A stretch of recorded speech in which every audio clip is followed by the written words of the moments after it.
Welcome to Fiction Audiobooks. If you enjoy the content, like and subscribing would be greatly appreciated. If you have any recommendations for novels, comment below. Please join my Patreon at https://www.patreon.com/fictionaudiobook. Chapter 1, I'm Spider-Man. The ceiling was unfamiliar. Rei Mizuki stared at the crack running from corner to center, his mind processing information with the cold efficiency of someone who'd spent 28 years staying alive through careful observation. Wrong apartment, wrong ceiling, and wrong body. He sat up. The movement felt off, lighter, smaller, like someone had shrunk him down. His hands came into view. Teenage hands. Unmarked by scars, calluses, the evidence of a life spent killing for money and survival. What the hell? Don't panic. Panic gets you killed. He'd learned that at 15 in his previous life, 3 days after his first contract when the target's bodyguard nearly put a bullet through his skull. Rei stood, tested his balance. The room spun once then settled. Small bedroom, maybe 10 square meters. Cheap desk, cheaper chair, textbooks stacked haphazardly. Posters covered the walls, heroes in bright costumes, all flash and theatrics. One poster dominated the rest. Blonde hair, ridiculous smile, one fist raised to the sky. All Might. Rei's stomach dropped. He knew that face. Knew it from late nights in his previous life, killing time between contracts with manga and anime. My Hero Academia. A world where 80% of people had superpowers called quirks. Where heroes and villains were real. Where he absolutely should not be standing. I died. The memory came back sharp and clear. Warehouse in Tokyo. 12 men, all armed, all wanting him dead. He'd known going in it was a trap. Went anyway because the alternative was running away and then getting hunted down by the organization. So why was he here? Rei walked to the desk, found a mirror propped against the wall. A stranger looked back. 15 years old, maybe. Black hair, dark eyes that looked too old for the face they sat in. Lean build, not scrawny but not impressive either. Not his face. But somehow, it was. 2 sets of memories fought for space in his skull. Rei Mizuki the assassin, 28 years of wet work, 3 continents, more bodies than he'd bothered counting.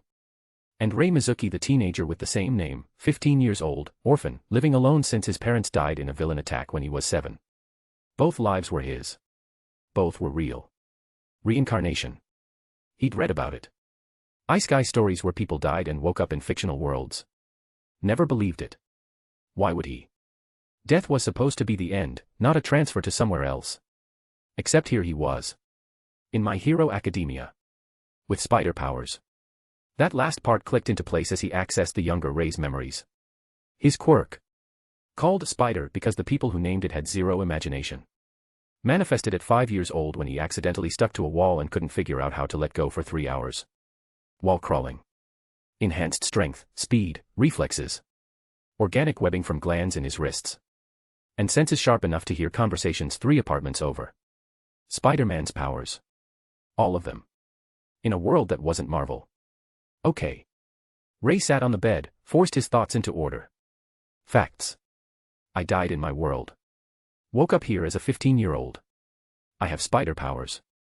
This is My Hero Academia, which means I know what's coming. The entrance exam. UA High School. The USJ attack. All the events he'd watched as entertainment were about to become reality. And I'm in the middle of it. He pulled his phone from the desk, the younger Rei's phone, though it felt like his now. The date confirmed it. For weeks until the UA entrance exam. Right at the start of canon, right when Midoriya Izuku was probably training on that beach, getting ready to inherit One for All. Rei had 1 month to prepare for everything he knew was coming. 1 month to figure out what the hell he was supposed to do with a second chance he never asked for. He tested his hand against the wall. Focused on that feeling buried in the younger Rei's muscle memory. His palm stuck. He pushed off the ground. His feet left the floor. Rei Mizuki stood on the wall, defying gravity like it was a theory instead of a law. Spider-Man powers. Actually real. He took a step. Then another. Walking up the wall felt natural, instinctive, like his body knew what to do even if his assassin brain found it surreal. When he reached the ceiling, Rei kept going. Walked upside down, looking at his bed from above, and felt nothing but perfect stability. He dropped back to the floor, landed in a crouch that should have hurt his knees but didn't. Enhanced durability. The quirk had changed his biology at a fundamental level. Strength test. Rei approached his desk. Solid wood, probably 40 kilograms. He gripped the edge with one hand and lifted. The desk came up smoothly. No strain. He pressed it overhead like it weighed nothing. The original Rei could lift 300 kilograms if he pushed. That's already superhuman. With proper training. 10 tons. That's what Spider-Man could lift in the comics. Maybe 20 or much more if he pushed his absolute limit. Rei set the desk down carefully. He wasn't there yet. Wasn't even close. But the potential existed. The foundation was already built into his biology. He just needed time to develop it. His wrist tingled. Rei focused on that specific sensation, that instinct buried in the quirk's genetic memory. A strand of white webbing shot from his wrist, hit the opposite wall, stuck. Rei pulled. The line held firm, strong enough to support his weight and then some. He gave it a hard yank, the kind that would snap rope. The webbing stretched slightly but didn't break. This is insane. I have all of Spider-Man's abilities. In a world where that makes me dangerous but not unique. Because this wasn't Marvel. This was My Hero Academia, where quirks ranged from useless party tricks to reality-warping nightmares. All for one could steal powers. Overhaul could disassemble and reassemble matter with a touch. Shigaraki could disintegrate anything he grabbed with all 5 fingers. Spider powers were strong. But they weren't invincible, or maybe it would be if he was the real Spider-Man, which means I need to be smart about this. Rei pulled up the younger Rei's memories, sifting through 15 years of life in this world. Living alone since 7. Government stipend for orphans covering rent and food. Decent grades, not top tier like Yaoyorozu Momo, but solid B+ average. Kept to himself, didn't make friends, avoided attention. A ghost in plain sight. Good habits, Rei thought. In his previous life, being invisible kept you alive. The best assassins were the ones nobody remembered seeing. But that was his old life.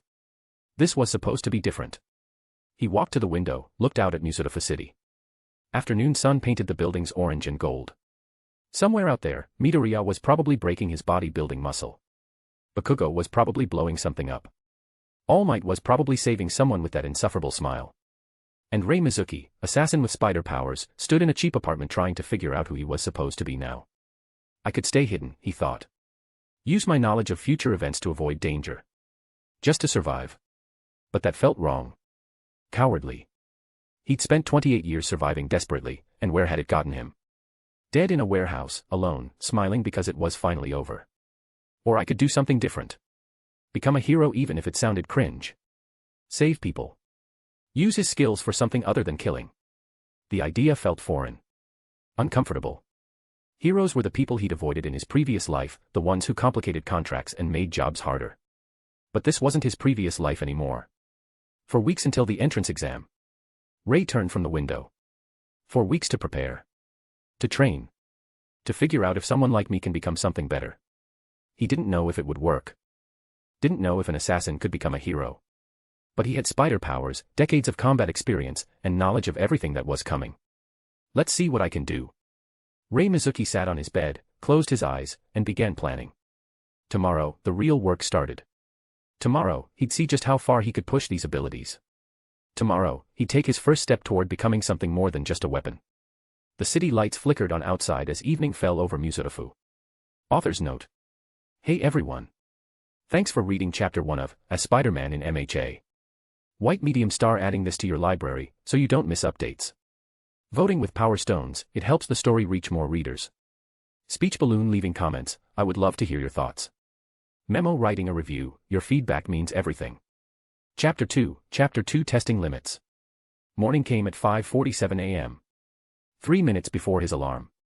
Rei's eyes opened automatically, body pulling him from sleep with the precision of someone who'd trained himself to wake on time without help. Old habits. In his previous life, sleeping through an alarm could mean missing a narrow extraction window or waking up to police at your door. Different world. Same instincts. He rolled out of bed, stretched, felt his new body respond. 15 years old. No accumulated injuries from decades of work. No scar tissue limiting his range of motion. Clean slate. Time to see what this quirk can really do. Rei changed into the black tracksuit that had seen better days. If he was going to test his limits, he needed something he wouldn't mind destroying. The apartment was quiet. Everyone else in the building still asleep, living normal lives, going to normal jobs. Rei grabbed his keys, his phone, a water bottle. He needed somewhere isolated. Somewhere he could push hard without witnesses asking questions. The forest on Muzutafu's outskirts came to mind.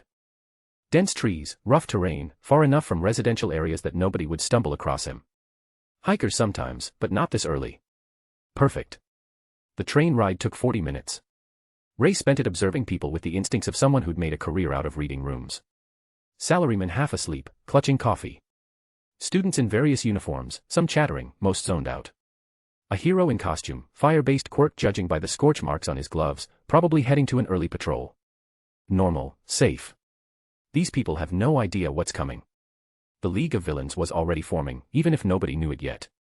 Shigaraki was probably planning his first move. All for One was pulling strings from the shadows. The USJ attack would hit in about a month, maybe 5 weeks.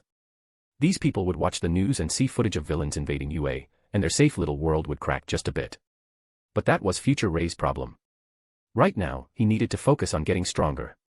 The train stopped at the edge of the city.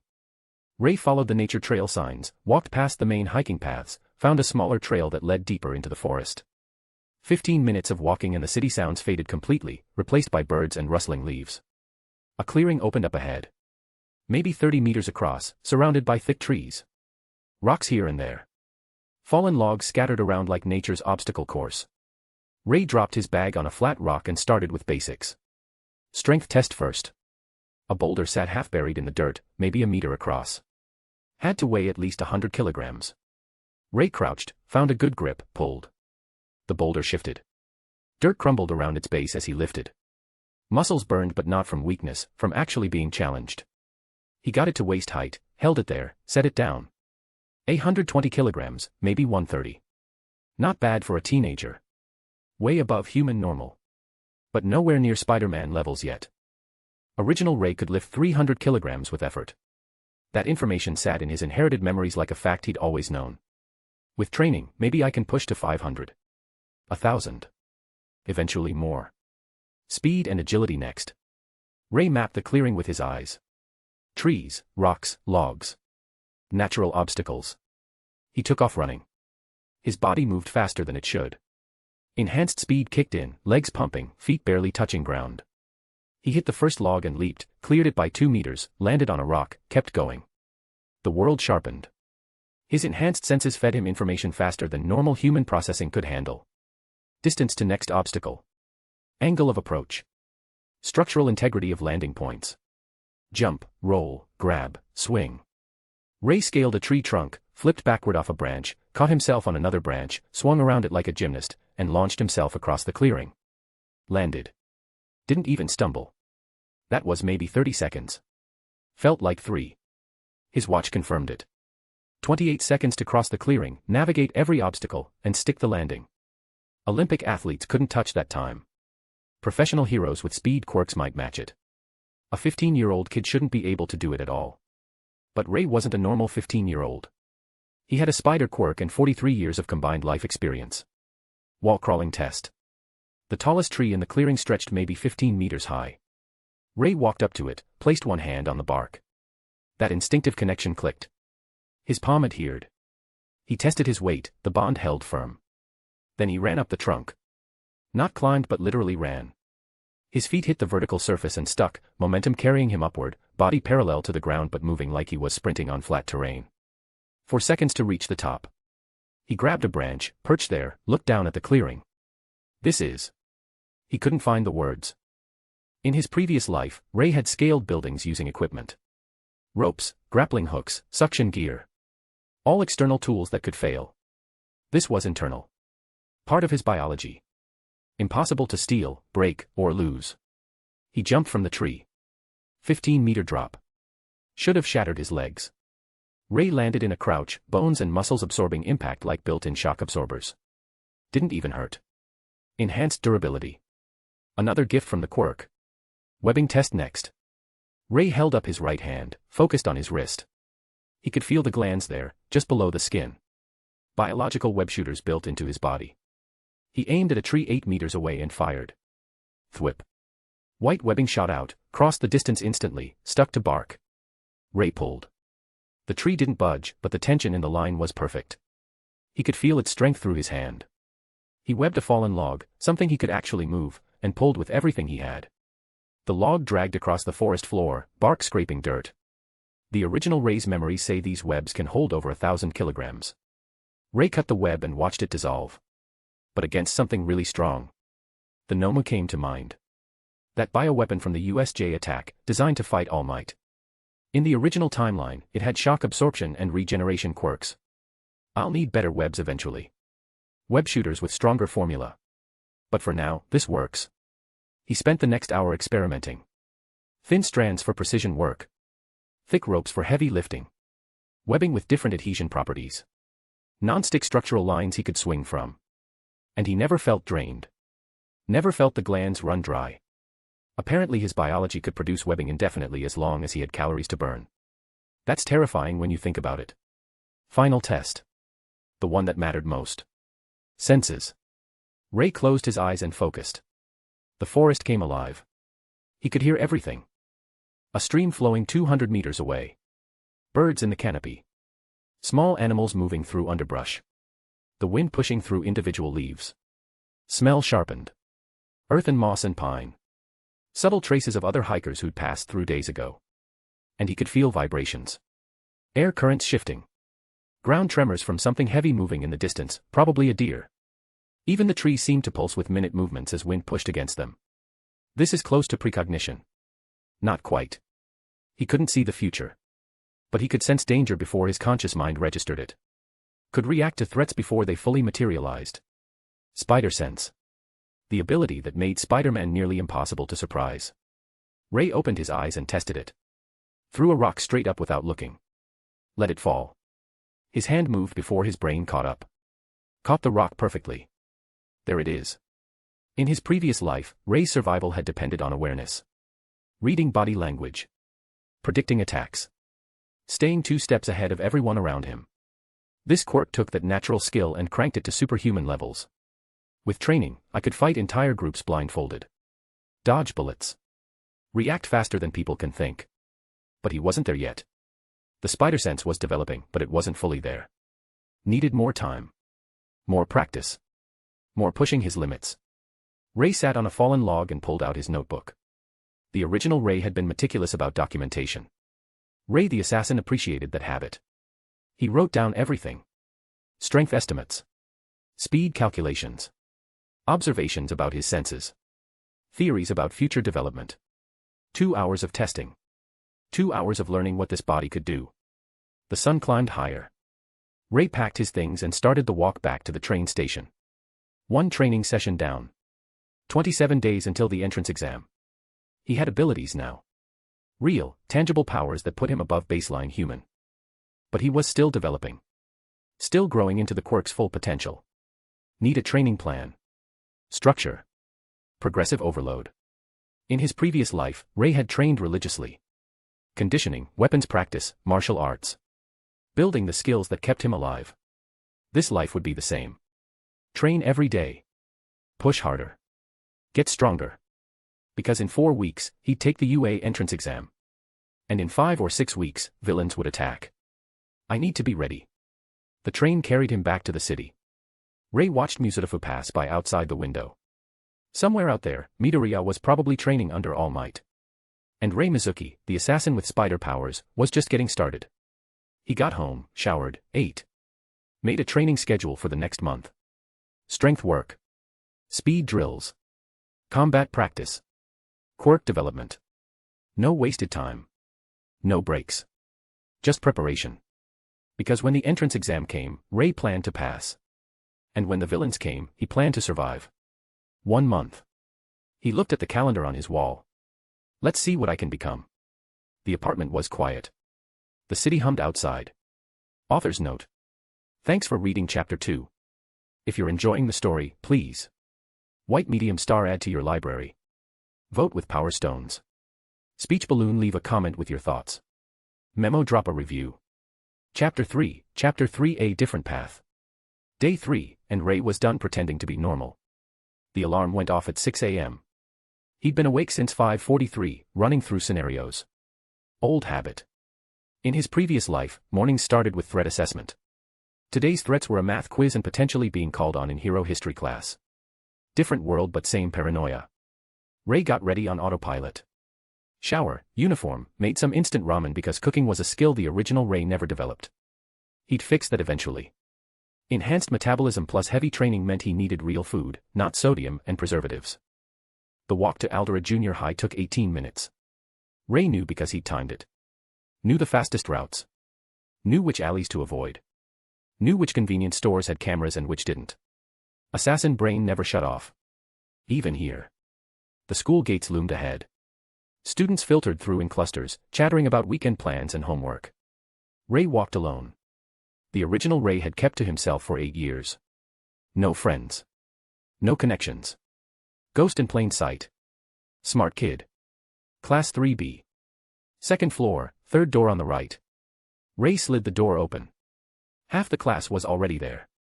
And 3 rows up, green hair visible over a notebook, Midoriya. Rei's desk was by the window. Third row from back. Perfect spot. Could see everything, escape routes clear, back never exposed. He sat down and pulled out his notebook. 4 weeks until the exam. 27 days of training left. Someone was staring. The door slid open. A kid with spiky blonde hair swaggered in, radiating aggression. Bakugo Katsuki. A great hero in the future. Currently just an angry teenager with an explosion quirk and a superiority complex. His eyes swept the room, landed on Midoriya for half a second, pure contempt, then moved on. Those two have history. Rei remembered the original anime.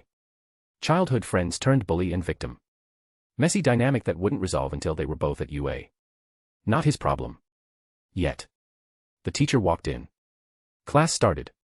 Japanese literature, then math, then hero history. Rei took notes. Paid attention. Gave the appearance of being a normal student while his mind worked on other things. Training schedule for tonight. Need to push strength training harder. Spider sense is developing but not fast enough. Combat drills against multiple opponents. Lunch came at 12:30.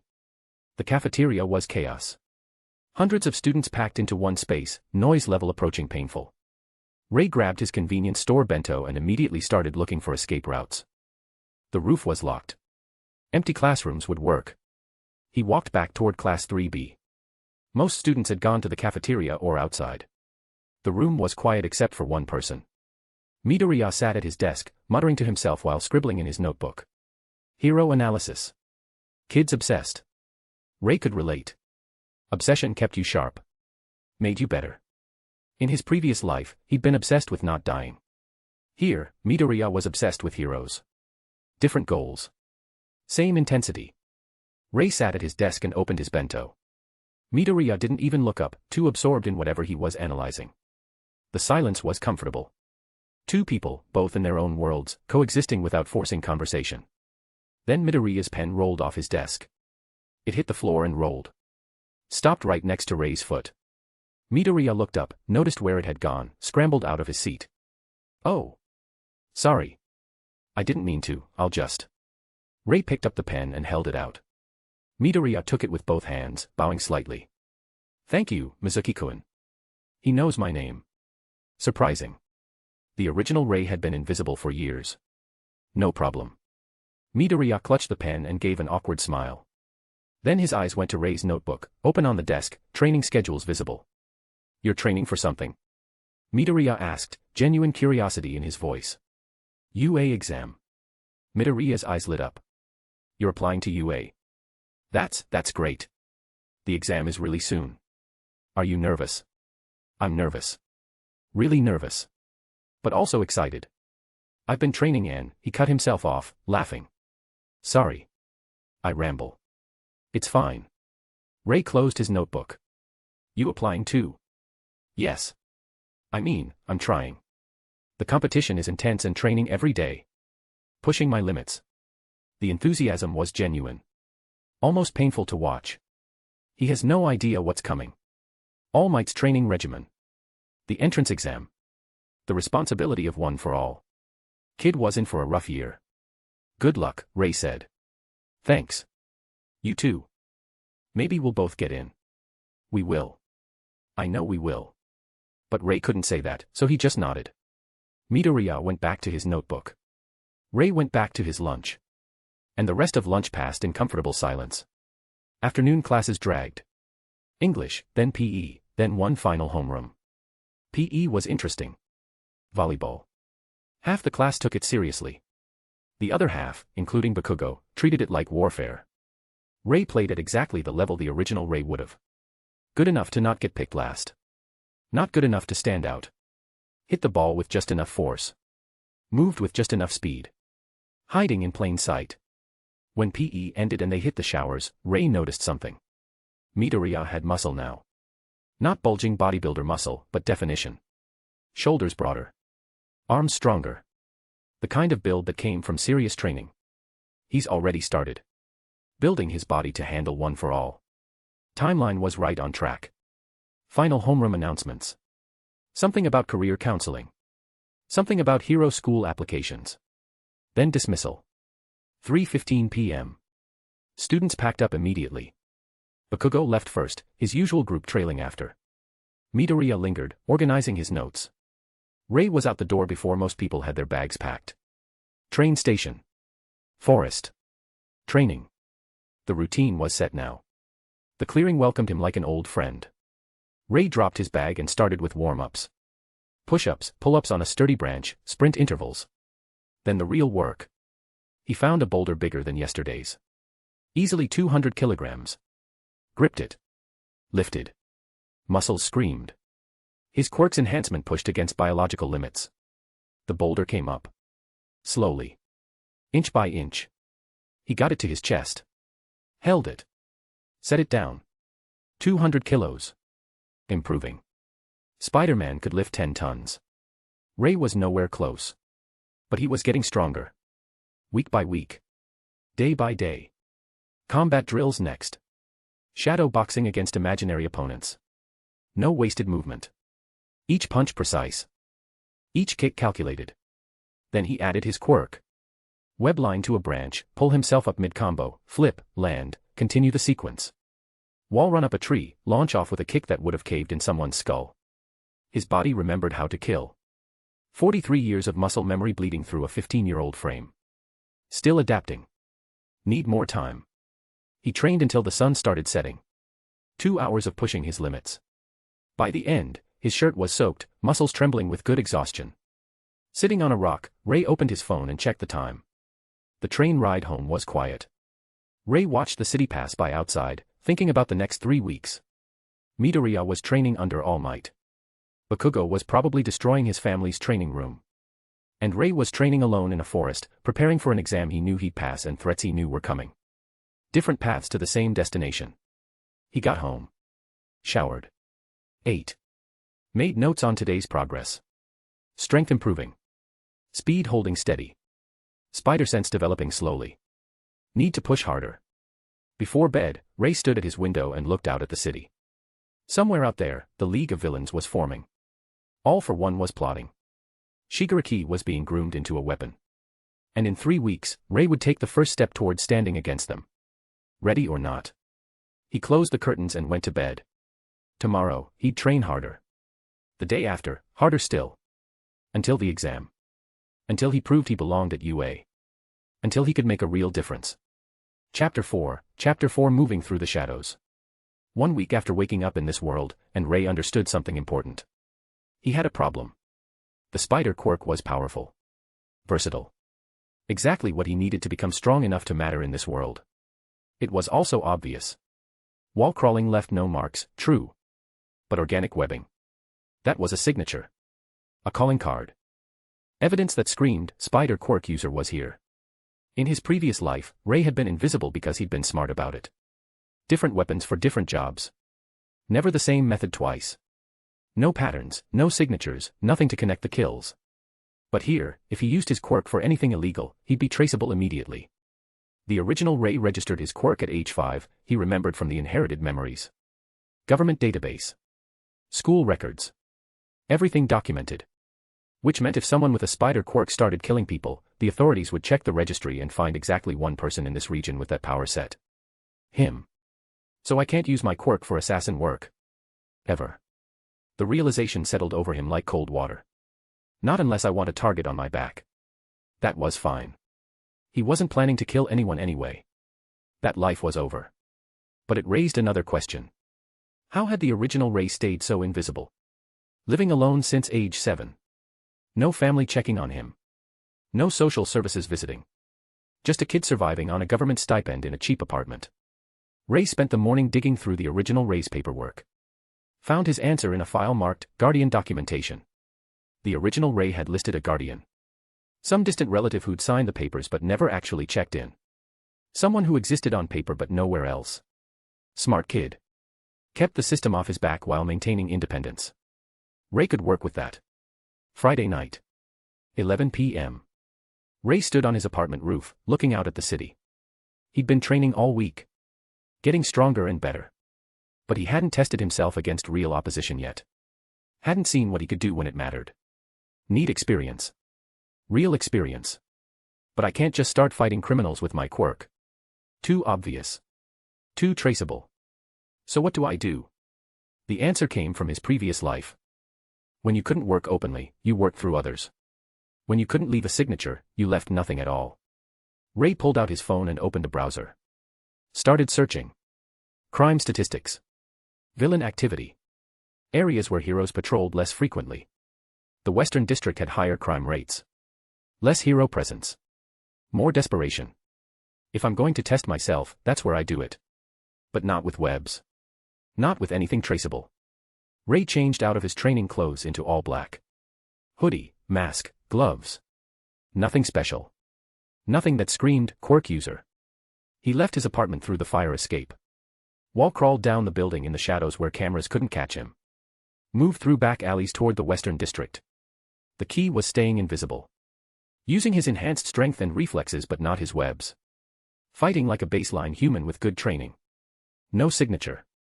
No evidence. Just another person moving through the night. The Western District at midnight was exactly what Rei expected. Rough. Desperate. The kind of place where people looked away from trouble because getting involved meant becoming a target. Rei moved through the shadows, enhanced senses tracking everything. Conversations in apartments. Footsteps 3 blocks away. The smell of various quirks being used. He found what he was looking for in an alley behind a closed shop. 3 men surrounding a 4th. Money changing hands. Drugs, probably. The 4th man looked scared. Not my problem, Rei thought. Just here to observe. But then one of the 3 men grabbed the scared one by the throat. Lifted him off the ground with a strength-type quirk. You're short. Again. That's 3 times, Tanaka. I can get it. Just give me another week. We gave you 3 weeks. Time's up. The man's grip tightened. Tanaka choked, feet kicking. Rei moved without thinking. He dropped into the alley silently. No webs. No obvious quirk use. Just speed and precision. A kick to the back of the strong guy's knee. He dropped, releasing Tanaka. Rei followed with an elbow to his temple. 1 down. The other 2 reacted. One with a fire quirk, one with blades growing from his arms. Fire guy shot flames. Rei's spider sense warned him. He dodged left, closed distance, delivered a palm strike to the solar plexus. Fire guy went down gasping. Blade guy slashed. Rei caught his wrist, redirected the momentum, used the guy's own strength against him. Blade guy face planted into concrete. 3 seconds. 3 targets. Done. Tanaka stared at him with wide eyes. Rei didn't say anything. Just turned and walked away. Wait. Tanaka called. Who are you? Rei kept walking. Disappeared into the shadows. No webs used. No wall crawling in view. Just hand-to-hand combat that could have been anyone with good training. Untraceable. Rei made it home by 1 a.m. Changed. Showered. Set his alarm for 6 a.m. 5 hours of sleep. Not ideal. But manageable for one night. Can't make this a habit, he thought, lying in bed. Sleep deprivation is what gets you killed. Every assassin knows that. In his previous life, Rei had been ruthless about sleep. 8 hours minimum when possible. Power naps during downtime. Sleep was when the body repaired itself, when the brain processed training, when reflexes sharpened. Losing sleep meant losing your edge. And losing your edge meant dying. 1 night a week maximum, he decided. And only when necessary. He closed his eyes and forced himself into sleep. A skill learned young, falling asleep on command, waking refreshed, no grogginess. Professional habits. Saturday morning. Rei woke at 6 a.m. sharp. 5 hours wasn't enough. He felt it. Body slightly slower. Reflexes a fraction off. Mind not as sharp. This is why you don't skip sleep. He made breakfast. Actual breakfast this time, eggs, rice, protein. Forced himself to eat properly despite not being hungry. Fuel. That's all food was. Fuel to keep the body running. Then he went to train. But lighter today. No pushing limits. Just maintenance. Keeping the body moving without overtaxing it. By evening, Rei felt better. Not perfect, but functional. Next week, full sleep schedule. No exceptions. He spent Sunday recovering. Slept 10 hours. Let his body heal. Monday came, and Rei was back to normal. School week 2. Everything continued as before. Classes. Training. Preparation. But Rei noticed something. His classmates were talking about the UA entrance exam more. Nervous energy building. Bakugo getting more aggressive. Midoriya looking more determined. 3 weeks left. Rei kept his routine. Train in the morning before school. Classes during the day. Heavy training after school. 8 hours of sleep every night. No shortcuts. No stupid risks. Just disciplined preparation. On Thursday, Midoriya approached him at lunch again. Mizuki-kun. Can I ask your opinion on something? Go ahead. Midoriya pulled out his hero analysis notebook. I've been studying different fighting styles. Trying to figure out which one would work best with me. What do you think? Rei looked at the notes. Detailed. Thorough. The kid had done his research on different techniques. How do you fight? Rei asked. With my fists. Then you need a style that maximizes single strikes, Rei said. One shot, one kill. No drawn-out fights. End it fast. That makes sense. Midoriya scribbled notes. Do you know any styles like that? Look into traditional assassination techniques. Not because you're killing people, Rei added quickly. But because assassins trained for efficiency. One strike, target down. That's what you need. Midoriya's eyes lit up. That's brilliant. I never thought about it that way. Just don't tell people you're studying assassination techniques. They'll get the wrong idea. Right. Of course. Midoriya laughed nervously. They talked for a few more minutes. Rei gave him some general advice about efficiency and precision. When Midoriya left, Rei sat back and thought about what he'd just done. Gave tactical advice to the future #1 hero. That's weird. But it felt right. Helping instead of killing. Using his knowledge for something good. Maybe I can do this after all. Chapter 5 Control. Rei's problem wasn't the training. It was the wanting.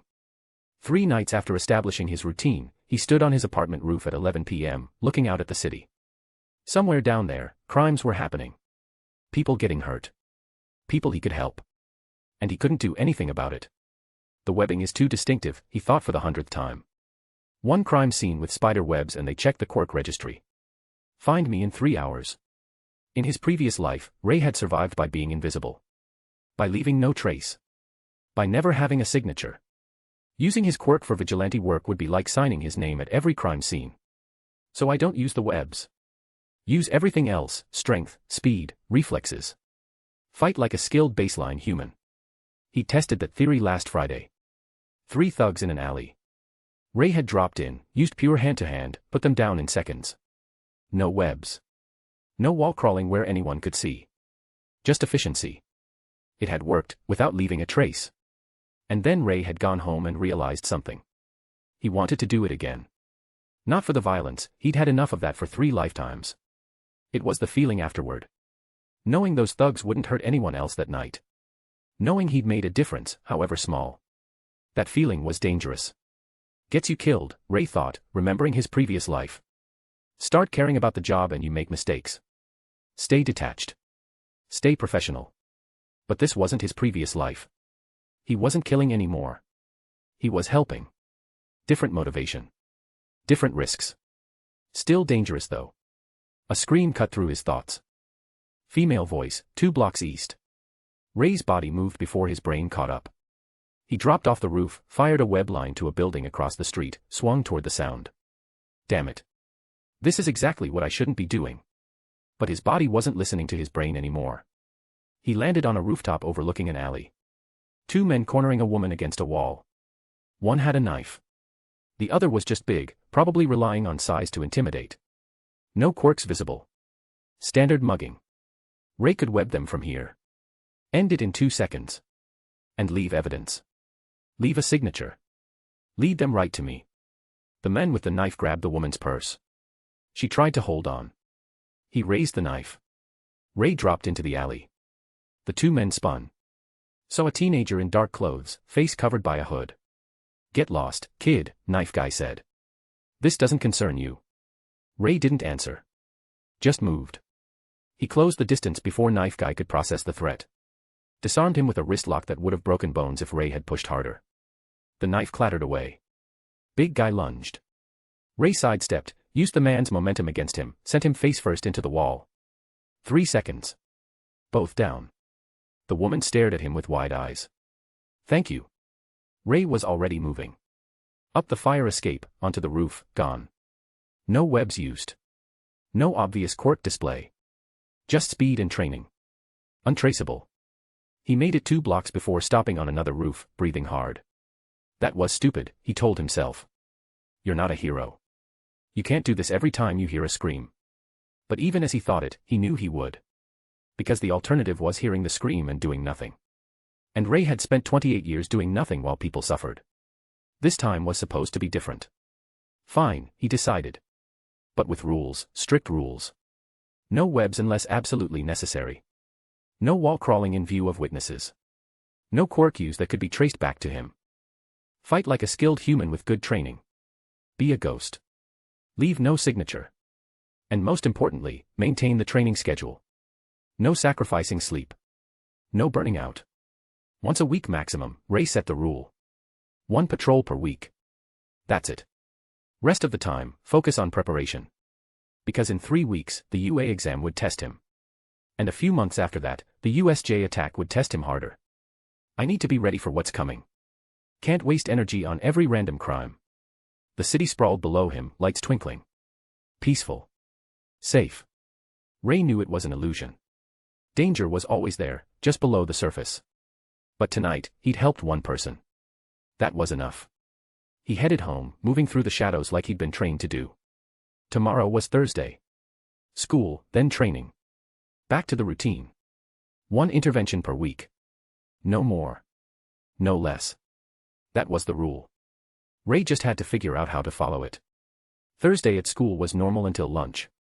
Rei sat at his desk by the window, eating his convenience store bento. The classroom was mostly empty, everyone else in the cafeteria or outside. Peaceful. The door slid open. Midoriya walked in, clutching his hero analysis notebook. Their eyes met. Here we go, Rei thought. Mizuki-kun. Midoriya approached slowly. Do you have a minute? Sure. Midoriya sat at the desk next to him, opening his notebook. I've been thinking about what you said. About efficiency in combat. 1 strike, 1 target down. And I realized my problem isn't strength or technique. Midoriya's eyes were intense. It's commitment. I hesitate. Second guess myself. By the time I act, the opportunity's gone. Smart kid, Rei thought. Self-aware. That's a mental thing, Rei said. Not a training thing. You need to trust your instincts. But what if my instincts are wrong? Then you adapt. But hesitation gets you killed faster than a wrong decision. Midoriya scribbled notes. How do you train that? The decisiveness. Rei considered the question. In his previous life, decisiveness came from necessity. Hesitate and the target escapes. But he couldn't tell Midoriya that. Start small, Rei said instead. Make quick decisions about small things. What to eat. Which route to take home. Train your brain to commit without overthinking. That's. Midoriya's face lit up. That's actually really helpful. I never thought about it like that. They talked for a few more minutes. Combat theory. Decision-making. The mental aspects of fighting. When Midoriya finally left, Rei sat back and thought about their conversation.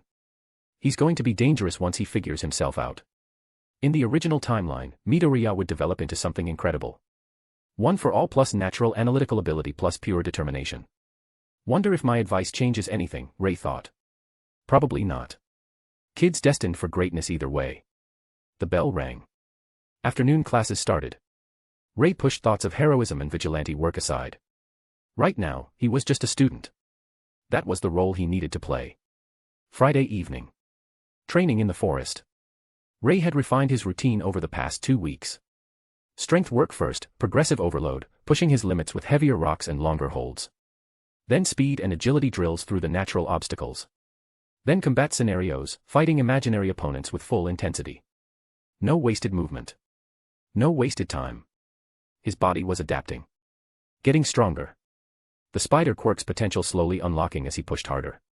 250 kilograms now, he estimated after lifting a particularly large boulder. Up from 200 last week. Rei was improving. Give it time. He moved into combat drills. Shadow boxing, but with his full speed and power. Each strike meant to kill. Each combination refined through decades of muscle memory. His teenage body was catching up to his assassin mind. The gap narrowing every day. By the time the sun started setting, Rei was satisfied with the session. Not perfect, but progress. He packed up and started the walk back to the train station. That's when he noticed her. A girl, maybe 16, sitting on a rock near the trail. Long black hair in a ponytail. School uniform he didn't recognize. Eating an apple like she'd been waiting. Rei's instinct screamed danger. He stopped 10 meters away. Close enough to talk. Far enough to react if necessary. Can I help you? His voice was flat. The girl looked up and smiled. Maybe. Depends. On what? On whether you're smart enough to listen. She took another bite of apple. You've been training here for 2 weeks. Every day. Same time, same routine. She's been watching me. Relax, the girl said. I'm not here to fight. Just offering advice. And what do you advise, Dot? She stood up, brushing off her skirt. You're getting stronger. That's good. But strength alone won't help you at UA. Rei's eyes narrowed. Who are you? Someone who knows what it takes to get into hero school. Someone who's seen people with potential burn out before they ever get the chance to use it. She walked closer, and Rei tensed. You're disciplined. I'll give you that. But discipline without direction is just wasted effort. And you know my direction. I know you're preparing for something specific. The way you train, it's not recreational. You're building toward a deadline. Her eyes studied him carefully. UA entrance exam. Rei didn't answer. The girl smiled. Thought so. Word of advice. The exam isn't just about combat. It's about hero work. Saving people. Teamwork.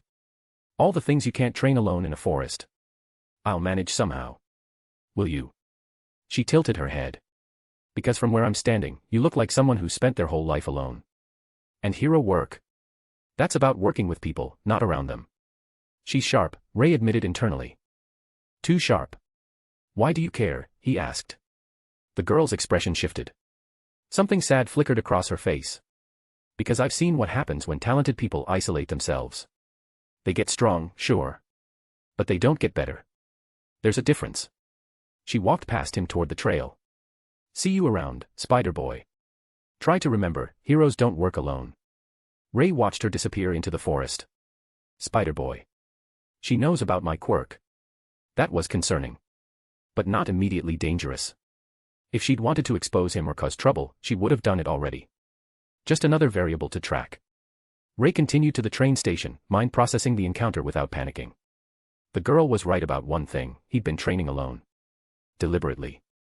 Because in his previous life, partners were liabilities. People who could betray you or slow you down. But this wasn't his previous life. And heroes, apparently, needed to work with others. Something to think about, Rei decided. But not now. Right now, focus on getting stronger. The exam was in 3 weeks. Everything else could wait. He boarded the train home, already planning tomorrow's training session. The weekend stretched ahead. Rei intended to use every minute. Author's note.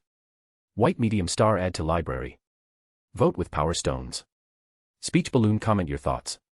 Memo drop a review. See you soon. Spider. Chapter 6, Pressure. Monday morning came. The teacher stood at the front, holding career counseling forms. As you all know, many of you will be applying to hero schools this year. I want to remind everyone that these applications are serious matters. Don't waste slots on schools you're not qualified for. Bakugo leaned back in his chair, feet on his desk. Who cares? UA's the only school that matters, and I'm getting in easily. Yes, Bakugo. We're all aware of your ambitions. The teacher shuffled papers. But you're not the only one applying. In fact, we have 3 students from this class trying for UA this year. 3. Rei knew about Bakugo. Knew about Midoriya, even though the kid would probably keep that quiet until the last second. That makes me the 3rd. And apparently, the teacher had just announced it to the entire class. Eyes turned toward him. Not hostile, just curious. Calculating. So much for staying invisible. After homeroom, Rei headed to his locker. That's when Bakugo appeared. The blonde walked up with his usual aggressive energy, hands shoved in pockets. Oi. Mizuki. Rei turned slowly. Bakugo. You're really applying to UA? That's the plan. Bakugo's eyes narrowed, studying him. What's your quirk again? Spider something. Spider. Wall crawling, enhanced physical abilities. TCH. Bakugo's scowl deepened. Sounds weak. You won't last 5 minutes in the entrance exam. He's probing, Rei realized. Trying to figure out if I'm actual competitive. In his previous life, Rei would have accepted it. Let the target underestimate him. But this wasn't an assassination. This was a teenager with an inferiority complex who needed everyone around him to be weaker. Rei could play that game. Maybe, he said with a shrug. But I'm trying anyway. Whatever. Just stay out of my way. Bakugo walked off, radiating dismissiveness. But Rei had caught something in that interaction. The way Bakugo's eyes had lingered on him for a fraction too long. The slight tension in his shoulders.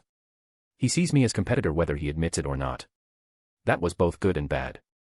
Good because it meant his training was paying off, he was strong enough to register on Bakugo's radar. Bad because attention was the last thing he needed. Can't undo it now, Rei thought. Just adapt. Lunch came, and with it, Midoriya. The green-haired kid approached Rei's desk with his usual nervous energy. Mizuki-kun. I heard you're applying to UA too. That's great. Yeah. What made you decide? If you don't mind me asking. Midoriya pulled out his notebook, ready to take notes on anything. Rei considered his answer. The truth, that he needed to be at UA to prevent future disasters, wasn't an option. Want to help people, he said simply. UA's the best place to learn how. Midoriya's face lit up. That's exactly how I feel. Everyone thinks it's about the prestige or the status, but it's really about learning to save people properly. They talked for a while. Midoriya rambled about hero techniques and rescue strategies. Rei listened, offering occasional input. It was almost comfortable. He's going to be shocked when he finds out I'm not naturally this nice, Rei thought. Just good at reading people and giving them what they need. But even as he thought it, part of him wondered if that was still true. Because sitting here, talking about heroism with someone who genuinely believed in it, that didn't feel like manipulation. It felt like actual conversation. Getting soft, Rei told himself. Dangerous. When lunch ended and Midoriya left, Rei sat back and thought about the morning. His cover was blown. People knew he was applying to UA. That meant expectations. Questions. Attention. Nothing to do about it except commit, he decided.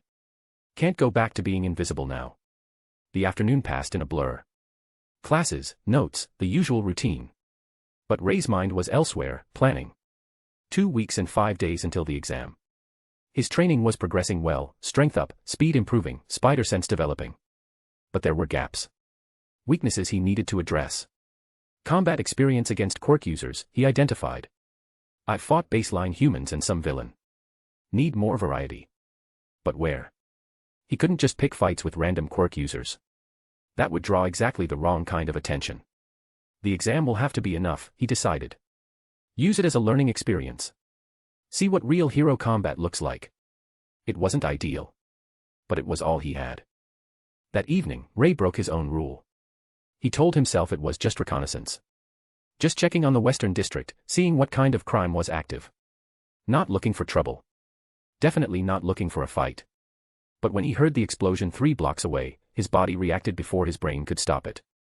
Rei swung toward the sound, using web lines only in the shadows where cameras couldn't catch him. Landed on a rooftop overlooking the source.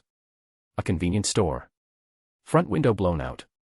3 people inside wearing masks, amateur villains or just desperate criminals, hard to tell. And 1 person fighting them. A hero in blue armor with lightning crackling around his fists. Thunderstrike, Rei recognized him from the news. Mid-tier hero. Electric quirk. Decent reputation. The fight wasn't going well. 1 villain had some kind of barrier quirk that was blocking Thunderstrike's attacks. Another had enhanced strength, throwing merchandise like projectiles. The third was just fast, darting in and out, making it impossible for the hero to focus. Classic overwhelm tactics. He's going to lose, Rei assessed clinically. The barrier user is the key. Take him down and the other 2 become manageable. He should leave. This wasn't his fight. Thunderstrike was a licensed hero, it was literally his job. But the civilians inside the store, huddled behind a counter, terrified. Damn it. Rei dropped into the alley beside the store. Circled around to the back entrance. The door was unlocked, these idiots hadn't even secured their exit. He slipped inside. Storage room. Shelves of products. Doorway leading to the main store. The sounds of fighting echoed from the front.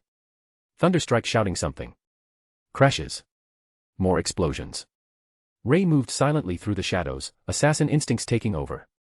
The barrier user stood near the counter, focused on maintaining his defense against Thunderstrike's attacks. His back was completely exposed. Amateur mistake. Rei crossed the distance in 3 silent steps. His fist connected with the back of the barrier user's skull, controlled strike, enough to knock him unconscious but not cause permanent damage. The barrier flickered and died. What the fast villain started to turn. Rei was already moving.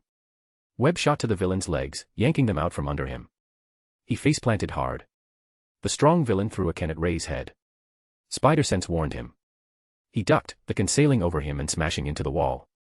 Thunderstrike used the distraction. Lightning arced across the store, hit the strong villain square in the chest.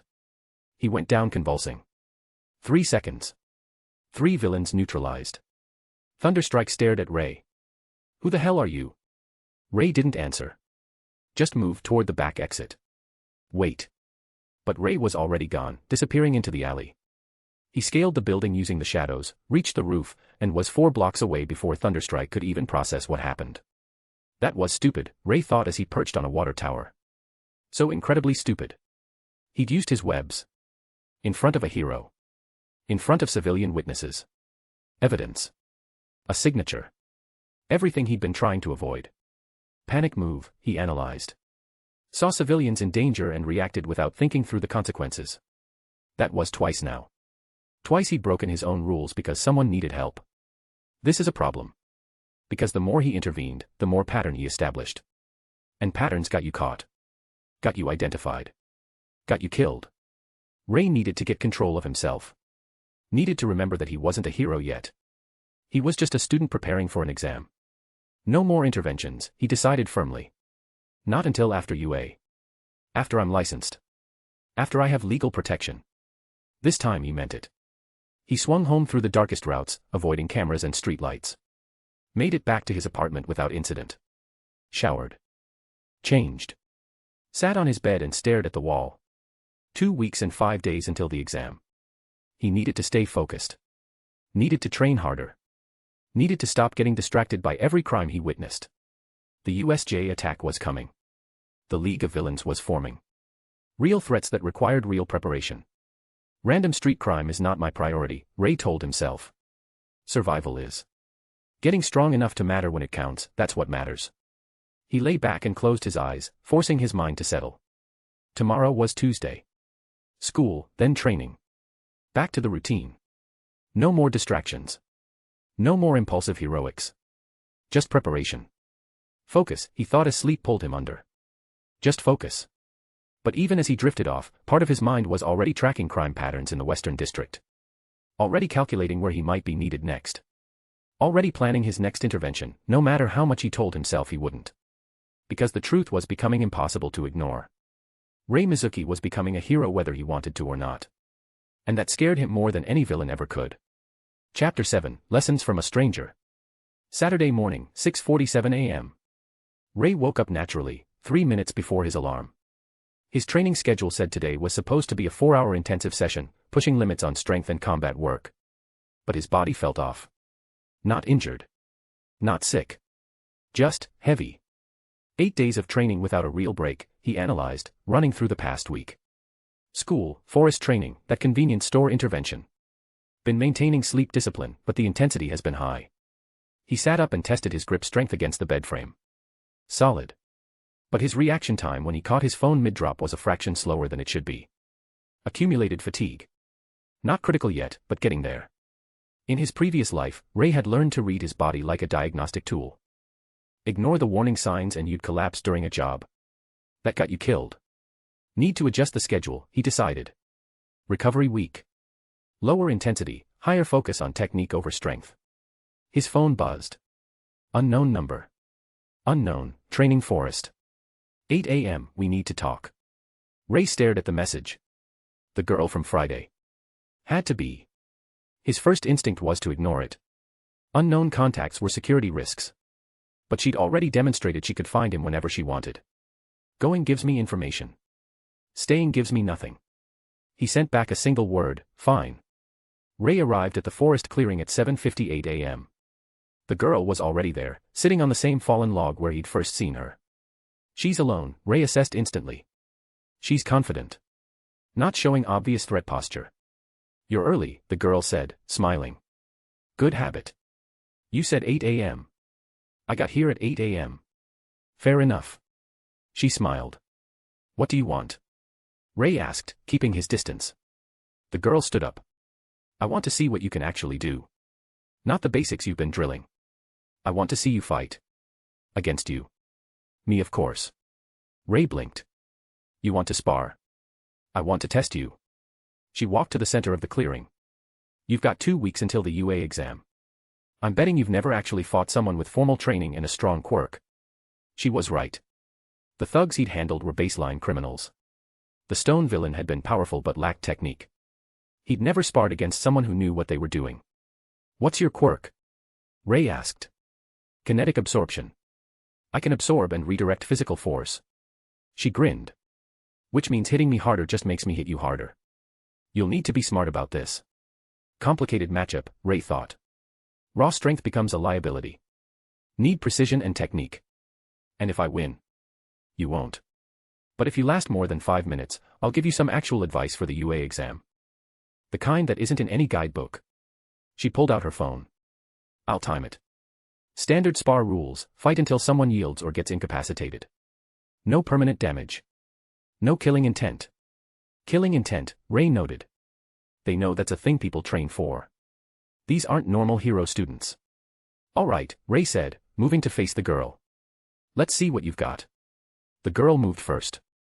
She closed the distance fast, not superhuman speed, but trained efficiency. Her first strike was a straight punch aimed at Rei's solar plexus. Rei's spider sense warned him. He slipped the punch, countered with a low kick to her knee. She absorbed the impact somehow, didn't even stumble. Then redirected the force back through her own kick that came at Rei's ribs. He barely got his guard up in time. The impact sent him sliding backward 3 meters. Okay, Rei thought, shaking out his arm. She wasn't kidding about the absorption. That's all you've got. The girl pressed forward. Come on. Show me the spider powers. Rei moved. Web line to a tree branch, pull himself up and over her attack. Land behind her, sweep her legs.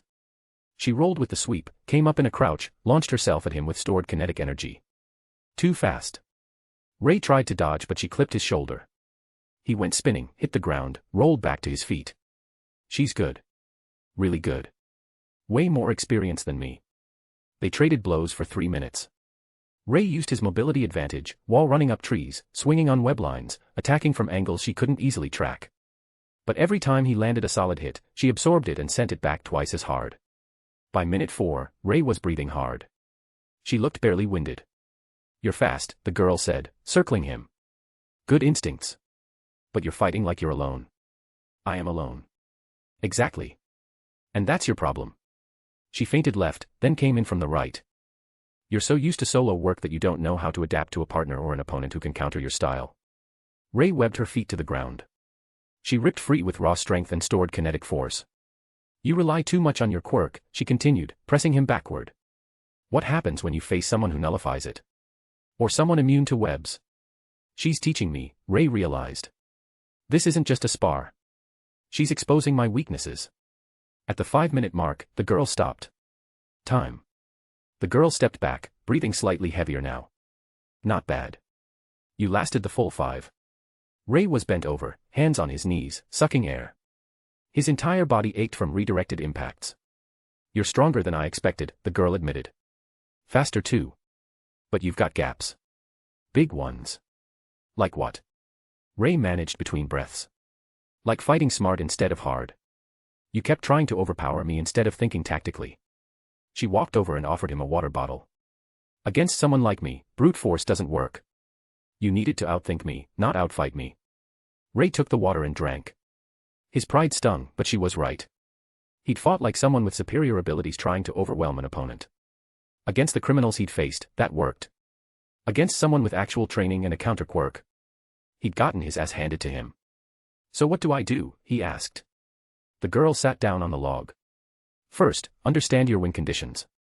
Against me, you needed to either exhaust my absorption capacity or attack in ways that don't generate force I can use. Like your webs. They're not impact-based. I can't absorb adhesive force. You should have focused on immobilizing me completely, not hitting me. Obvious in hindsight, Rei thought, frustrated with himself. Second, she continued, stop fighting like everything's a one-on-one duel. The UA exam is going to be chaos. Multiple opponents, terrain hazards, civilian rescue elements. You need to think bigger picture. You fight like an assassin. Rei's blood went cold. Efficient strikes, she continued, arms crossed. Targeting weak points. Zero wasted movement. That's not hero training. That's someone who learned to end fights fast and brutal. She knows, Rei thought. Or at least suspects. I trained myself, Rei said carefully. Wanted to be efficient. Efficiency is good, the girl said. But heroes don't just end fights. They protect people while ending fights. Different mindset. She stood up and brushed off her pants. The UA exam is in 2 weeks. You're not going to fix everything by then. But you can fix some things. Like what? Like learning when not to fight. When to retreat. When to prioritize rescue over combat. She met his eyes. You're strong enough to pass the exam. But strength isn't what gets you into UA. Heart is. Heart. Rei almost laughed. That's what determines admission. More than you'd think. The girl started walking toward the trail. Show them you care about saving people more than showing off your quirk. That's what separates hero students from everyone else. Before leaving, she looked back at Rei. Train smart. Not just hard. You've got potential, but potential means nothing if you destroy yourself reaching for it. Then she was gone, disappearing down the trail. Rei sat in the clearing alone, body aching, mind racing. He'd learned more in 5 minutes of sparring than in a week of solo training. I have blind spots, he admitted. Big ones. Tactical thinking, adapting to counters, fighting with protection in mind instead of elimination. All things he'd need to survive UA. And more importantly, survive what came after. Rei pulled out his phone and opened his training notes. Started adding new elements. Tactical scenario training, practice fighting with objectives beyond elimination. Counter-quirk strategies, develop techniques for opponents who nullify or counter spider abilities. Rescue priorities, train to protect while fighting, not just fight efficiently. Non-lethal restraint, perfect webbing techniques for total immobilization. The list grew longer as he identified each weakness the spar had exposed. 2 weeks, Rei thought.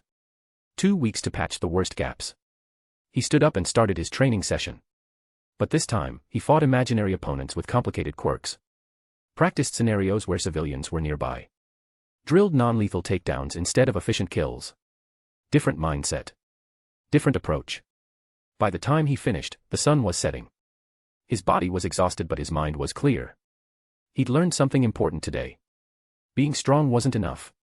Being fast wasn't enough. Even knowing the future wasn't enough. He needed to think like a hero. Fight like a hero. Care like a hero. Can I do that? He wondered on the train ride home. Can someone like me actually become what this world needs? He didn't have an answer yet. But he had 2 weeks to figure it out.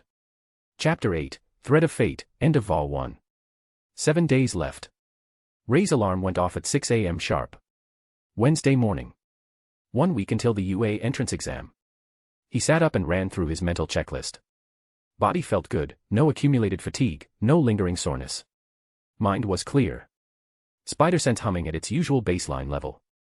Ready as I'll ever be. The past week since sparring with the mysterious girl had been productive. He'd integrated her advice into his training, focusing on tactical scenarios instead of raw power development. Fighting multiple imaginary opponents with different quirk types. Practicing rescue priorities while under pressure.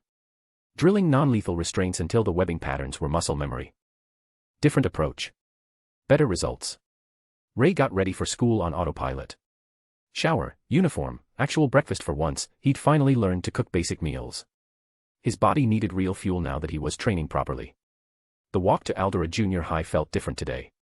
Like he was seeing it for one of the last times. 7 more days and this chapter of his life would close. Then UA, he thought. Then everything gets real. The school gates appeared ahead. Students filtered through in their usual clusters. Rei walked alone, as always, until Mizuki-kun. Midoriya jogged up, notebook clutched to his chest, that familiar anxious energy radiating off him. Morning, Rei said. 1 week. Midoriya's smile was bright but his hands were shaking slightly. 1 week until the exam. Are you ready? I'm not ready. I mean, I've been training, but what if it's not enough? What if? You'll be fine, Rei cut in.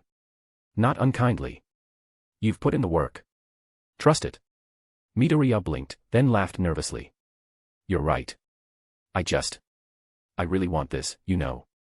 I know, Rei thought. You want it more than anyone. We both do, Rei said. That's why we'll pass. The confidence in his own voice surprised him. When had he started believing that? They walked to class together, Midoriya rambling about last-minute preparation strategies while Rei listened with half his attention. The other half was already at UA, already planning his approach to the practical exam. Rescue points, he reminded himself. Most examinees will focus on villain points. But the real test is saving people. He knew that from the original timeline. The zero-pointer wasn't meant to be fought, it was meant to be avoided while you saved whoever was in danger. Except Midoriya will fight it anyway, Rei thought, remembering how that scene played out. Save Uraraka. Destroy his body in the process. Very heroic. Very stupid. The question was, should Rei interfere? On one hand, that was a defining moment for Midoriya. The moment All Might chose him as a true successor. Changing it could have ripple effects. On the other hand, watching someone destroy their limbs when you could prevent it felt wrong. Cross that bridge when I get there, Rei decided. See how it plays out first. Classes dragged. Math, literature, English. Rei took notes mechanically, his mind elsewhere. Around him, other students fidgeted and whispered about their own exam preparations. Some were applying to regular high schools. Some to lesser-known hero academies. But Rei, Midoriya, and Bakugo were the only ones aiming for UA from this class. Speaking of Bakugo. The explosive blonde hadn't said anything to Rei since their brief confrontation 2 weeks ago. Just shot him occasional glares across the classroom. Assessing. Calculating. He knows I'm competition now, Rei thought. Good. Let him sweat. Lunch came. Rei grabbed his bento and headed back to the classroom instead of the cafeteria. The quiet was preferable to the chaos. He was halfway through his meal when the door slid open. Midoriya walked in, noticed Rei, hesitated. Want company? Midoriya asked. Rei gestured to the desk next to him. Sure. They ate in comfortable silence for a few minutes. Then Midoriya spoke up. Can I ask you something? Go ahead. Why do you want to be a hero? Rei paused, chopsticks halfway to his mouth. That was a loaded question. The real answer. Because he knew what was coming. Because the League of Villains would attack UA. Because All for One was planning something catastrophic. Because people would die if he wasn't strong enough to stop it. But he couldn't say any of that. Want to help people, Rei said simply. Seems like the best way to do it. That's it. Midoriya sounded almost disappointed. No dramatic backstory. No tragedy that shaped you. Rei thought about his previous life. 28 years as an assassin. Dying alone in a warehouse. Waking up in this world with a second chance. No tragedy, he lied. Just want to make a difference. Midoriya nodded slowly. I think that's actually more admirable. Not doing it for revenge or to prove something. Just because it's right. If only you knew, Rei thought. What about you? He asked instead. Why hero? Midoriya's face lit up. Because heroes save people with a smile. Because they give people hope when everything seems hopeless. Because, he stopped, embarrassed. Sorry. I get passionate about this stuff. It's fine. You believe it. That matters. They finished lunch talking about hero philosophy. Midoriya had clearly thought about this deeply, every word was genuine, every sentiment real. This kid is the real deal, Rei realized. No cynicism. No hidden agenda. Just pure heroic idealism.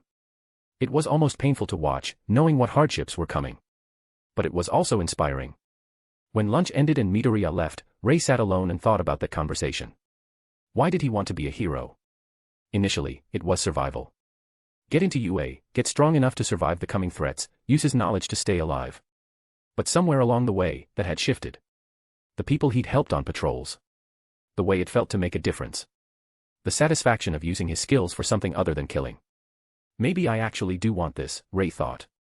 Not just a survival strategy. But because it's right. The realization settled over him like a weight. He was committed now. Not just to passing the exam, but to actually being a hero. No turning back. Chapter 9, Time to Cook the Exam. Volume 2, Academy Arc. The gates of UA High School were massive. Rei stood among hundreds of other examinees, looking up at the entrance that screamed institutional prestige. Security checkpoints flanked both sides. Pro heroes patrolled the perimeter. This wasn't just a school, it was a fortress. Makes sense, he thought. Train the next generation of heroes. Can't have villains attacking the campus. Around him, nervous energy radiated from every direction. Kids adjusting their clothes, muttering prayers, psyching themselves up. Some looked confident. Others looked ready to bolt. Rei felt calm. Not false confidence. Real calm. The kind earned through preparation. 1 month of proper training. Smart training. I'm ready. He wore simple black athletic clothes, nothing fancy, just practical gear that wouldn't restrict movement. Time to see what the competition looked like. His enhanced senses swept the crowd, picking out notable figures immediately. Bakugo Katsuki stood out like a beacon. Spiky blonde hair, permanent scowl, radiating aggressive confidence so intense it was almost visible. A small group had tried approaching him earlier, he told them all to fuck off. Main character energy, Rei observed.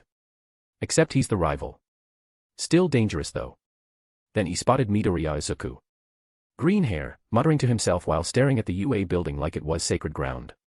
His analysis notebook was already out, frantically scribbling observations. And there's the actual protagonist, Rei thought. Looks nervous but determined. Already has one for all because today he was supposed to get it. Rei kept scanning. A tall guy with engines in his calves, standing straight with his hand raised like he was about to ask a question. Ida Tenya. Speed type. Rule follower. Good person underneath the rigid exterior. A girl with brown hair and pink cheeks, bouncing excitedly while talking to another examinee. Uraraka Achiko. Zero gravity quirk. She'll be clutch in the rescue portion if the timeline hasn't changed too much. Alright, examinees. Present mix voice boomed from speakers.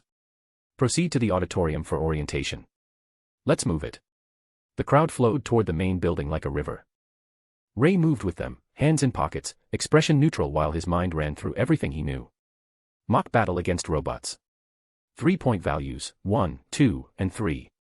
Plus the hidden 0-pointer that's actually the rescue test. Most examinees will focus purely on combat points. Smart ones will recognize the rescue opportunity. He knew all this from his meta-knowledge. But he had to act like he didn't. Had to react naturally. Just another examinee. Do well, but don't be suspicious about it. The auditorium was enormous, because of course it was. This was UA. Stadium seating stretched upward in all directions, capable of holding thousands. Rei chose a seat in the middle section. Not front row eager, not back row slacker. Perfectly average positioning. The lights dimmed dramatically. Then, with an explosion of spotlights and unnecessarily energetic music, Present Mike burst onto the stage. Hey, examinees. Welcome to today's live performance. Can I get a hey up in here? Complete silence. Nobody responded. Present Mike powered through like the professional he was. Tough crowd. Alright, let's get down to business. I'm gonna break down how this practical exam works. You ready? More silence. Rei watched with detached amusement. Present Mike's enthusiasm was admirable even when nobody matched his energy. The explanation began. Mock battle centers scattered across UA's massive campus. Villain robots worth different point values. 10-minute time limit. Use your quirks to destroy robots and accumulate points. Everything Rei already knew, but he paid attention to the delivery. How much information they gave. What they emphasized. What they left out. You'll be assigned to different battle centers. President Mike continued. Check your applicant cards for your designation. Rei pulled his card out, Battle Center C. Not B, he noted. Midoriya should be in B based on the original timeline. Different centers mean we won't interfere with each other. Good. Rei didn't want to accidentally alter Midoriya's defining moment. And one more thing. President Mick's voice rose. A massive hologram appeared, showing 4 different robot designs. There are 4 types of foe villains. The last one, the 0-pointer, is worth exactly 0 points. It's an obstacle, folks. My recommendation. Run away. And that's the trap, Rei thought. Make it seem worthless so examinees ignore it. But the real test is what you do when it threatens others. A hand shot up in the audience. Predictably, it was the guy with engines in his legs. Excuse me. Ida stood, projecting his voice with practiced clarity. The handout lists 4 villain types, but you only mention 3. If this is an error, IT reflects poorly on UA's reputation. President Mike blinked. I mentioned all 4 though. Additionally. Ida turned and pointed directly at Midoriya. You. With the green hair. You've been muttering constantly. It's distracting. If you're not taking this seriously, please leave. Every head turned toward Midoriya, who immediately went red. Harsh, Rei thought. But Ida means well. He'll apologize later once they're classmates. President Mike clarified the 0-pointer again, assured Ida that all information was accurate, and continued the presentation. Rei tuned out the repetitive parts. Instead, he reviewed his strategy mentally. Don't sprint in immediately. Let the overeager ones rush ahead first, assess their approaches, identify patterns. Target 2 and 3-pointers for efficiency. Save 1-pointers for cleanup if time permits. When the 0-pointer deploys, that's the rescue opportunity. Stay alert for civilians in danger. Solid plan. Balance between scoring high enough to pass comfortably and not standing out so much that he became memorable. The presentation ended. Examinees were directed to locker rooms to change, then to their assigned battle centers. Rei followed the flow, changed into his athletic gear, and headed toward Battle Center C. The walk was quiet. Most examinees were too nervous to talk. Some stretched, warming up. Others looked like they were internally panicking. Rei just walked, centered and focused. Battle Center C appeared ahead, a sprawling mock city complete with buildings, streets, and alleyways. Incredibly detailed. UA had clearly spared no expense. Probably reset after every exam cycle, Rei reasoned. Cementos can rebuild structures with his quirk. Efficient. About 40 examinees gathered at the starting gate. Rei positioned himself near the middle of the pack, observing the others. Interesting quirks in this group, someone with what looked like tape dispensers for elbows, a girl whose hair seemed to be made of vines, a guy with hardening skin, someone who could produce acid. Decent variety, Rei assessed. Some will excel in combat. Others will struggle but might shine in rescue scenarios. President Mick's voice boomed from speakers around the battle center. Alright, examinees. Here's the deal. The moment I say go, you've got 10 minutes to rack up as many points as possible. Use your quirks. Destroy those villain bots. And remember. Rei tensed, ready but not obvious about it. In real battles, there's no countdown. Go. Go. Go. Half the examinees froze, caught off guard by the sudden start. The other half exploded forward, quirks activating, screaming battle cries. And that's the first filter, Rei thought. Adaptability. How you react when expectations don't match reality. He waited 3 full seconds, let the initial rush spread out and thin the immediate competition, then moved. But not by running. Rei fired a web line at the nearest building and pulled himself up, landing smoothly on the rooftop in one fluid motion. From this vantage point, he could see everything.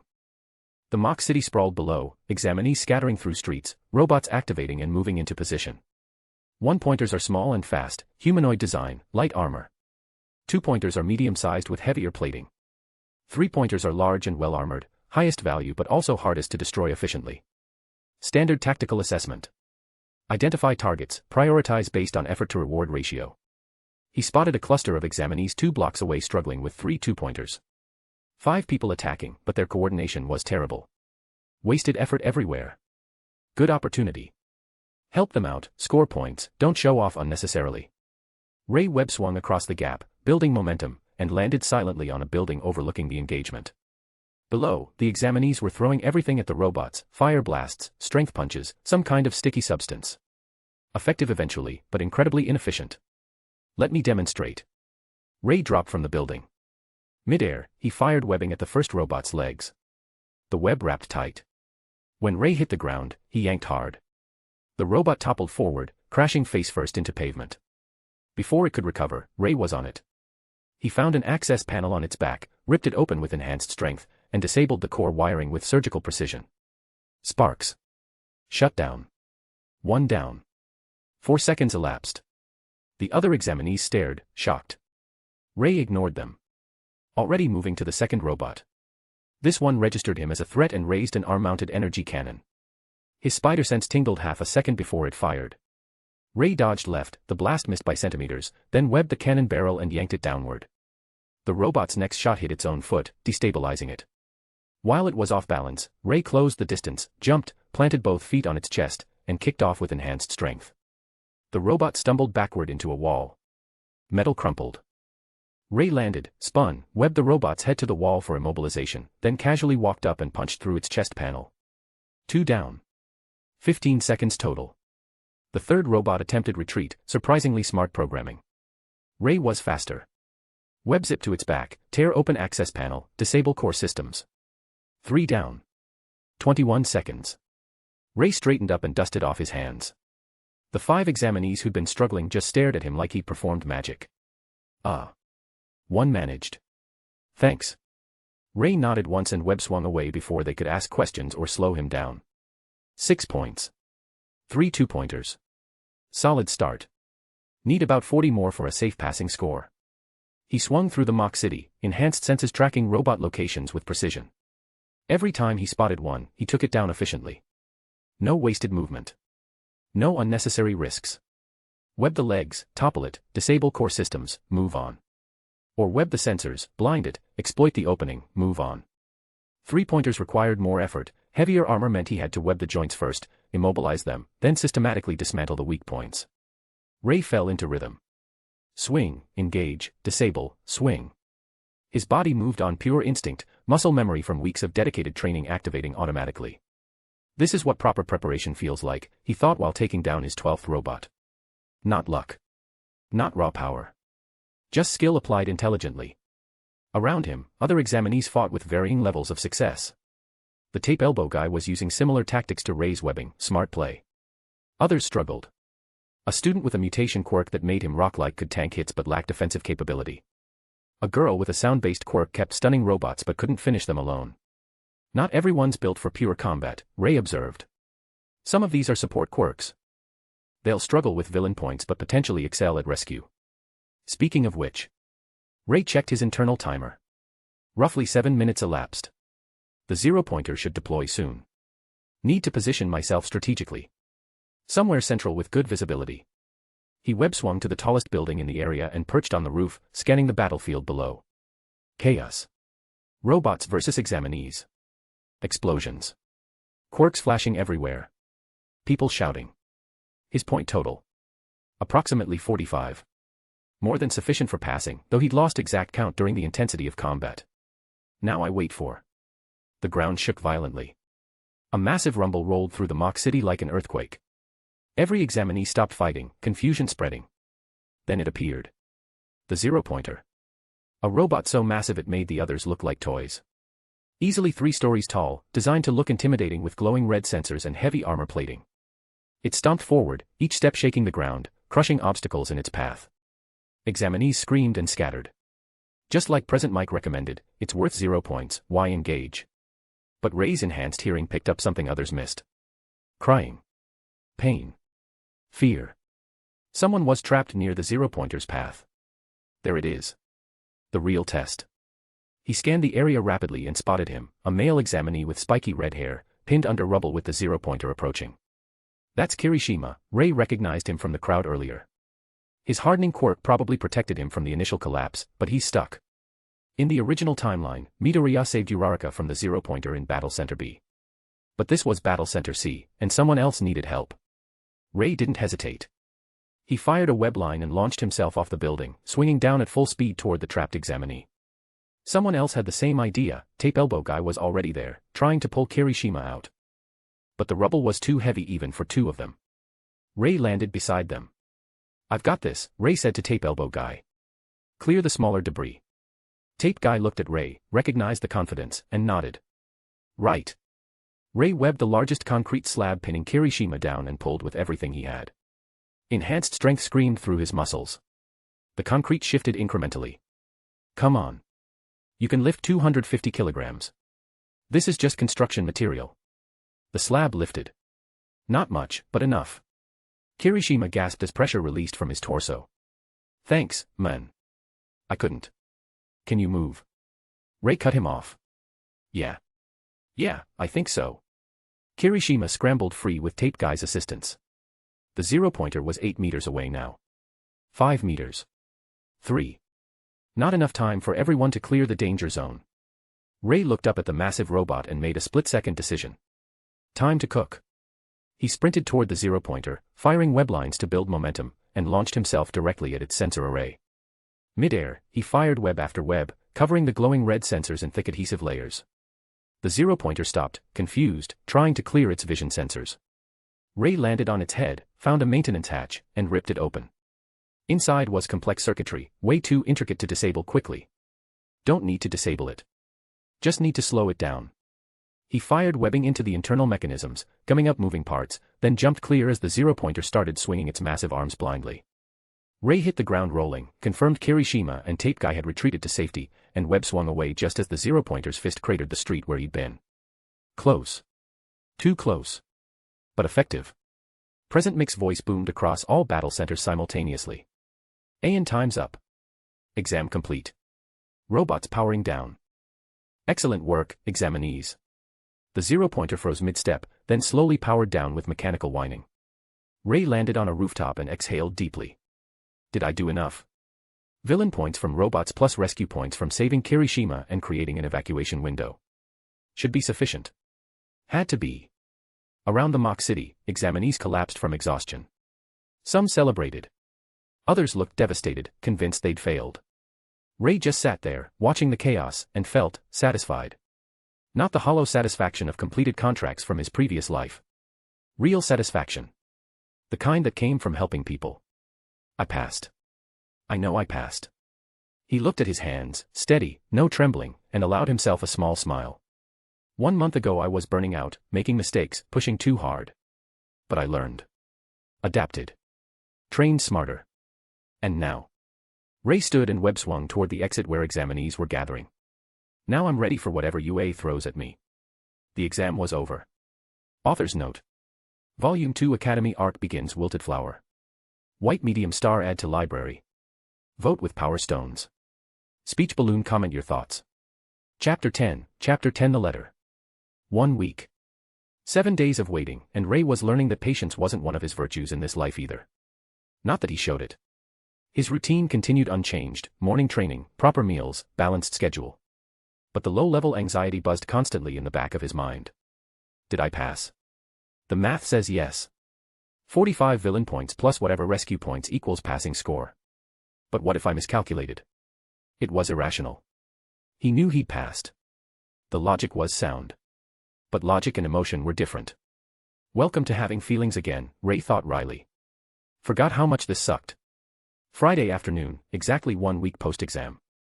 Rei had just returned from his final day at Aldera Junior High, graduation ceremony yesterday, diploma received, immediately left. No sentimentality. The original Rei hadn't made friends there, and current Rei hadn't changed that pattern. He opened his mailbox out of habit. Bills. Advertisements. Coupon for a ramen place. No UA letter. They probably send them in batches, Rei reasoned. All at once. Probably later today or tomorrow. He headed upstairs, tossed the junk mail, and tried distracting himself with training prep. Didn't work. His mind kept replaying the exam. Every robot destroyed. Every decision made. Every second of the zero-pointer encounter. Should I have been more aggressive? Less flashy? Did I help enough people? The waiting was worse than the actual combat. His phone buzzed. Unknown number.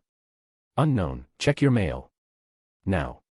Rei's instincts immediately flagged it as suspicious. But something about the timing. He was downstairs in seconds, enhanced speed making the trip nearly instantaneous. Mailbox still empty. Then he heard it, mechanical whirring overhead. Rei looked up as a small drone descended, a package clutched in its mechanical arms. It landed precisely in front of his building, scanned him with a red laser, deposited the package, and flew off. The package bore the UA High School logo. Here we go. Rei brought it upstairs, set it on his kitchen table, and stared at it for 10 full seconds. Stop stalling. He tore it open. Inside was a metallic disc about the size of a coaster. The moment he extracted it, the disc activated, projecting a hologram above his table. All Might appeared. Full symbol of peace form, all muscle, charisma, and that signature smile. I am here. All Might's voice boomed. As a projection. Rei couldn't suppress a slight smile. Even knowing this was pre-recorded, the man's presence was magnetic. Young Mizuki. All Might pointed at the camera. I've come to deliver your exam results personally. Why? Because as of this spring, I'll be teaching at UA High School. Right, Rei remembered. Big reveal. Symbol of peace becomes a teacher. The projection shifted, displaying exam data. Now then. Your performance. 2 numbers appeared. Villain points. Rescue points. 45 villain points. All Might sounded genuinely impressed. Excellent score. You demonstrated superior combat ability, tactical thinking, and efficiency. However, the screen showed footage from Battle Center C, Rei's perspective swinging through the mock city, taking down robots with clean precision. They recorded everything. Of course. This is UA. Villain points don't tell the complete story. All Might continued. At UA, we value more than fighting skill. We value heroic spirit. The desire to save others. The footage changed. Now it showed Rei helping Kirishima, extracting him from rubble. Then engaging the zero-pointer, webbing its sensors, buying evacuation time. When you saw someone in danger, you didn't hesitate. All Might's smile radiated pride. You put yourself at risk for a fellow examinee. When faced with an obstacle you couldn't defeat, you adapted. You protected others. The screen updated. Rescue points. 38 rescue points. All Might announced. Awarded for your actions during the zero-pointer incident. For rescuing an injured examinee. For creating an evacuation window. For embodying true heroic spirit. Rei stared. 38 rescue points. Higher than expected. That's quick math. 83 total. That should rank high. Really high. Combining your scores, All Might's projection continued, your total is 83 points. The screen displayed a ranking list. 4th place, Rei Mizuki, 83 points. 4th place. Out of hundreds of examinees across multiple battle centers, he'd placed 4th overall. Holy shit.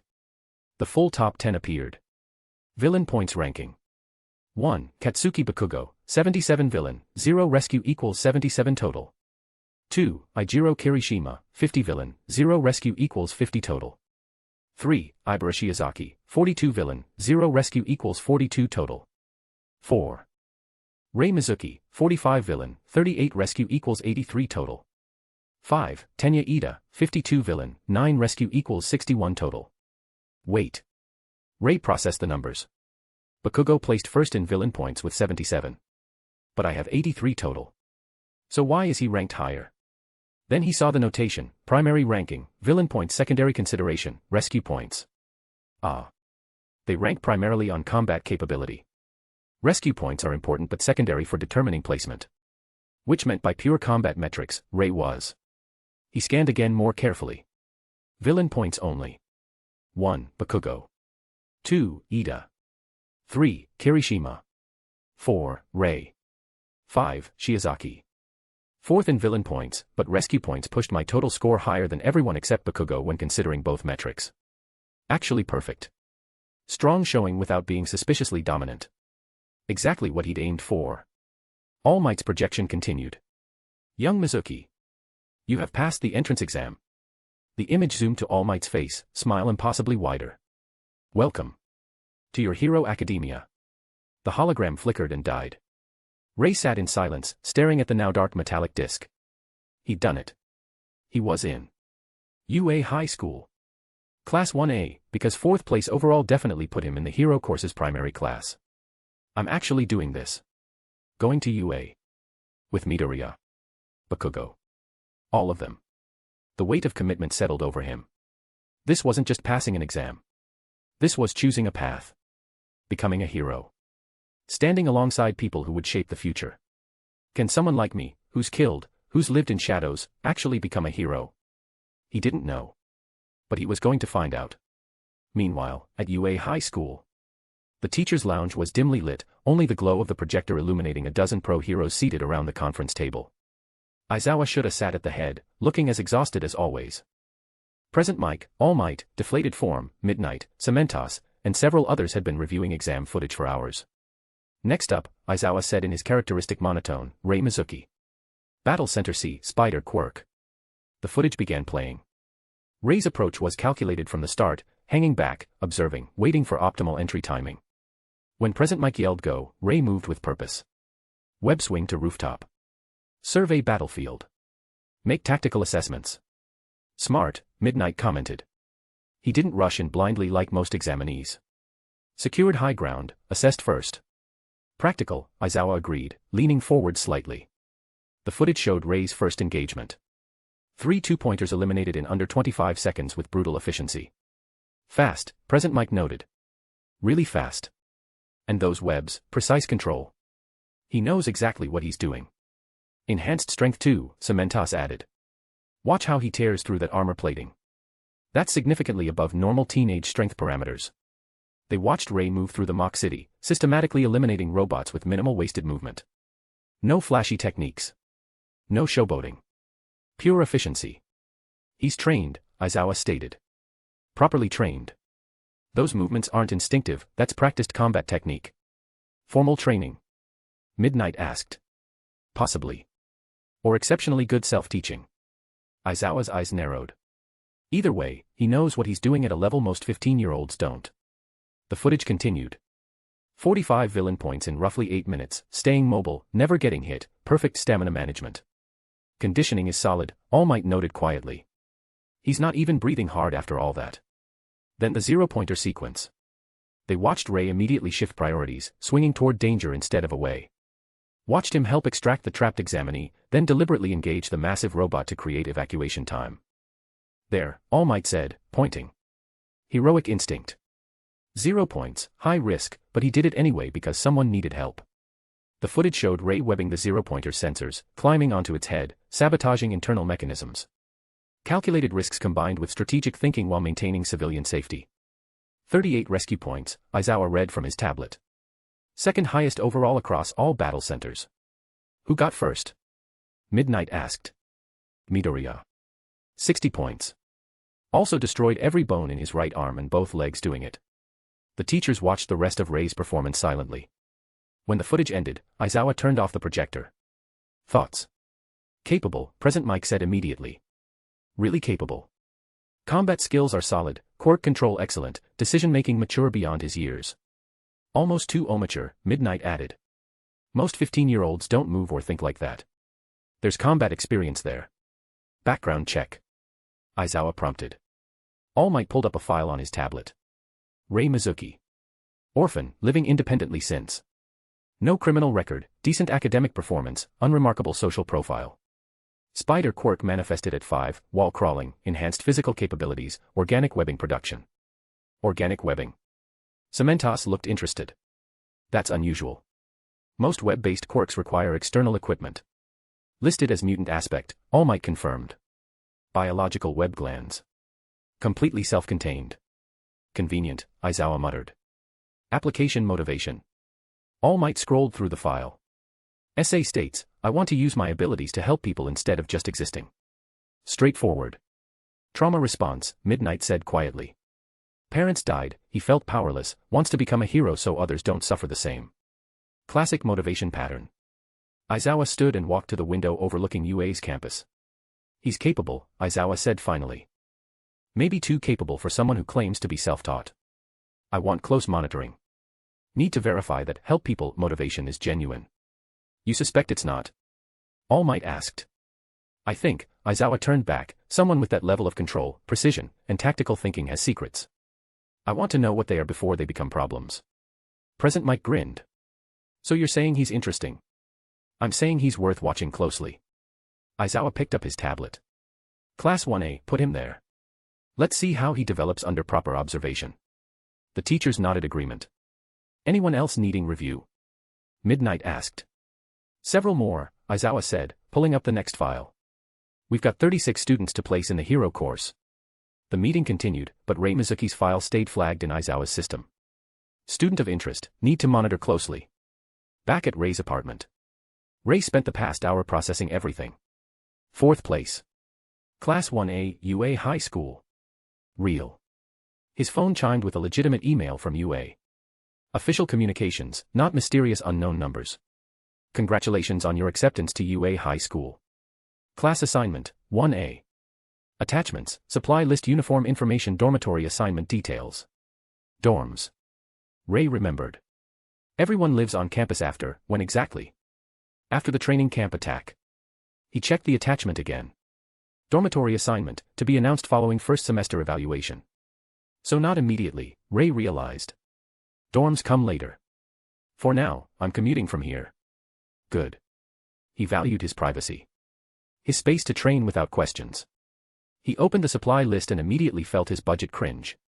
Specific notebooks, particular pens, gym clothes, indoor shoes, outdoor shoes, hero costume design consultation fee. How does anyone afford this? Then he remembered. Right. Government-funded hero education. Tuition free. But supplies still cost money. The supply list alone was expensive. Need a part-time job, Rei decided. Orphan stipend covers rent and food, but not elite hero school supplies. UA High School, Rei thought, rereading the acceptance email. Class 1A, Future Heroes. He walked to his window, looking out at the city below. Somewhere out there, Midoriya was probably crying tears of joy. Bakugo was probably grinning maniacally. Kirishima was probably celebrating with his family. Uraraka was probably calling her parents. And Rei. Rei stood here feeling something foreign. Something he hadn't experienced in too long. Hope. Maybe I can actually do this, he thought. Maybe someone like me can become a hero. The sun set, painting the sky in shades of orange and red. In 2 weeks, everything would change. But for now, Rei Mizuki allowed himself a moment to simply breathe. He'd done it. He'd passed. Soon he'd walk through UA's gates not as an examinee, but as a student. Here we go, Rei thought, allowing himself a slight smile. Let's see what kind of hero I can become. Chapter 11, First Impression. April 10th. First day at UA High School. Rei stood in front of his bathroom mirror at 5:30 a.m., staring at his new school uniform. Gray blazer, red tie, white shirt, dress pants. Everything fit properly, though it felt restrictive after weeks of wearing nothing but athletic clothes. This is actually happening. 2 weeks had passed since receiving his acceptance letter. 2 weeks of continued training, mental preparation, and suppressing the low-level anxiety that kept trying to surface. Now it was time. Rei adjusted his tie, grabbed his bag, packed with the specific supplies UA required, and headed out at 6:15 a.m. The train ride to UA took 40 minutes. Rei spent it observing other students in identical uniforms, all heading to the same destination. Some chatted excitedly with friends. Others sat alone, nervous or focused. Rei fell into the latter category. Alone, focused, mentally reviewing what he knew was coming. Quirk apprehension test. First day. Aizawa threatens expulsion. Tests everyone's abilities and mentality. He knew what was coming. The question was how much to show. UA's campus appeared through the train window as they approached the station. The main building dominated the skyline, modern architecture, glass and steel, designed to impress. Government money well spent, Rei thought as he disembarked with dozens of other students. Walking through UA's gates felt surreal. This was where canon happened. Where Midoriya would grow into the greatest hero. Where villains would attack. Where everything he'd been preparing for would unfold. And I'm walking right into the center of it. The main building's entrance was massive, designed to accommodate students with all types of mutation quirks. Rei followed directional signs toward the first-year classrooms, navigating wide hallways filled with students. His class assignment, Class 1A, first floor. The hero course's primary class. As expected for someone who ranked 4th overall in the entrance exam. Rei found the classroom easily, a door twice the height of standard doors with 1A marked clearly. He took one breath to center himself, then slid it open. The room was maybe half full already. Students scattered around, some sitting, others standing in small groups. The energy was mixed: excitement, nervousness, anticipation. And immediately, Rei's eyes picked out familiar faces. Bakugo Katsuki sat near the back with his feet propped on the desk, scowling at nothing in particular. His aggressive aura filled that corner of the room. Midoriya Izuku stood near the front looking uncomfortable, clutching his bag, clearly not used to being in the same space as so many talented people. A tall student with glasses and a rigid posture was currently marching toward Bakugo with clear intent. Ida Tenya, Rei identified. About to have his canonical interaction with Bakugo. Remove your feet from that desk. Ida's voice carried across the room. Such behavior is disrespectful to the upperclassmen who used this furniture before us and to the craftsmen who made it. TCH. Like I give a shit, Bakugo shot back without looking at him. Who the hell are you? I am Tenya Ida from Semi-Private Academy. It is a pleasure to meet you. Rei walked to his assigned seat while that interaction played out, middle section, window side, good vantage point of the entire room. As he sat and began organizing his desk, he continued his observations. Yaoyorozu Momo sat near the front, posture perfect, expression composed. Recommended student. Creation quirk. Already carrying herself like someone who belonged here. Kirishima Ijiro was chatting animatedly with another student, his bright smile and open body language radiating friendliness. Ashido Mina bounced in her seat, pink skin and horns making her impossible to miss, practically vibrating with excitement. The door opened again. Uraraka Ochiko entered, looking around nervously until she spotted Midoriya. Here we go. Hey. You're the curly-haired guy from the exam. Uraraka walked up to him with genuine friendliness. I'm Ochiko Uraraka. I wanted to thank you for.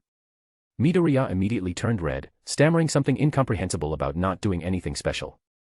Then Ida approached, introducing himself formally and apologizing for his initial rudeness during the entrance exam presentation. Right on schedule, Rei noted. Canon interactions proceeding normally. More students filtered in over the next few minutes. Kaminari Denki with his electric blonde hair. Jiro Kyoka with her earphone jacks. Tokoyami Fumikage with his bird head. Todoroki Shoto. Rei's attention sharpened when Todoroki entered. Half white, half red hair. Heterochromatic eyes. Expression completely neutral. He walked to a seat near the front without acknowledging anyone, sat down, and stared forward. Endeavor's son, Rei thought. Recommended student. Ice and fire quirks. Probably the strongest combat ability in this class besides Midoriya once he masters one for all. And potentially besides himself, but that remained to be seen. The classroom filled up completely. 20 students total, all talking, introducing themselves, the energy building. Then the door opened one more time. But nobody walked in. Instead, something yellow and shapeless shuffled through at ground level. A sleeping bag. The entire class went silent, confused, as the yellow caterpillar thing crawled its way across the floor to the front of the room. Then a tired voice emerged from inside it. It took you 8 seconds to quiet down. That's not going to work. Time is precious. Rational students would understand that. The sleeping bag unzipped, revealing a man with messy black hair, perpetually tired eyes, and stubble that suggested he hadn't shaved in days. Rei's posture straightened reflexively. Aizawa Shuta. Eraserhead. Underground hero. Their homeroom teacher. And someone Rei knew he needed to be very careful around. I'm Shota Aizawa, your homeroom teacher, Aizawa said in a flat monotone. He pulled a blue and white gym uniform from his sleeping bag. Put these on and meet me outside. You have 5 minutes. The class erupted in confused murmuring. Wait, what about the entrance ceremony? Aren't we supposed to have orientation first? What's going on? Aizawa's tired eyes swept the room with an expression that clearly said he'd heard these questions 1,000 times and didn't care. If you want to be heroes, you don't have time for pointless ceremonies. UA gives its teachers freedom to run their classes as they see fit. He walked toward the door. 5 minutes. Locker rooms are down the hall. Don't be late. Then he left, leaving 20 confused first-years staring after him. For a moment, nobody moved. Then Bakugo stood up, grabbing his bag. You heard him. Let's go. That broke the spell. Students scrambled to grab their gym uniforms and head for the locker rooms. Rei stood calmly, collected his uniform, and followed. Quirk apprehension test, he thought while walking. 8 physical tests using quirks freely. Aizawa evaluates everyone's abilities and mentality. Threatens to expel whoever places last. Time to decide how much to show. The boys' locker room was organized chaos, 20 guys changing quickly while nervous energy filled the space. Rei found an empty locker, changed efficiently into the blue and white gym uniform, and was one of the first ones ready. He stepped outside and waited while others finished. Midoriya emerged looking pale and anxious. Bakugo looked ready to fight the entire world. Ida looked serious and determined. Todoroki looked completely unbothered. Once everyone assembled, including the girls, who'd changed in a separate locker room, Aizawa led them across campus to one of UA's training grounds. A massive open field with various equipment stations set up for different physical tests. The ground was clearly designed for quirk use, reinforced, durable, with measurement devices integrated throughout. They built this entire facility just for evaluating students, Rei observed. The budget must be insane. Aizawa turned to face the class, hands in his pockets. Before we start, let me establish something. He pulled out his phone and displayed something on the screen.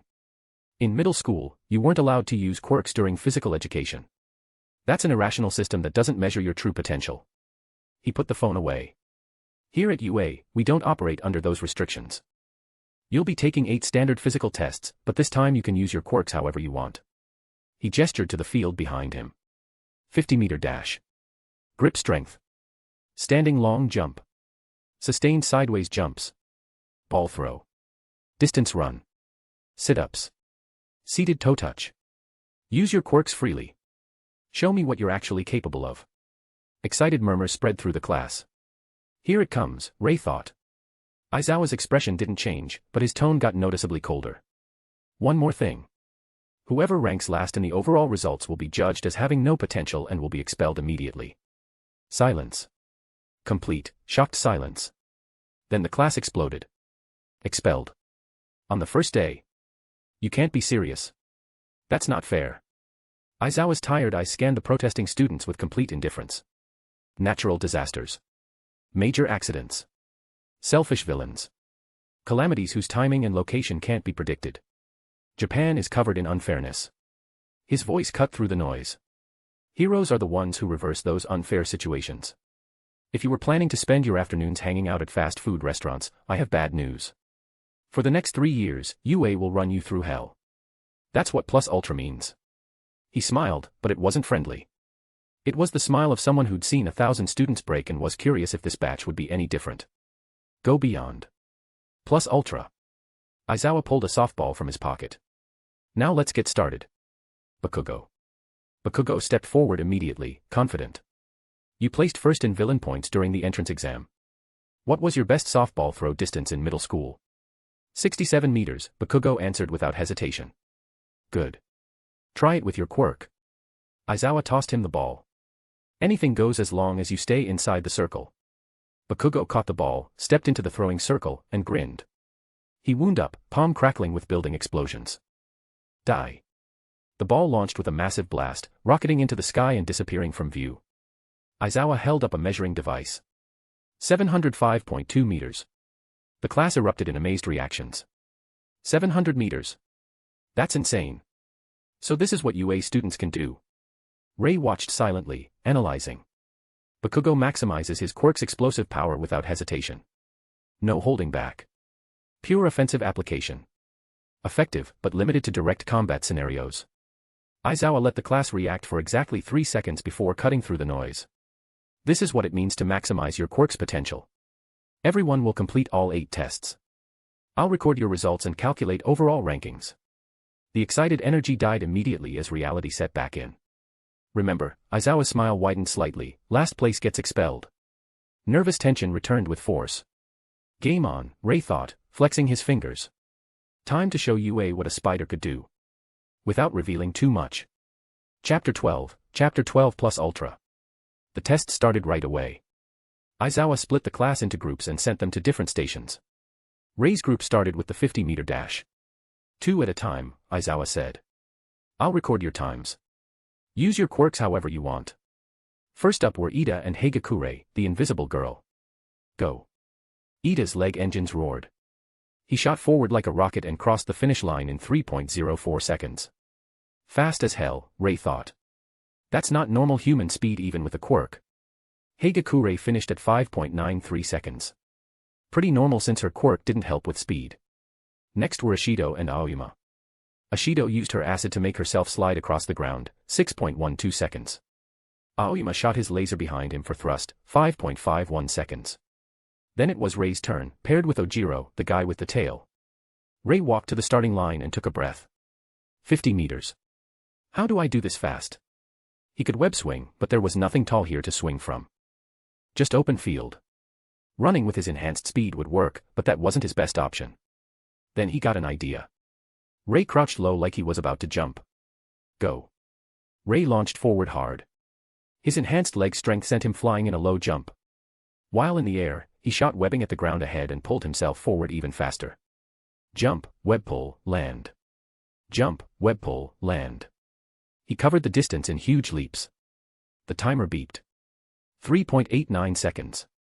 Not bad, Rei thought. Slower than Ida but pretty good. Ojiro finished at 5.49 seconds using his tail for balance. Aizawa wrote down the times and moved them to the next test. Grip strength was next. Simple test, squeeze a machine as hard as you can. Most students got between 50 and 70 kilograms.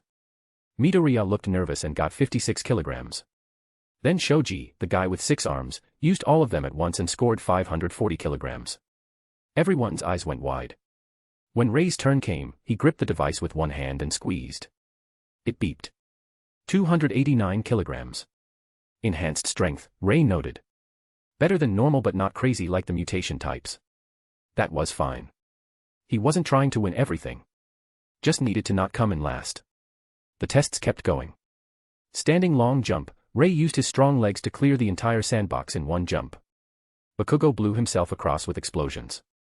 Uraraka made herself weightless and floated over. Sideways jumps, Rei's enhanced speed and reflexes made this easy. He did way more reps than normal people could. Toe touch, not his best, but his training kept him flexible enough. He did okay. Sit-ups, his core strength was enhanced too. He maxed out the counter before time ran out. During all this, Rei kept watching the others. Bakugo was crushing most events with raw power. Todoroki was quietly dominating everything with his ice. He created ice slides, ice walls, used it for everything. Midoriya was struggling hard. Every test, he looked more panicked. His scores were average or below. And Rei knew why. He can't use one for all, Rei realized. He's scared he'll break his body. So he's basically competing without a quirk. He's gonna place last if this keeps up. But Rei couldn't help him. This was Midoriya's problem to solve. Finally, the last test. Ball throw. The one Bakugo had done earlier as a demo. Students went one by one. Uraraka made her ball weightless and it just kept going forever. Aizawa's device said infinity. Bakugo threw another explosive one, 705.2 meters. Todoroki made a huge ice ramp and launched the ball, 697 meters. When Rei's turn came, he grabbed the ball and thought for a second. I can't make it float. Can't explode it. Can't freeze it. But I have webs. Rei wound up to throw. As he released the ball, he shot a web line attached to it. Then he yanked the web hard, adding extra speed. The ball flew forward fast, the web pulling it further before it dissolved. Aizawa's device beeped. 487.3 meters. Not the best, Rei thought. But good enough. Some classmates looked impressed. Others were too focused on their own turns to notice. Then Midoriya stepped into the circle. Everyone watched. He looked more nervous than anyone all day. He threw the ball. It landed pathetically close. 46 meters. Barely better than a middle schooler without a quirk. Aizawa's face didn't change, but Rei could tell he was thinking something. He knows, Rei thought. Midoriya got into UA somehow. His quirk can't actually be this weak. Midoriya, Aizawa called out. You're not using your quirk.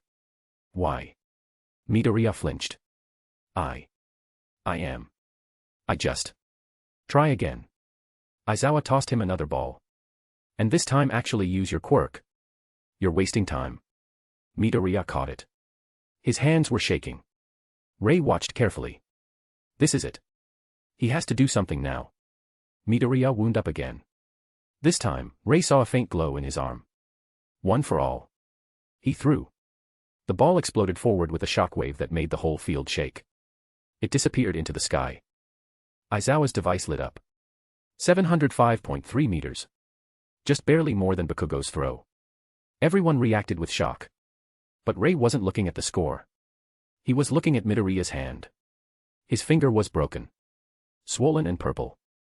He focused everything into just one finger, Rei realized. Broke one finger instead of his whole arm.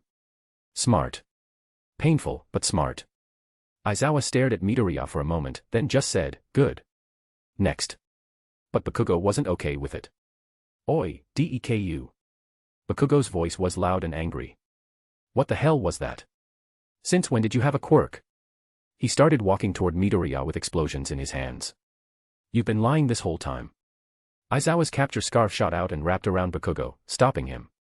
That's enough, Aizawa said. His eyes glowed red, his quirk activating. Use your quirk on a classmate outside training and you're expelled. Got it. Bakugo struggled for a second, then stopped. He glared at Midoriya but stayed quiet. Got it, he said through his teeth. Aizawa let him go and his eyes went back to normal. We're done here. Everyone line up. I'm showing the results. The class gathered in front of Aizawa. He pulled up something on his device. These are your total scores from all 8 tests, Aizawa said. Ranked from first to last. A hologram appeared showing the rankings. 1. Momo Yaoyorozu. 2. Shoto Todoroki. 3. Katsuki Bakugo. 4. Tenya Ida. 5. Fumikage Tokoyami. 6. Mizo Shoji. 7. Mashireo Ojiro. 8. Eijiro Kirishima. 9. Mina Ashido. 10. Achiko Uraraka. 11. Koji Koda. 12. Rikido Sato.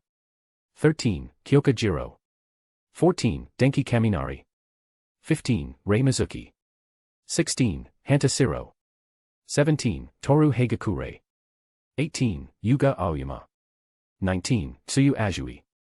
20. Minoru Mineta. 21. Izuka Midoriya. Rei looked at his placement. 15th, middle of the pack, he thought. Perfect for now. Not high enough to get too much attention. Not low enough to look weak. Exactly where he wanted to be. Midoriya was dead last. 21st place. His broken finger and not being able to use his quirk for most tests had killed his score. So Aizawa's gonna expel him now and... Oh, by the way, Aizawa said. He looked almost amused. The expulsion thing was a lie. It was just to make sure you all tried your hardest. The class lost it. What? You're kidding. I almost died from stress. Aizawa smirked a little. It was obviously a lie. You should have figured it out if you thought about it. Yaoyorozu nodded like she'd known all along. I assumed as much. She's the only one, Rei thought. Everyone else totally believed it. That's it for today, Aizawa said, already walking away. There's paperwork about your classes in the classroom. Look at it. You're dismissed. And he just left. The whole class stood there shocked. Slowly, everyone started heading back to the locker rooms. The tension finally broke and people started talking again. Rei walked quietly, thinking about everything. 15th place. Good for day 1. Showed I'm capable without standing out too much. Midoriya survived barely. Bakugo's suspicious now. Todoroki and Yaoyorozu are clearly the strongest. Everything's going according to canon. While changing back into his uniform, Rei heard conversations around him. That was crazy. I really thought we'd get expelled. Did you see Bakugo try to attack Midoriya? That guy's scary. Todoroki barely even tried and got 2nd place. He's insane. Rei ignored them, grabbed his bag, and went back to the classroom. First day of UA was almost over. And he'd made it through without drawing too much attention. Good start, Rei thought. Let's see what happens next. Author's note. Rei placed exactly where he wanted, middle of the pack, not too high, not too low. White medium star add to library. Vote with power stones. Speech balloon comment what you think. Memo drop a review so I know your thoughts. Thanks for reading. Spider. Chapter 13, 13 Costumes and Chaos. The second day at UA started with something Rei hadn't expected. Hero training. Actual, honest-to-God hero training on day 2. They really don't waste time, Rei thought as he sat in Class 1A, listening to their schedule for the day. Math, English, then foundational hero studies with. The classroom door slammed open with enough force to make half the class jump. I am, a booming voice echoed through the room, coming through the door like a normal person. All Might stepped through the doorway, his massive frame barely fitting, wearing his Silver Age costume and that trademark smile that could probably be seen from space. The class exploded into excited reactions. It's All Might. He's really teaching here. So cool. Rei watched the symbol of peace stride to the front of the classroom with complete confidence, and despite knowing this was coming, despite having seen it in the anime, actually being in the same room as All Might hit different. The number one hero, Rei thought. The man who'll eventually pass the torch to Midoriya. And right now, he's standing 20 feet away. Welcome to the most important class at UA High. All Might announced, striking a pose. Think of it as Hero ING 101. Here, you will learn the basics of being a pro. And what it means to fight in the name of good. He pointed to a card he was holding. Today's lesson, battle. The class leaned forward, excitement building. But one of the keys to being a hero is, All Might pressed a button on a remote, and the classroom wall opened up, revealing numbered compartments, looking good. Cases slid out from the wall, each numbered to correspond with a student's seat number. These are your hero costumes. All Might announced. Designed based on your quirk registration forms and requests. After you suit up, gather at Training Ground Beta. Yes SIR, the class shouted in unison. Rei looked at his case, number 15, and felt a small spike of anticipation. My hero costume, he thought. Let's see what they came up with. The locker room was chaos as students opened their cases and reacted to their costumes. Whoa, this is so cool. They actually made it exactly how I wanted. This is gonna be awesome. Rei opened his case and pulled out the suit. Black and white. Sleek. Form-fitting but flexible. The design was based on the advanced suit from the Spider-Man game he'd played in his previous life, a suit that balanced style with function. The main body was primarily black with white web patterns running across it. A large white spider emblem sat on the chest and back, stylized and sharp. The material felt durable but breathable, probably some kind of specialized fabric designed to handle his acrobatic movements. The mask was a separate piece, white lensed eyes over a black base, expressive enough to show emotion but protective enough to hide his identity. They nailed it, Rei thought, running his hand over the material. This is perfect. He changed quickly, the suit fitting like a second skin. Not restrictive, but tight enough that nothing would catch or snag during combat. The gloves and boots had enhanced grip pads, probably to assist with wall crawling, though he didn't need them. Rei pulled on the mask last, and the lenses automatically adjusted, enhancing his already enhanced vision. HUD display. Rei blinked, and information appeared in his peripheral vision, heart rate, time, environmental data. Okay, that's actually useful. He stepped out of the changing area and immediately noticed the reactions. Some students were still adjusting their costumes. Others were already showing off. Ida looked like a knight in armor. Bakugo had gone for an aggressive punk military aesthetic with grenade gauntlets. Uraraka's costume was pink and white with what looked like zero-gravity boots. And Midoriya. Oh no, Rei thought, spotting the green-haired kid. He went full All Might fanboy with the costume, didn't he? Midoriya's costume was clearly inspired by All Might's Silver Age look, green bodysuit, red gloves and boots, a white face mask, and that ridiculous helmet with the earpieces. He looks like a rabbit, Rei thought, suppressing the urge to comment. Whoa, Mizuki. Kirishima's voice pulled Rei's attention. The red-haired kid was wearing a costume that showed off his muscular build, clearly designed to display his hardening quirk. That suit looks sick. Very hero-like. Thanks, Rei said simply. You look like an underground hero, Azui, Tsu commented, her frog-like costume fitting her perfectly. Sleek and practical. Ribbit. Before Rei could respond, the door to the girls' changing room opened, and the female students emerged. Yaoyorozu stepped out first, and Rei's brain short-circuited for half a second. That's a bold costume choice.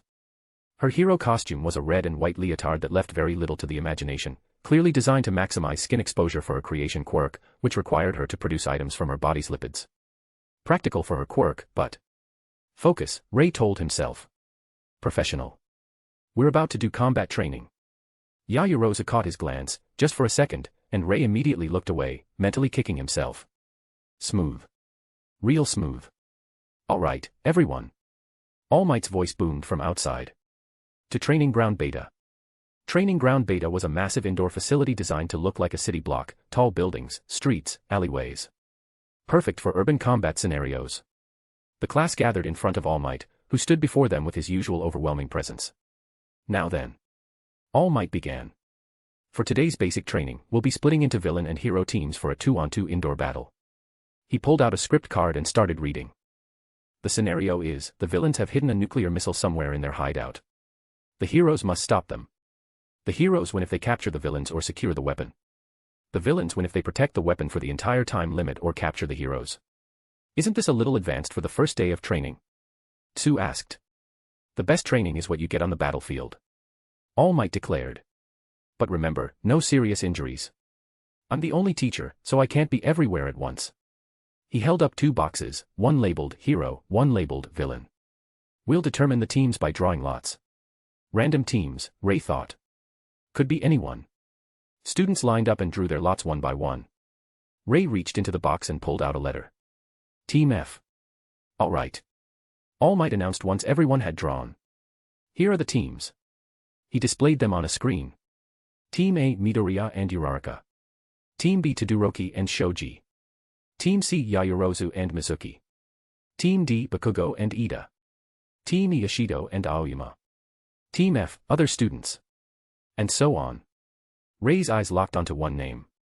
Team C, Yaoyorozu and Mizuki. I'm paired with Yaoyorozu. He glanced over at her, and she was already looking at him, her expression composed and analytical. She walked over. Mizuki-san, Yaoyorozu said formally, offering a slight bow. It seems we're partners. I look forward to working with you. Same, Rei replied, keeping his tone even. Your quirk is creation, right? Make anything as long as you know its molecular structure. Her eyebrows raised slightly, impressed. Yes. You've done your research. Just paying attention during introductions. Rei crossed his arms. That's an insanely versatile quirk. We should be able to handle most situations if we strategize properly. Agreed. Yaoyorozu's expression shifted to something more analytical. Your quirk is spider, correct? Enhanced physicals, wall crawling, and organic webbing production. That's the basics, yeah. Then we have good synergy. My creations combined with your mobility and webbing should give us strong tactical options. She's already thinking strategy, Rei noted. Good. I can work with this. Now then. All Might's voice cut through their conversation. Let's determine our first match. He reached into another box and pulled out 2 balls. Hero Team, A, Midoriya and Uraraka. Villain Team, D, Bakugo and Ida. The class murmured. Midoriya looked like he was about to pass out. Bakugo looked like Christmas had come early. The rest of you will observe from the monitor room. All Might announced.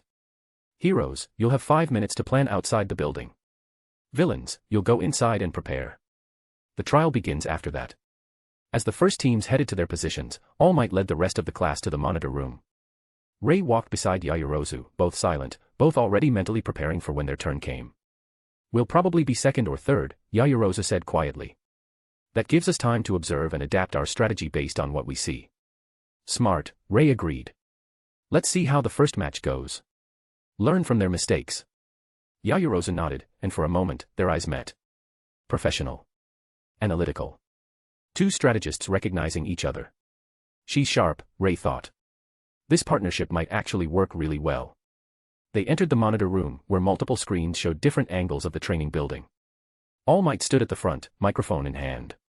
Everyone watching, he asked. Good. Then let the indoor battle trial begin. On the screens, Midoriya and Uraraka entered the building.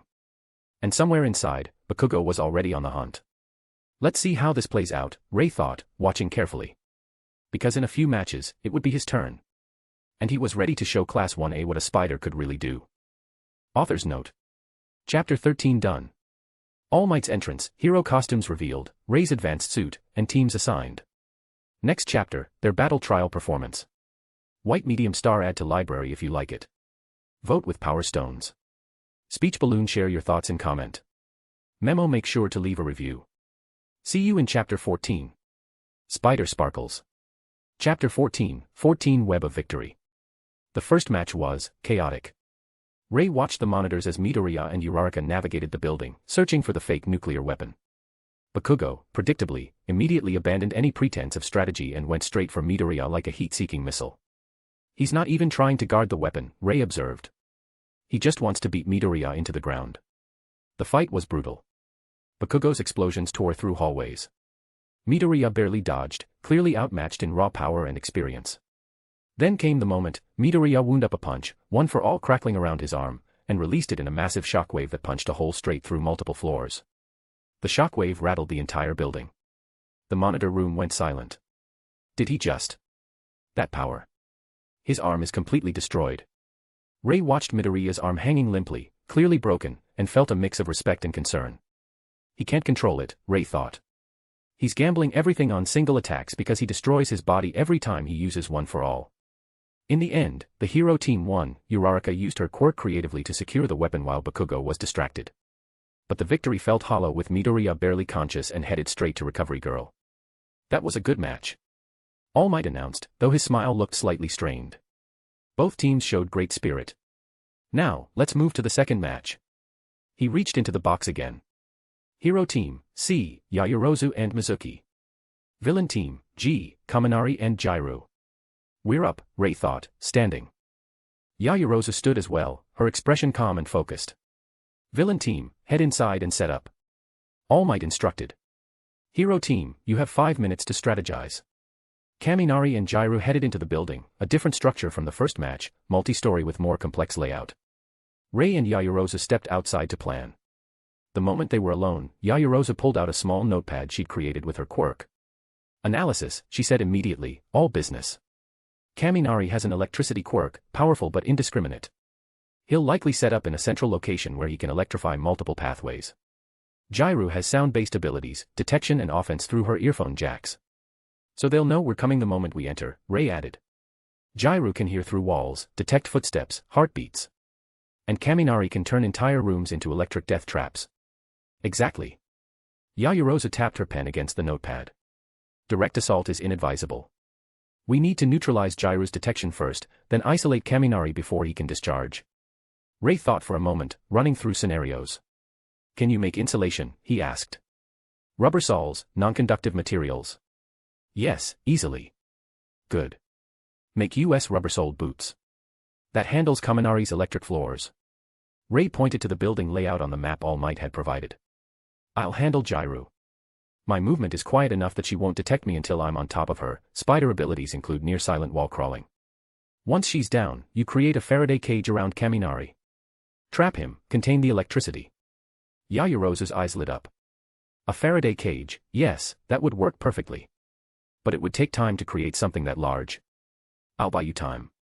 Once Jairu's out, I'll keep Kaminari distracted. You build the cage, we capture him, secure the weapon. Clean win. Simple and efficient. Yaoyorozu smiled, actually smiled. I like it. Let's execute. She placed her hand on her arm, and light shimmered. Moments later, she handed Rei a pair of rubber-soled boot covers. These should fit over your costume boots. Full insulation. Rei pulled them on. Perfect fit. Ready, he asked. Ready, she confirmed. The timer started. Rei and Yaoyorozu entered the building through the ground floor entrance. Immediately, Rei's enhanced senses kicked in. He could hear the faint hum of electricity somewhere above, third floor, probably. And the almost imperceptible sound of someone's heartbeat, Jairu, likely positioned to detect intruders. He held up a hand, signaling Yaoyorozu to stop. Second floor, he whispered, so quiet that even the monitors probably couldn't pick it up. Jairu's near the stairwell. Kaminari's on third floor with the weapon. Yaoyorozu nodded and created a small earpiece, handing it to Rei. Communication, she mouthed. Rei put it in and heard her voice clearly. Can you reach Jairu without her detecting you? Yeah, Rei whispered back. Give me 30 seconds. He fired a web line at the ceiling and pulled himself up, adhering to the wall. Then he started moving, completely silent, using his wall crawling to bypass the floors entirely. Up the exterior wall, through an open window on the second floor, into the hallway. Jairu stood 20 meters away, her earphone jacks plugged into the wall, eyes closed, concentrating on sound. She's good, Rei thought. But she's listening for footsteps. Ground vibrations. Not for someone on the ceiling. He crawled along the ceiling, directly above her, moving with the patience of a predator. 10 meters. 5 meters. 3 meters. Rei dropped. His webbing shot out mid-fall, wrapping around Jairu's earphone jacks and yanking them out of the wall. Before she could react, he webbed her arms to her sides and swept her legs. She hit the ground, and Rei webbed her to the floor completely. Capture tape, he said calmly, pulling out the capture tape All Might had provided and wrapping it around her. Total time, 8 seconds. Jairu blinked up at him, shocked. What the, how did you? Sorry, Rei said. Nothing personal. He tapped his earpiece. Jairu's down. You're clear. Excellent work, Yaoyorozu's voice came through. I'm moving to the third floor. Rei web swung up through the stairwell, joining Yayorozu as she ascended. The third floor opened into a large room, and there, in the center, was Kaminari standing next to the fake nuclear weapon. He saw them and immediately grinned. "Oh man, you guys are fast. But it doesn't matter." Electricity crackled around his body. "I'll just electrify the whole room. You can't dodge if there's nowhere to go. Now!" Rei shouted. He fired webbing at the walls, ceiling, and floor, creating a three-dimensional web network. Then he grabbed Yayorozu and swung them both onto the web structure, suspended in midair, completely off the ground. Kaminari unleashed his quirk.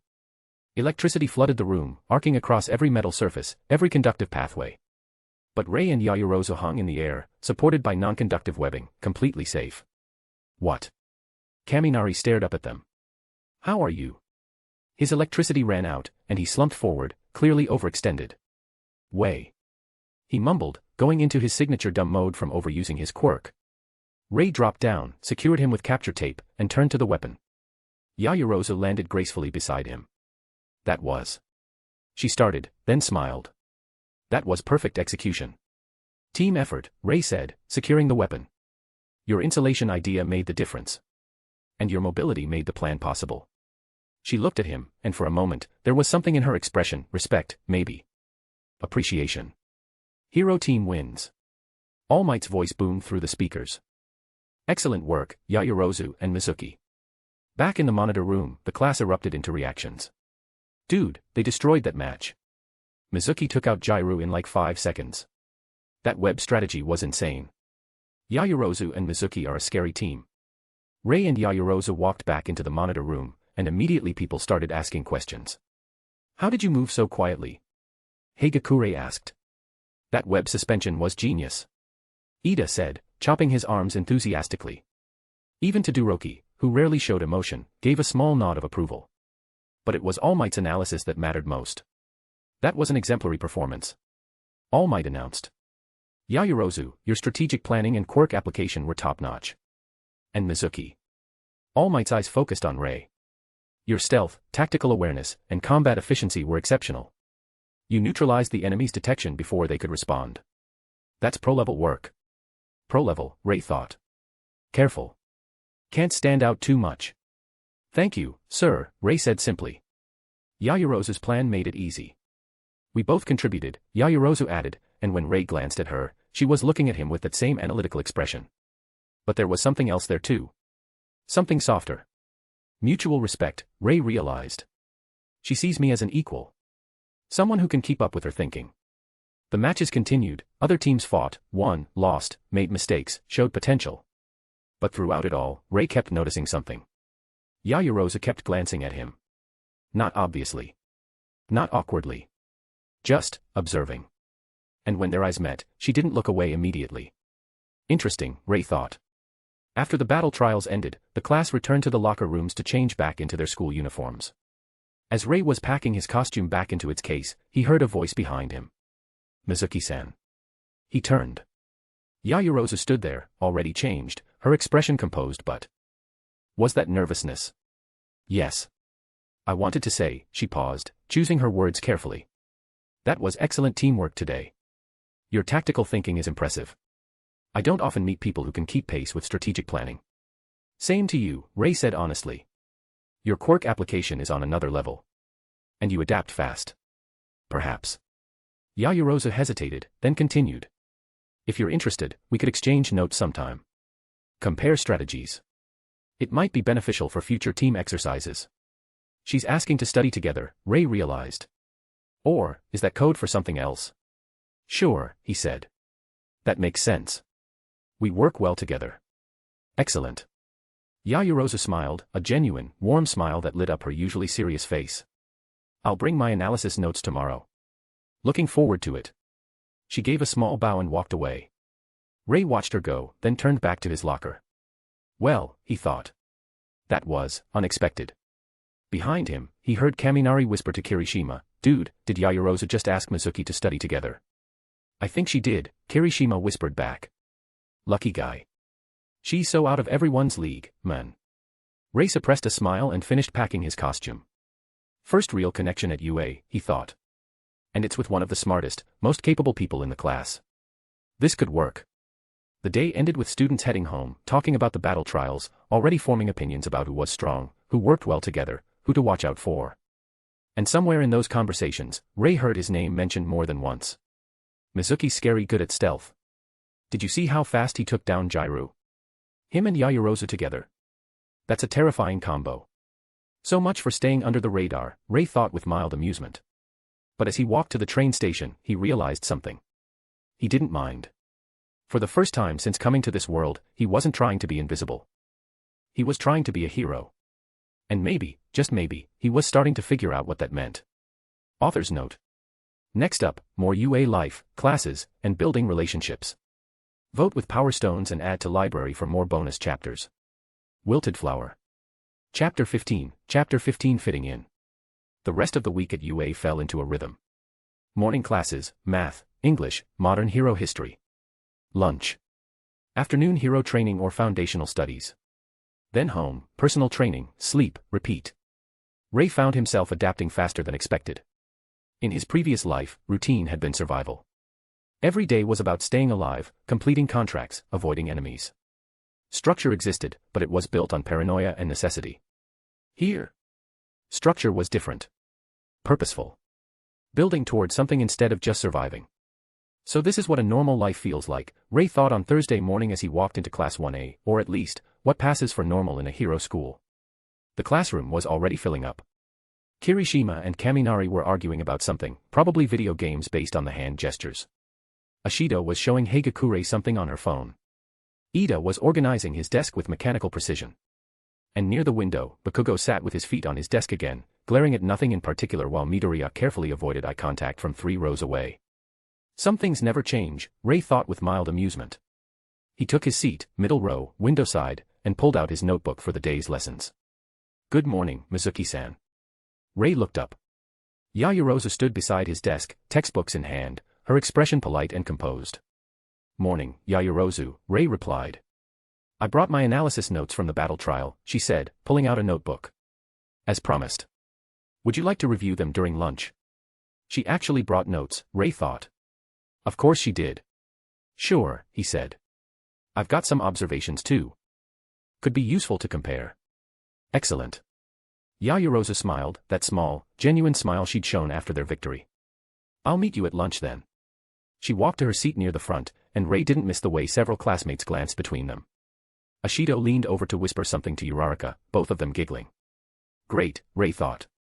We have one successful team exercise and suddenly everyone thinks there's something going on. Which was ridiculous. They were just two strategically minded people discussing tactics. Nothing more. Probably. The door slid open, and Aizawa shuffled in, looking even more tired than usual. His sleeping bag was nowhere in sight, which meant this was serious teaching mode. Sit down and shut up, Aizawa said flatly. We've got a lot to cover today. The class immediately quieted. Today's foundational hero studies will focus on rescue operations, Aizawa continued, pulling up a presentation on the screen. Natural disasters, building collapses, civilian evacuation. The boring stuff that doesn't make the news but saves more lives than villain fights. He clicked to the next slide, images of pro heroes performing rescue work. Most of you want to be combat heroes. Fight villains, look cool, get famous. Aizawa's tired eyes scanned the room. But statistically, you'll spend more time pulling people out of rubble than fighting villains. So pay attention. The lecture that followed was dry but informative. Search and rescue techniques. Triage protocols. How to assess structural stability. What to do when your quirk is useless in a rescue scenario. Rei took notes diligently. In his previous life, he'd been the one causing problems, not solving them. This was new territory. Rescue work, he thought, writing down key points. Saving people instead of eliminating targets. Complete opposite of everything I trained for. But that was the point, wasn't it? He wasn't an assassin anymore. He was trying to be a hero. And heroes saved people. Lunch came with its usual chaos. The cafeteria was packed with students from all courses, hero, support, general studies, business. The noise level was intense, hundreds of conversations overlapping. Rei grabbed his lunch, katsudon and tea, and looked around for somewhere to sit. Mizuki. Kirishima's voice called out. Over here, man. The red-haired kid was waving from a table where he sat with Kaminari, Shiro, and Ishido. Rei walked over, and Kirishima immediately started talking. Dude, that battle trial performance was insane. The way you just dropped on Jairu out of nowhere. So manly. It was pretty cool, Shiro agreed. I didn't even see you on the cameras until you were right on top of her. Stealth-type quirks are so unfair, Kaminari complained. How are we supposed to fight someone we can't even detect? By not relying on just one sense, Rei said, taking a bite of his katsudon. Jairu was listening for footsteps. I didn't make any. See, that's the kind of tactical thinking we need. Ishido said excitedly. Most of us just use our quirks and hope for the best. That works until you fight someone smarter, Rei pointed out. Speaking of smart, Ishido's grin turned mischievous. You and Yaoyorozu seem to be getting along really well. Here we go. We work well together, Rei said neutrally. That's it. Aha. Ishido clearly didn't believe him. Is that why she asked you to study together? We're comparing tactical notes. Professional development. Sure. Very professional. Ishido wiggled her eyebrows. You know half the class is already shipping you two, right? Shipping. Rei had heard that term in his previous life, internet culture thing. People wanting fictional characters to get together romantically. Except now I'm apparently one of those characters. People need hobbies, Rei said flatly. Kirishima laughed. Don't worry about it, man. Ishido ships everyone. Last week she was convinced Todoroki and Midoriya were secretly best friends. They could be. Ishido defended. The rival-to-friends dynamic is classic. Todoroki barely talks to anyone, Kaminari pointed out. Yet. He barely talks to anyone yet. Rei tuned out the shipping discussion and continued eating. These were good people. A bit chaotic, a bit noisy, but genuine. No hidden agendas. No ulterior motives. Just teenagers trying to become heroes. I could get used to this, Rei thought. Mizuki-san. He looked up. Yaoyorozu stood beside the table, her own lunch tray in hand.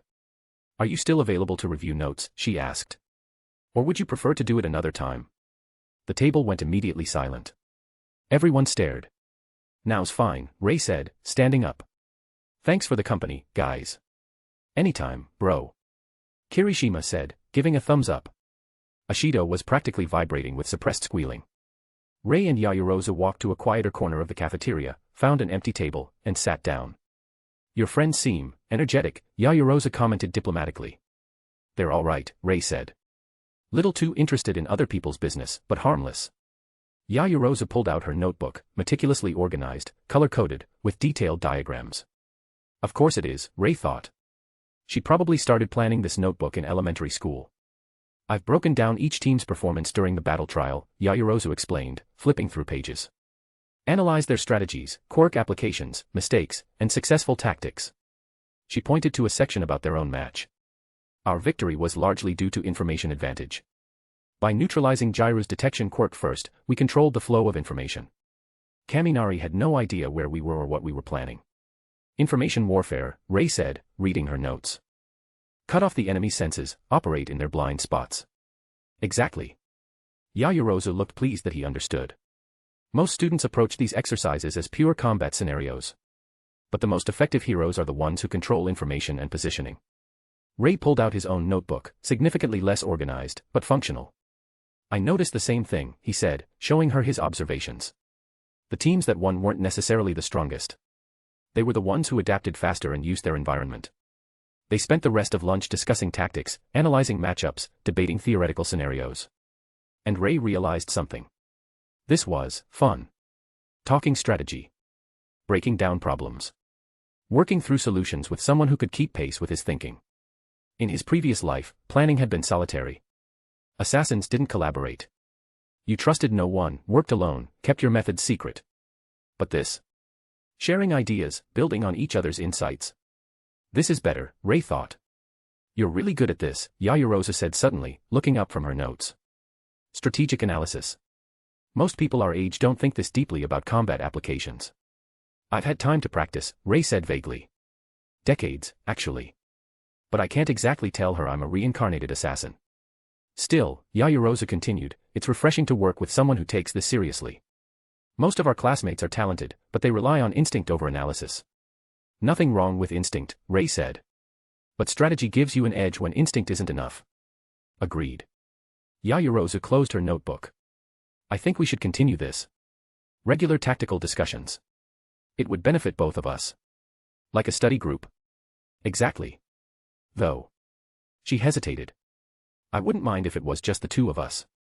Group dynamics can sometimes dilute focused analysis. She wants to keep meeting one-on-one, Rei realized. Was that professional interest? Or something else? Hard to tell with Yayorozu. She was composed, analytical, hard to read. That works, Rei said. Let's make it a regular thing. Excellent. Yayorozu smiled, and Rei noticed, not for the first time, that she was actually really attractive when she smiled. Focus, he told himself. Professional. Tactical discussions. Nothing else. The lunch bell rang, signaling the end of break. Students started heading back to class. As Rei and Yayorozu walked back together, he caught Ishido giving them a very obvious thumbs up from across the hallway. Unbelievable. The afternoon classes were hero-focused again, this time with All Might teaching rescue scenarios. Rescuing civilians is the foundation of hero work. All Might announced, his voice echoing through the training ground. Today, we'll practice evacuation procedures. The class spent 2 hours running through simulations, building collapses, fire scenarios, flood evacuations. Each student had to demonstrate how their quirk could be applied to rescue work. Rei's turn involved using his webs to create evacuation lines from a burning building, stringing them between structures so civilians could slide down to safety. Excellent improvisational thinking, young Mizuki. All Might praised. Using your quirk to create infrastructure is exactly the kind of outside-the-box thinking heroes need. By the end of the day, Rei was exhausted, not physically, but mentally. Class 1A was intense. Every lesson pushed them, every training exercise demanded creativity and adaptation. This is what hero school is, Rei thought as he changed back into his uniform. Not just learning to fight. Learning to think. To save people. To be better. He grabbed his bag and headed for the train station. Tomorrow would bring more of the same, classes, training, slowly building relationships with classmates who were starting to feel less like strangers and more like friends. Friends, Rei thought as the train carried him home. When was the last time I had those? Not in his previous life, that's for sure. But maybe here, in this world, he could. Maybe he could be more than just a weapon. Maybe he could be human. Author's note. Chapter 15 done. Rei settling into UA life, building friendships, and continuing to develop his connection with Momo.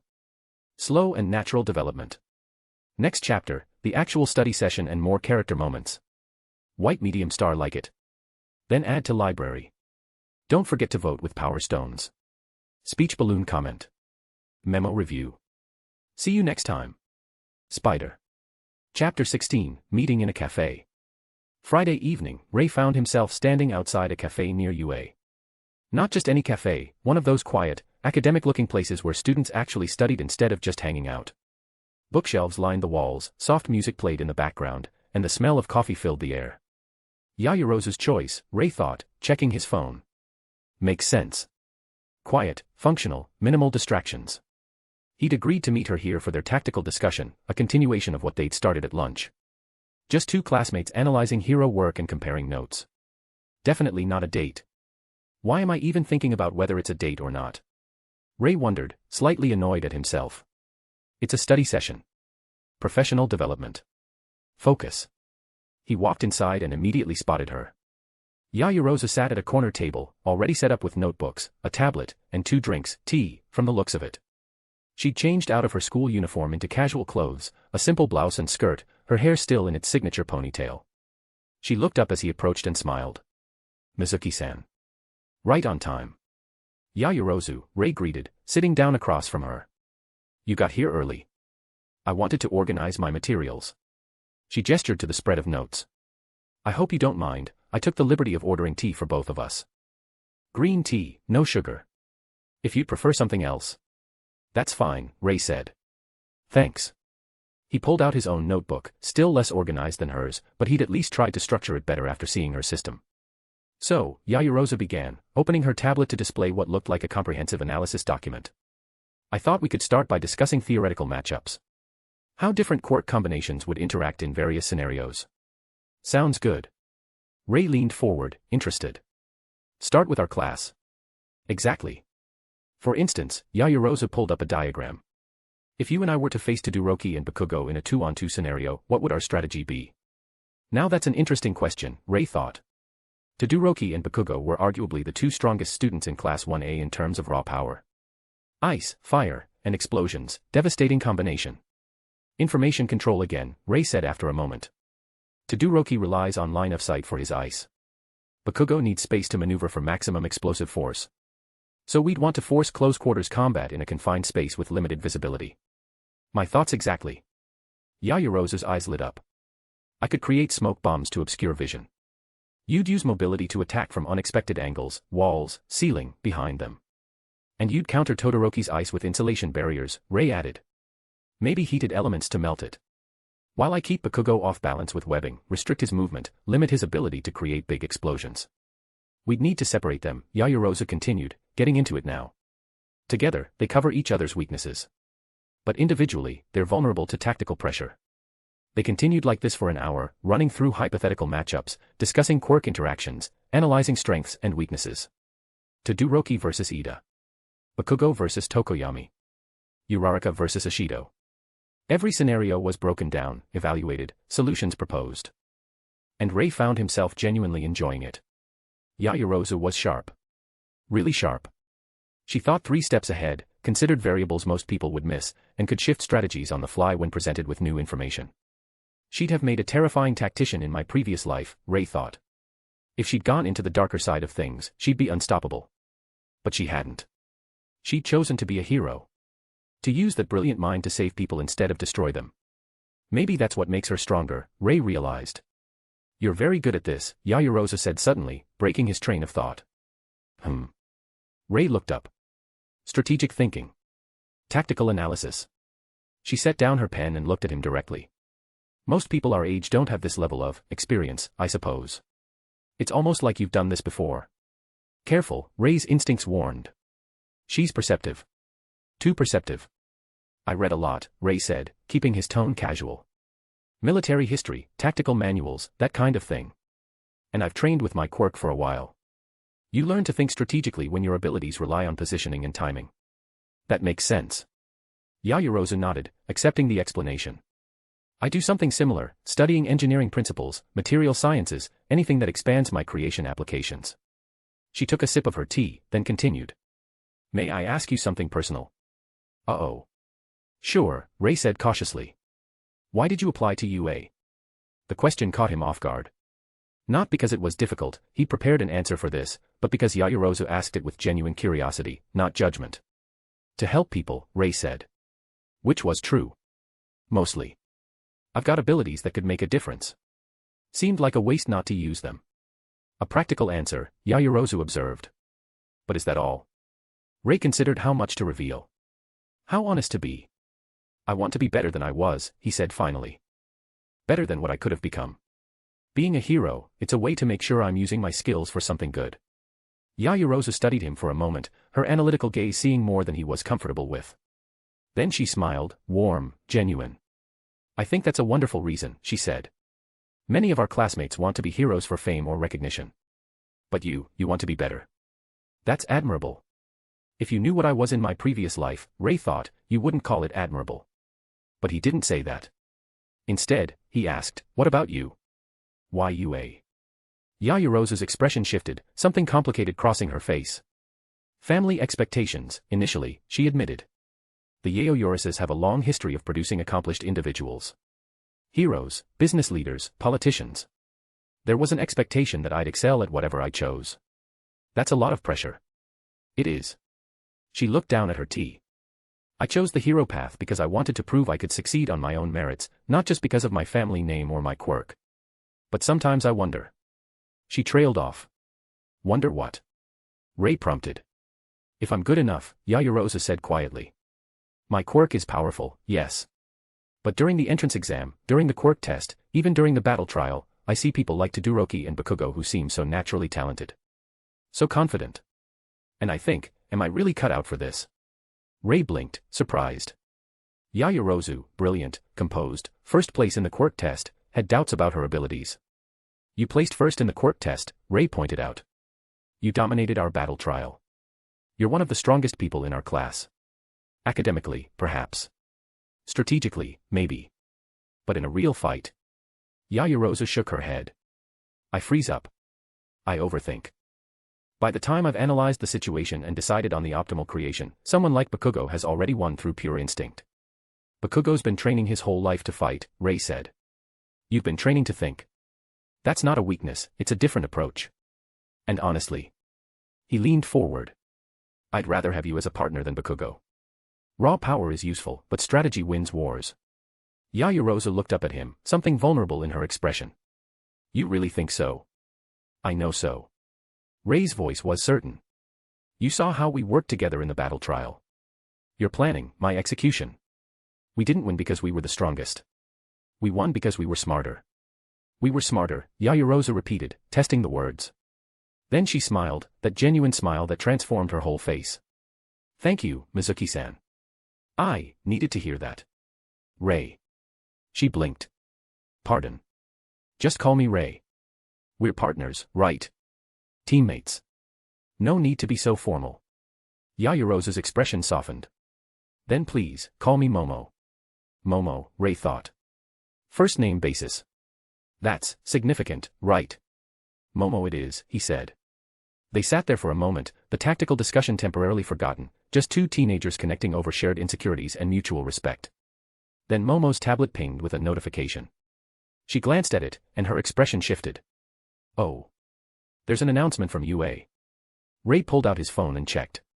Sure enough, there was a message from the school. Announcement, all first-year Hero Course students. Date, Monday, April 17th. Activity, field trip to USJ, unforeseen simulation joint. Purpose, rescue training with pro heroes. Departure, 9 a.m. Please wear your hero costumes. More details will be provided Monday morning. USJ, Rei's mind immediately went on alert. The rescue training facility. Which means the villain attack is coming. In the original timeline, the League of Villains attacked USJ during Class 1A's first visit. Shigaraki, Kurogiri, the Nomu. All might push to his limit. Students in real danger for the first time. Monday, Rei calculated. 3 days from now. He'd known this was coming. Had been preparing mentally for it. But now that the date was set. I need to be ready. Rescue training, Momo said, reading the announcement. That should be interesting. I wonder what kind of scenarios they'll have us practice. Probably disaster simulations, Rei said, keeping his voice calm despite the adrenaline starting to build. Floods, fires, collapsed buildings. All the scenarios we've been studying. I should review my notes on structural engineering, Momo mused. If we're dealing with building collapses, understanding load-bearing structures could be crucial. She has no idea, Rei thought. None of them do. They think it's just another training exercise. But it wouldn't be. It would be a real attack. Real villains. Real danger. And Rei would need to decide, how much should he intervene? How much could he change without derailing the entire timeline? 3 days, he thought. 3 days to prepare. We should probably head back, Momo said, checking the time. It's getting late. Yeah. Rei gathered his notes. Thanks for this. The tactical discussion was helpful. For me as well. Momo stood, and they walked out of the cafe together. Same time next week. Sure. Though after Monday's field trip, we might have new scenarios to analyze. True. Momo smiled. I look forward to it. They parted ways at the train station, Momo heading toward the more expensive district where a family lived, Rei toward his modest apartment. As the train carried him home, Rei's mind was already racing. USJ attack. 3 days. I need to train harder. Push my limits. Be ready for anything. Because in 3 days, Class 1A would face real villains for the first time. And Rei needed to make sure he was strong enough to help when everything went to hell. Author's note. Next chapters, preparation and then the USJ arc begins. White medium star add to library. Vote with power stones. Speech balloon comment your thoughts. Memo review. Thanks for reading. Spider Fire. Chapter 17, preparing for the worst. Saturday, 5:30 a.m. Rei stood in the forest clearing, staring at a boulder twice his size. 2 days until the USJ attack. 2 days until villains invaded and students faced real combat. 2 days until Aizawa nearly died and All Might pushed his limit against the Nomu. He knew it was coming. Couldn't stop it. Could only prepare. Rei gripped the boulder and lifted. The stone came up smoothly, no strain, no struggle. He pressed it overhead, held it there, then dropped it. He found a larger one. Easily 3 tons of solid rock embedded in the earth. His fingers dug into the stone. Muscles coiled. He pulled. The boulder shifted. Cracked free from the ground. Rose. Rei's arms burned, but not from weakness, from finally being pushed. He held 3 tons of stone above his head for 5 seconds before setting it down. Better. But Spiderman could lift 10 tons without breaking a sweat. He had the potential. The quirk gave him the foundation. But his 15-year-old body hadn't caught up yet. Hadn't been pushed hard enough, long enough. 2 more years of proper training. Maybe 3. Then I'll match the real thing. Rei moved to speed drills. No warm-up. No wasted motion. He launched himself between trees, web swinging with enough force to crack bark. The forest blurred. His enhanced senses tracked every branch, every angle, calculating trajectories faster than conscious thought. 40 kilometers per hour. 50. 60. Not superhuman by comic standards. But faster than any human should move. Good enough for now. Combat drills next. With just killing techniques refined over decades. His previous life had been about efficiency. 1 strike, 1 target eliminated. No flash, no hesitation. Rei's fist punched through a tree trunk. Webbing yanked another tree sideways. A spinning kick shattered stone. Each movement was clinical. Precise. Decades of muscle memory bleeding through 15-year-old reflexes. And underneath it all, something new pulsed. Spider sense. Rei threw a rock straight up without looking. Let it fall.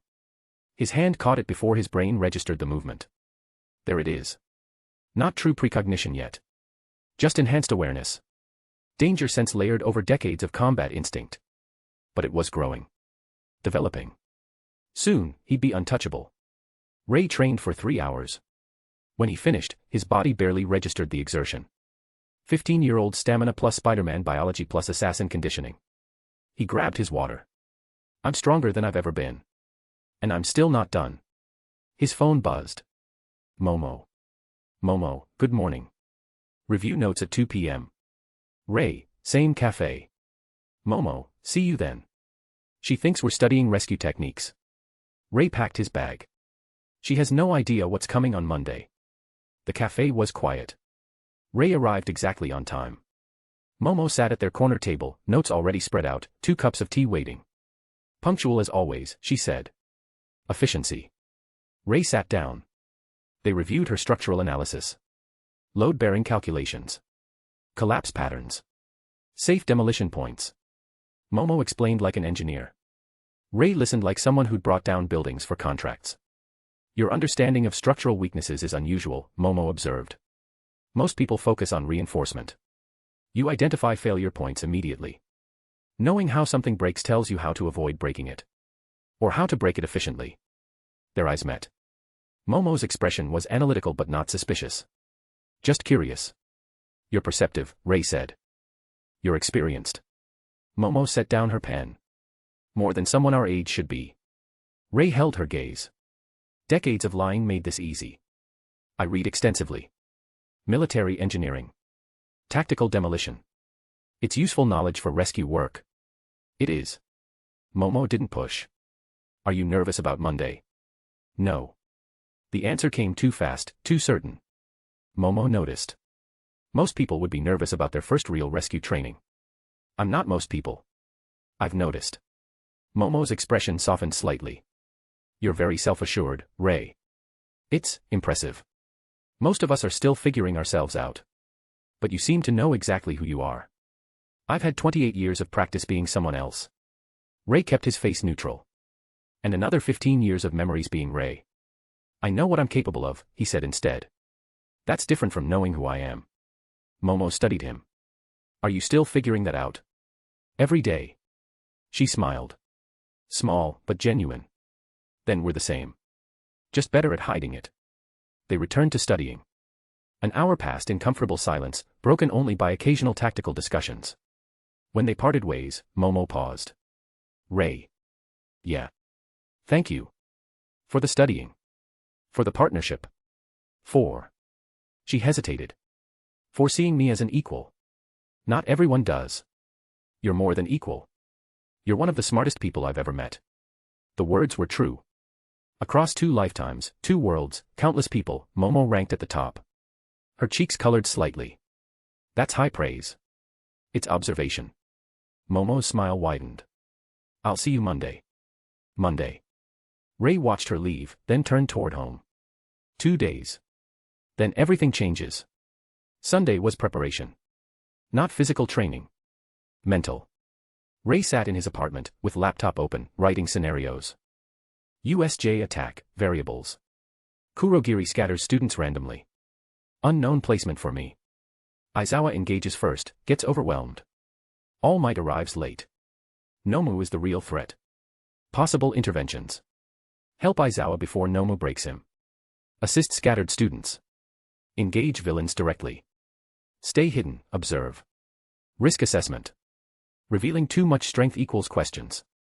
Not revealing enough equals casualties. Changing too much equals unknown consequences. Changing nothing equals canon deaths, none but trauma. Rei stared at his notes. In the original timeline, everyone survived the USJ. Aizawa was hospitalized. All Might pushed his limit. Students were traumatized but alive. If Rei intervened too much, he might make things worse. Create new variables. Get people killed who would have survived. But if he held back and someone died who could have been saved? No perfect answer. Rei closed the notebook. I'll adapt in the moment. Trust my instincts. 43 years of instincts between both lives. They'd kept him alive this long. Monday, he thought. I'll see how much I can change without breaking everything. He spent the rest of Sunday in meditation. An old assassin technique, clearing the mind, centering focus, preparing for violence. By the time he went to bed, Rei's thoughts were ice cold and razor sharp. Ready for war. Chapter 18, Butterfly Effect. Monday morning. Class 1A buzzed with excitement. Field trip. Rescue training. This is gonna be awesome. Rei sat quietly by the window, watching his classmates chatter. Children excited for a school trip. None of them knew what was coming. Innocence. He'd never had it, even in his first life. By 15, he'd already killed 3 people. These kids thought hero work was rescue training and sports festivals.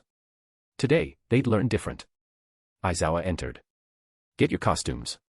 Bus leaves in 10 minutes. The class scrambled.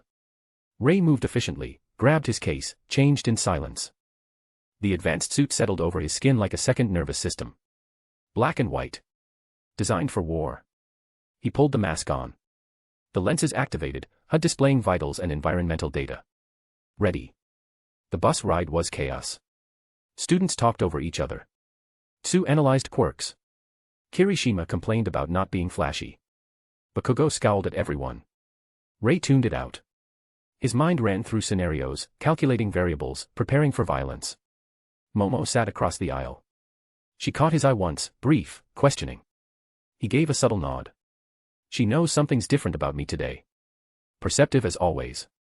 The bus stopped. USJ loomed ahead, massive dome, imposing architecture. Here we go.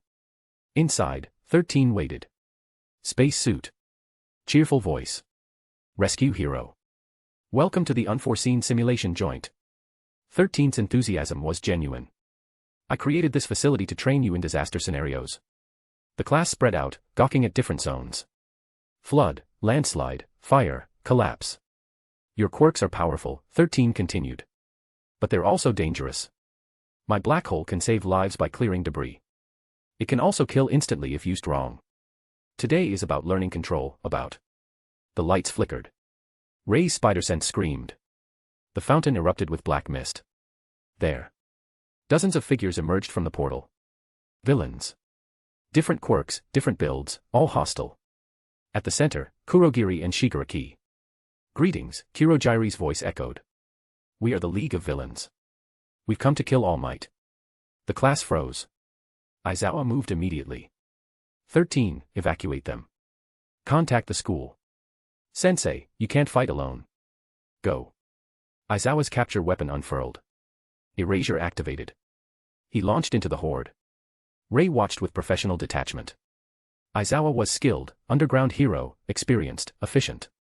He took down 10 villains in 5 seconds. But there were 50 more. He'll lose. Just a matter of time. Kurogiri expanded, surrounding the class. I'm afraid I can't let you leave. 13 activated black hole. The suction pulled at the mist.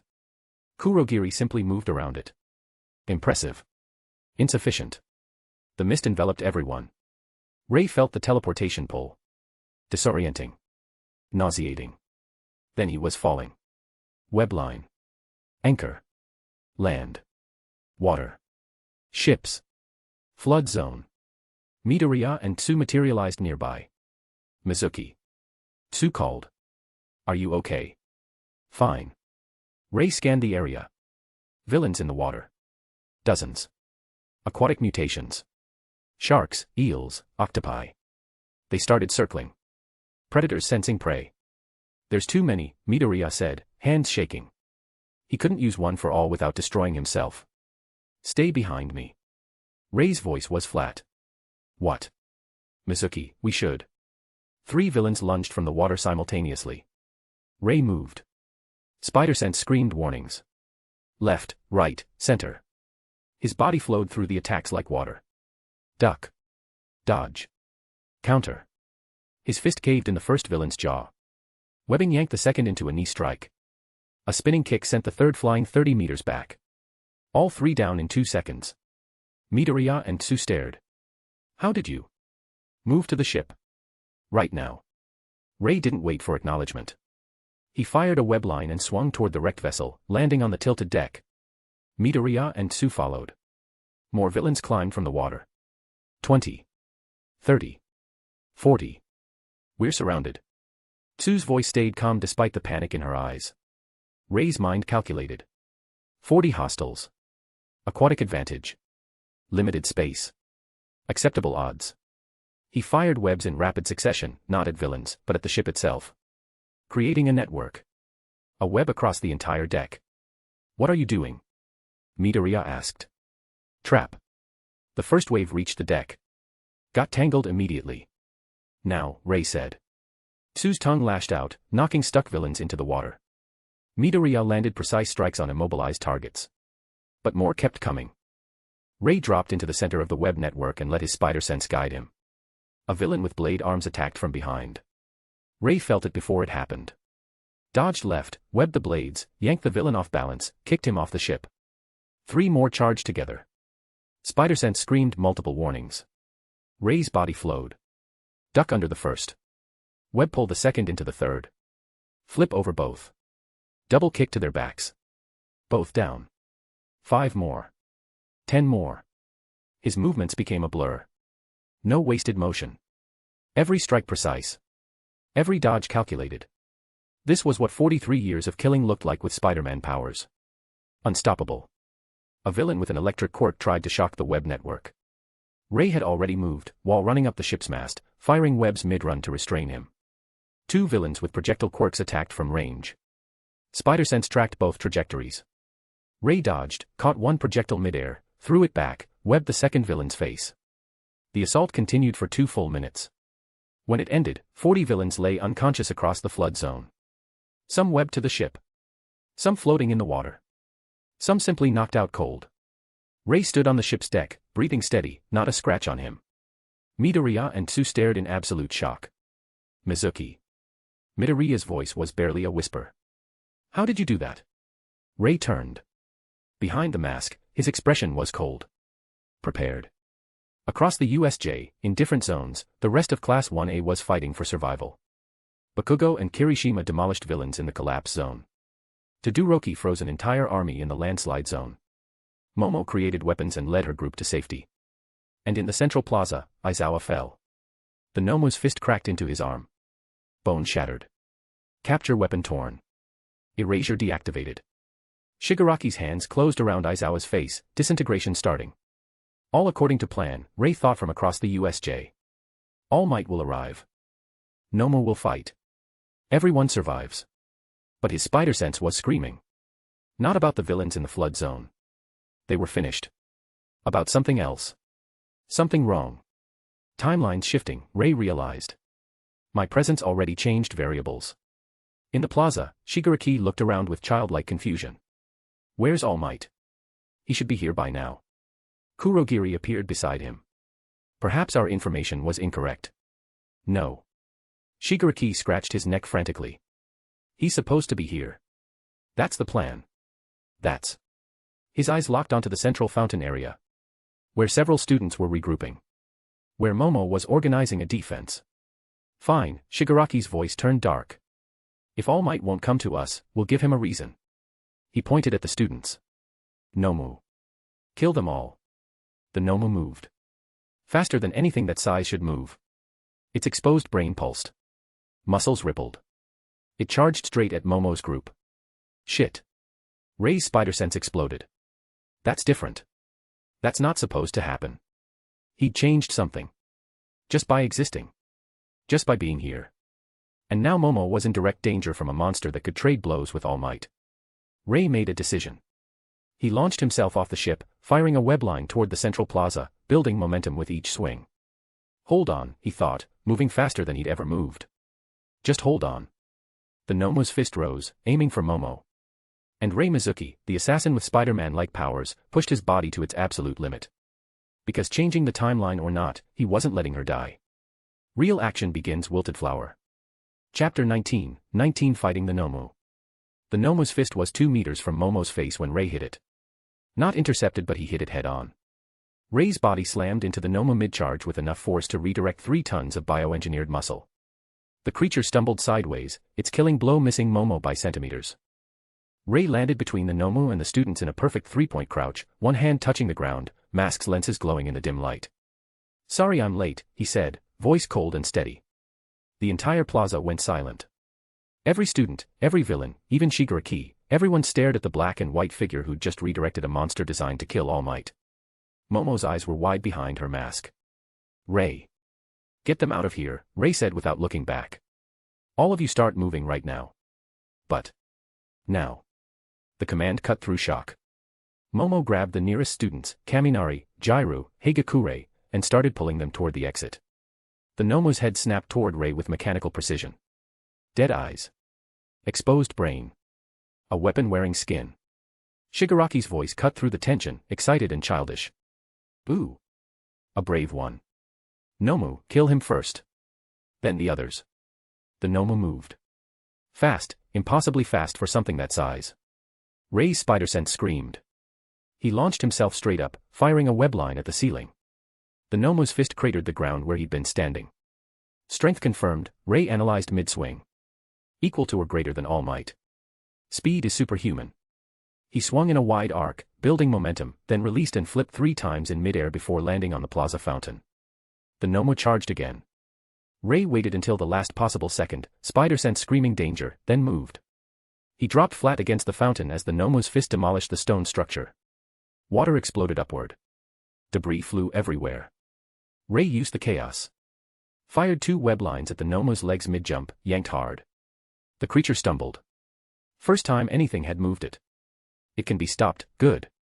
Rei landed on the Nomu's back, fired webs at its arms, trying to restrain them. The Nomu flexed. The webs held for half a second, then snapped. Stronger than my webs. That's concerning. I have to get my hands on web shooters soon, I can't always depend on my organic webs. The Nomu reached back with inhuman flexibility, grabbed Rei's leg, and threw him. Rei flew across the plaza, fired a web line to arrest his momentum, swung around, and used the velocity to deliver a flying kick to the Nomu's head. The impact would have killed a normal person. The Nomu's head barely moved. Extreme durability. Multiple enhancement quirks. This thing is. The Nomu's backhand caught Rei mid-thought. Pain exploded across his ribs. He felt bones crack. His body ragdolled through the air, smashed into a wall hard enough to leave a crater. Really strong. Rei dropped to the ground, rolled to his feet despite the agony. His ribs screamed. At least 2 broken, maybe 3. But his enhanced healing was already working. Bones beginning to knit. Pain fading to manageable levels. Can't fight it head-on, Rei analyzed, breathing carefully. It's physically superior. Stronger, more durable. Built to fight All Might. So don't fight it like All Might would, I don't have one for all. The Nomu charged again, each footstep cracking concrete. Rei ran straight at it. Everyone watching thought he'd lost his mind. At the last second, Rei dropped into a slide, passing between the Nomo's legs.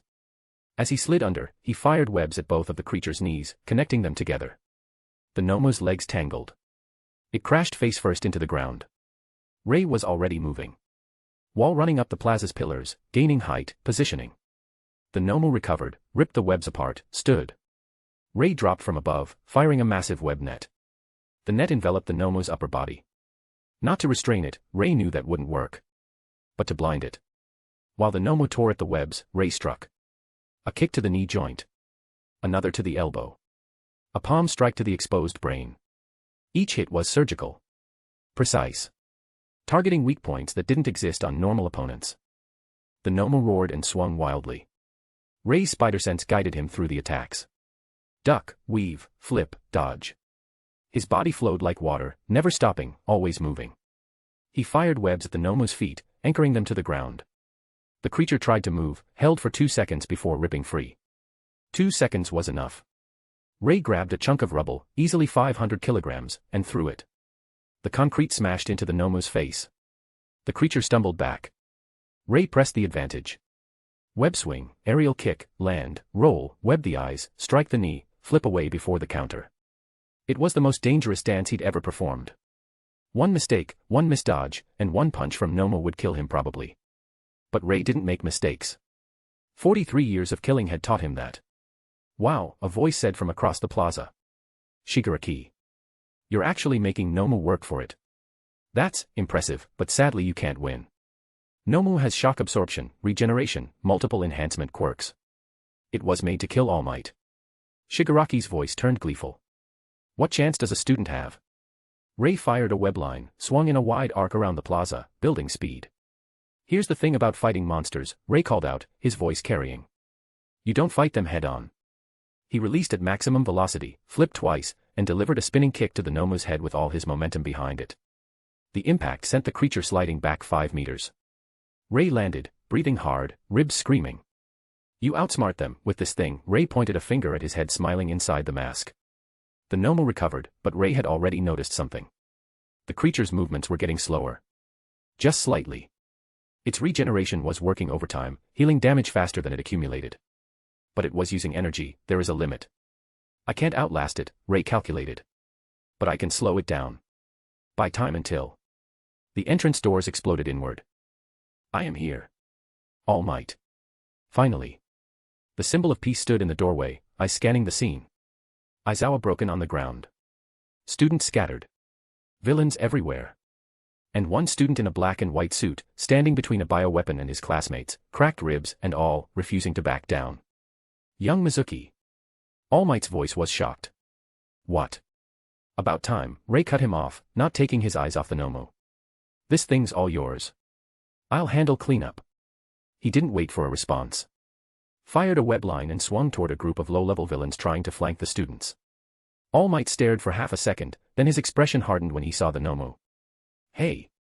All Might charged. Your opponent is me. The two titans collided. And across the plaza, Rei Mizuki went to work. Chapter 20, clearing the trash. All Might and the Nomo's collision sent shockwaves across the USJ. Rei ignored it. Let the symbol of peace handle the superweapon. He had other problems. 20 villains scattered across the plaza. Some regrouping. Some trying to reach students. Some just confused. Rei webbed his broken ribs tight, makeshift splint, enough to function, and dropped into their midst. A villain with a hammer quirk swung at him. Rei caught the hammer mid-swing, yanked the man off balance, and delivered a knee to his face. One down. 2 more charged together. Rei fired webs at their feet, yanking them forward into each other. They collided and went down in a tangle. He webbed them to the floor. Behind you. Momo's voice. Rei's spider sense had already warned him. He ducked under an energy blast, wall ran up a nearby pillar, flipped over the shooter, and webbed his hands together. The villain's next blast hit himself. Down. 4 villains rushed him at once. Rei's body moved on pure instinct. Block the first punch, redirect it into the second attacker. Web the third's face, yank him forward into a headbutt. Sweep the fourth's legs, web him to the ground before he could recover. 8 seconds. 4 down.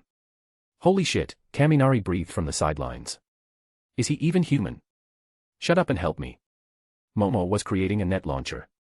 We can help from range. She fired. The net caught 3 villains trying to sneak around. Jairu's soundwave knocked them unconscious. Rei gave Momo a quick nod, acknowledgement, approval, then kept moving. A villain with a blade mutation slashed at him. Rei weaved around the strike, grabbed the blade arm, and used the villain's own momentum to flip him over. Web to the face. Down.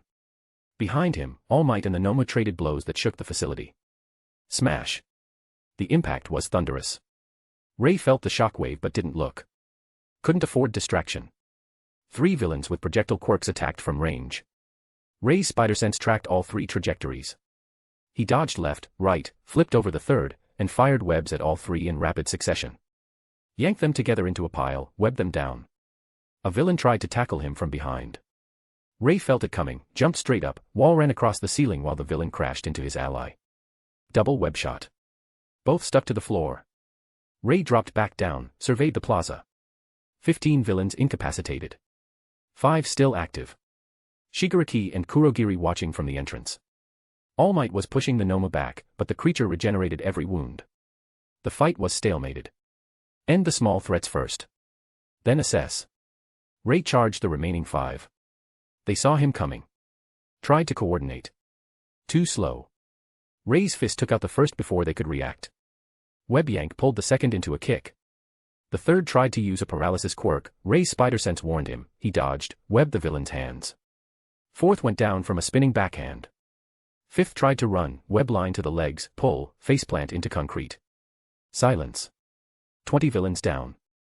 Rei stood in the center of them, breathing hard, ribs screaming, but victorious. The students stared in absolute shock. Shigaraki's voice cut through. No no no no no. The manchild scratched his neck frantically. This isn't how it's supposed to go. You're just students. You're supposed to be weak.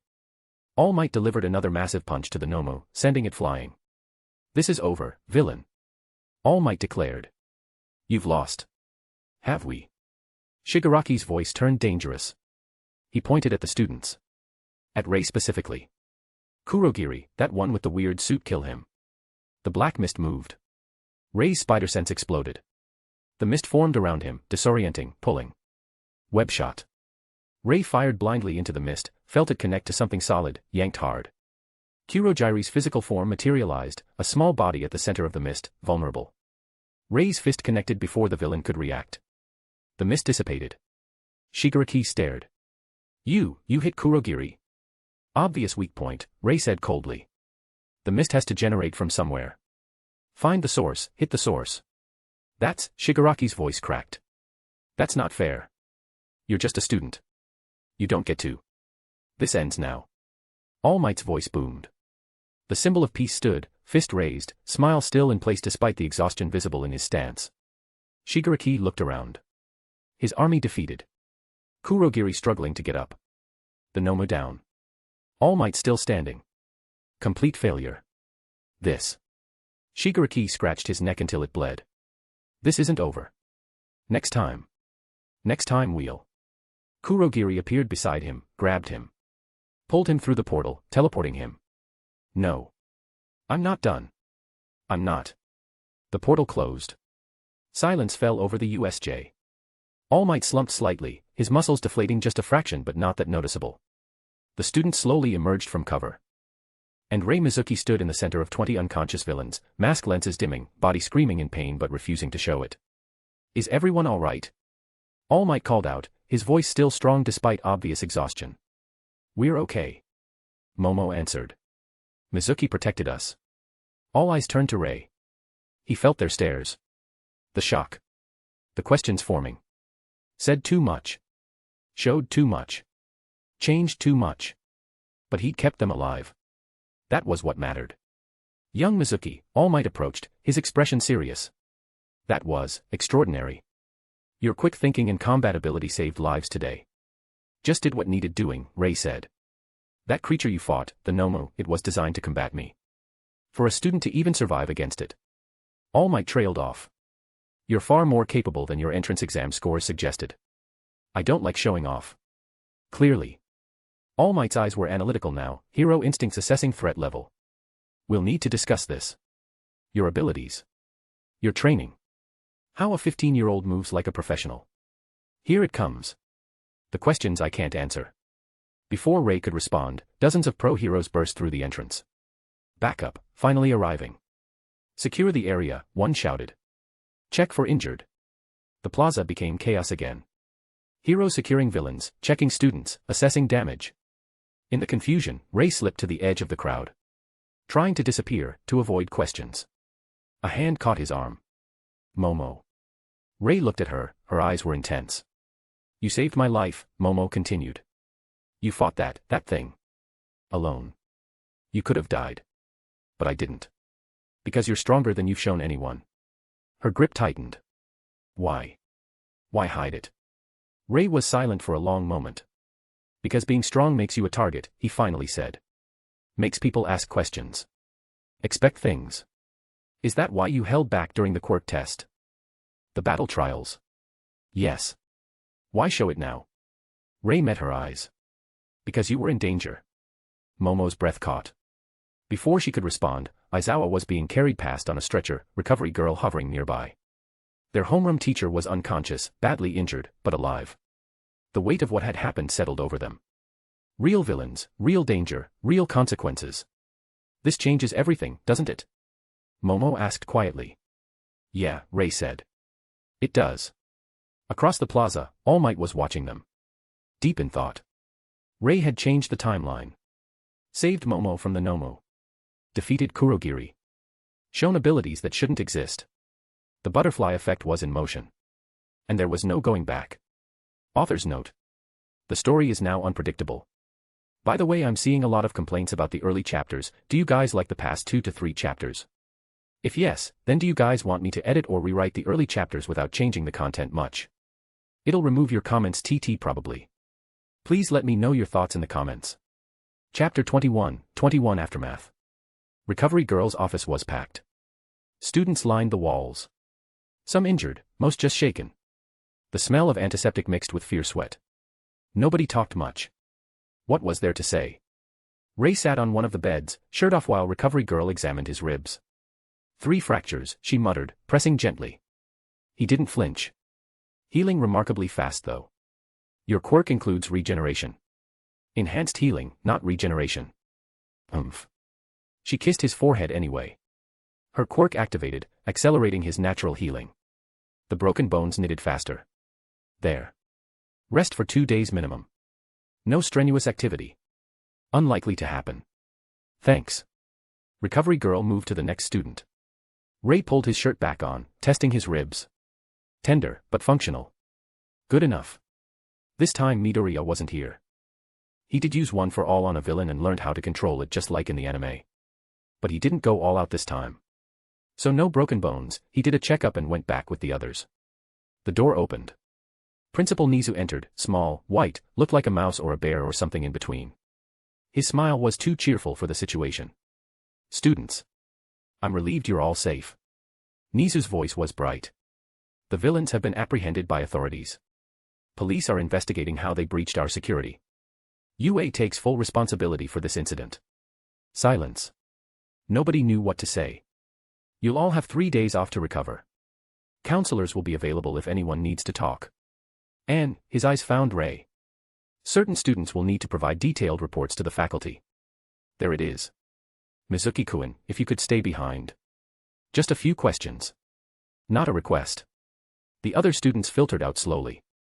Momo hesitated at the door, glanced back at Rei. He gave her a small nod, then she left. When it was just Rei, Nizu, and recovery girl, the principal's smile faded slightly. That was quite the performance today. Rei said nothing. Fighting a villain designed to combat All Might. Defeating 20 criminals single-handedly. Identifying and exploiting Kurogiri's weakness in seconds. Nizu tilted his head. For a first-year student, that's extraordinary. Wouldn't you say? I did what I had to. Of course. Very heroic. Nizu's tone was pleasant but his eyes were analytical. I'm simply curious about your training.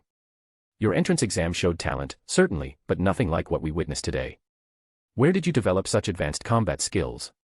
Rei met Nizu's gaze. The principal was super intelligent. Literally, his quirk was high-spec, making him smarter than any human. Lying to him was pointless. But truth was also dangerous. I've been training since my quirk manifested. Self-taught mostly. Combat applications, tactical thinking. Self-taught. Nizu's smile returned. Fascinating. And the ability to remain calm under pressure. To analyze an opponent's weaknesses mid-combat. Those are skills that typically require years of real experience. I read a lot, military strategy and combat theory. Ah yes, reading. Nizu's eyes glinted. Tell me, Mizuki-kun, have you ever received formal combat training? From a professional perhaps? Rei felt like he was walking on thin ice. No. I see.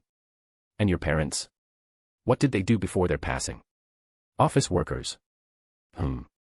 Nizu studied him for a long moment. You're quite composed for someone who just fought for their life. Most students are shaking right now. Crying. Processing trauma. But you seem unaffected. Because this wasn't Rei's first fight. Wasn't even his 100th. He'd killed more people than most of these students had met. But he couldn't say that. I'm good at controlling my emotions. Indeed. Nizu hopped off his chair, walked to the window. UA is a special place, Mizuki-kun. We nurture talent. Protect our students. Help them become heroes. But we also watch for anomalies. Students who don't fit expected patterns.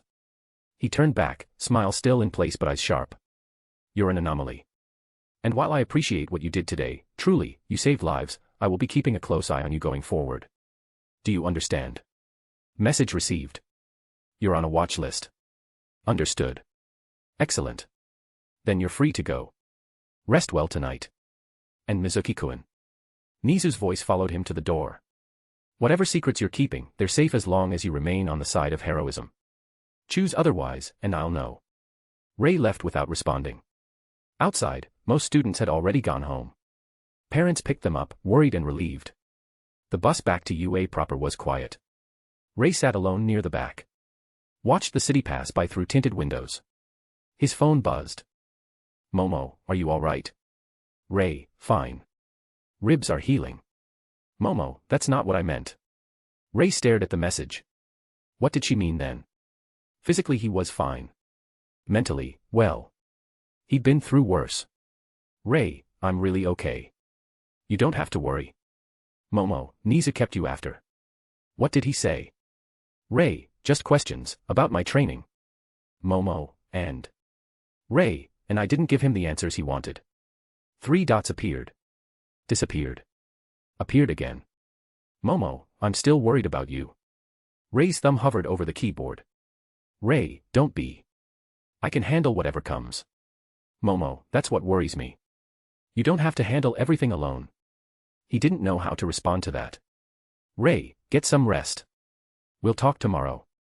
Momo, promise. Rei, promise.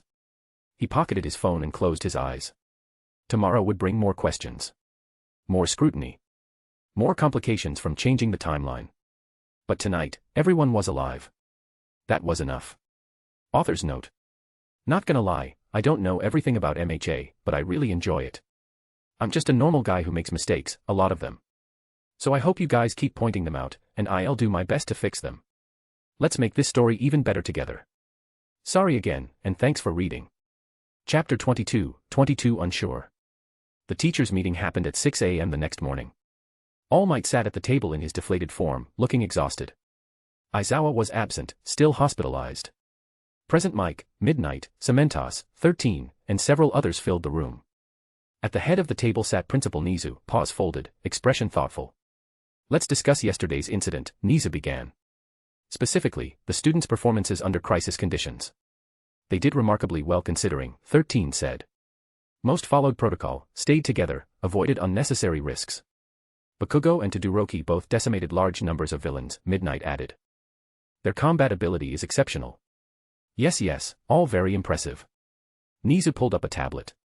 But I want to focus on one student in particular. Rei Mizuki. The room shifted. Everyone had heard the reports. The kid who fought the Nomu? Present Mike whistled. That was insane. I saw the footage from the security cameras. He actually redirected that thing. Not just redirected, All Might spoke up, voice serious.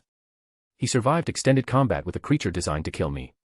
For 3 full minutes, he kept it occupied while evacuating other students. Then he proceeded to incapacitate 20 villains in under 2 minutes. His tactical assessment was immediate, Cementos said. He identified Kurojire's physical weakness and exploited it before any of us would have thought to try. Exactly. Nizu tapped his tablet. Which brings me to my concern. Mizuki's entrance exam scores were good but unremarkable. 45 villain points, 38 rescue points. 4th place overall but 7th in combat specifically. He pulled up footage of Rei's entrance exam performance. Watch this. He's efficient, skilled, clearly trained. But nothing extraordinary. He takes down robots methodically, helps civilians, completes objectives. A strong performance but within expected parameters for a capable student. The footage switched to yesterday's USJ incident. The difference was night and day. Rei moving faster than cameras could track. Combat precision that suggested years of professional experience. Tactical decisions made in split seconds. Zero hesitation, zero wasted movement. That, Nizu said quietly, is not the same person. Or rather, it's the same person no longer hiding their capabilities. You think he held back during the exam? Midnight leaned forward. I know he did. The question is why. Maybe he's just a late bloomer, Present Mike suggested. Some kids develop faster under pressure. Or, All Might said slowly, there's something about his background we don't know. Nizu nodded. I questioned him yesterday. His story is simple. Self-taught. Books and training. Parents were office workers. He's been alone since age 7. That's verifiable. Cementos asked. Everything he told me is technically true, Nizu said. But truth can be selective. He didn't lie. He just didn't tell the whole truth. So what do we do? Midnight asked. Nizu was quiet for a moment. We watch him, very closely. His performance yesterday saved lives. But a 15-year-old with that level of combat experience doesn't develop in a vacuum. Someone trained him. Properly, professionally. You think he's had instruction from a hero? Present Mike asked. Or a villain, All Might said grimly. The room went silent. I don't believe he's malicious, Nizu clarified. His actions yesterday were purely heroic. But secrets this significant can become problems. If he's connected to something dangerous. I'll keep an eye on him, All Might volunteered. Get to know him better. See what I can learn. Good. In the meantime, we proceed normally. He's earned his place at UA. But. Nizu's expression hardened. If he proves to be a threat, we address it immediately. The meeting adjourned with that grim note. Nobody noticed the small recording device hidden in the ventilation shaft. Or the figure retrieving it from the roof minutes later. Rei spent his day off training. Not in the forest. Too obvious now. Instead, he found an abandoned warehouse district on the city's edge. Industrial wasteland. No cameras. No witnesses. Perfect. He pushed his limits harder than ever. Lifting shipping containers. Web swinging between buildings at full speed. Combat drills against imaginary opponents. His body responded beautifully. Bones fully healed. Muscles adapting. The spider quirk growing stronger with each session.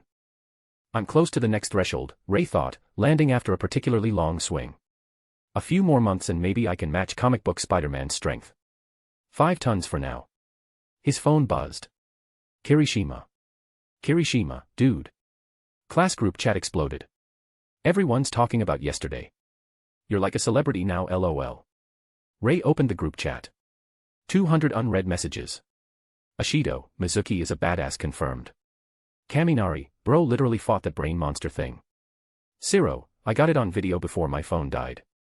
Heigakure, he saved Yayorozu. So romantic. Ashido, I ship them. Jairu, can we not? Bakugo, TCH. Lucky shot. That thing looked weak. Rei scrolled through the chaos. His classmates processing yesterday in their own ways. Some memeing. Some serious. All trying to make sense of it. Momo, has anyone heard from Rei today? Kirishima, I just texted him. Waiting for response. Momo, tell him to check in please. Some of us are worried. Rei typed a response. Rei, I'm fine. Currently training, we all need to get stronger, so things like this doesn't catch us off guard. The chat exploded immediately. Ashido, he lives. Kaminari, stronger. Dude, you fought a monster. Kirishima, that's so manly. Training even on our day off.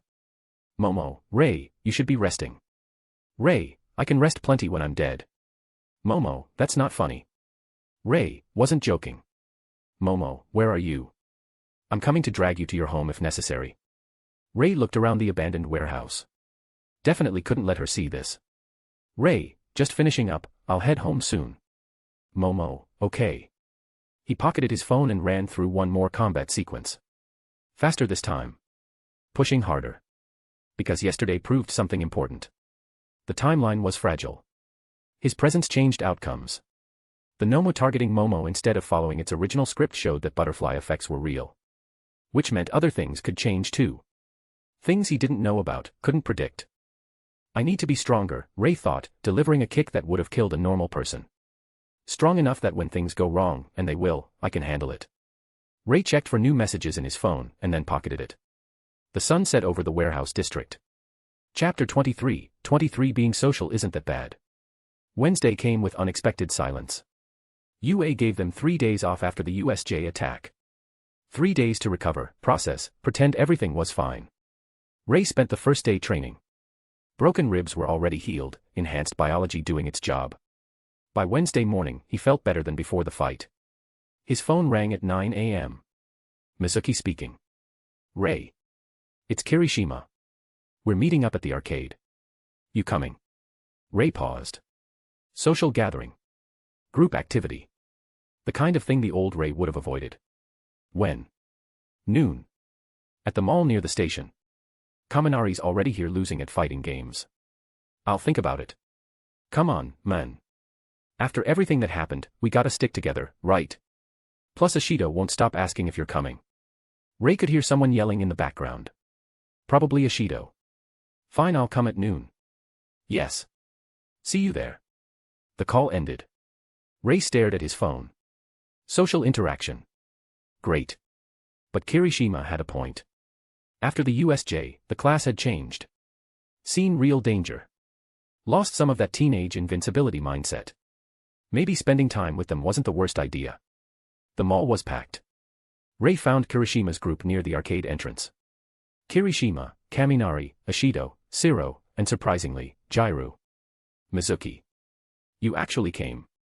Kirishima grinned, throwing an arm around Rei's shoulders. Told you he'd show up. You owe me 500 yen, Ashido said to Kaminari. You bet on whether I'd come. Kaminari said you were too cool for us, Ashido explained. I said you just needed a proper invitation. I didn't say cool, I said scary, Kaminari corrected. Dude literally fought that brain monster. It's called a Nomu, Jairu said.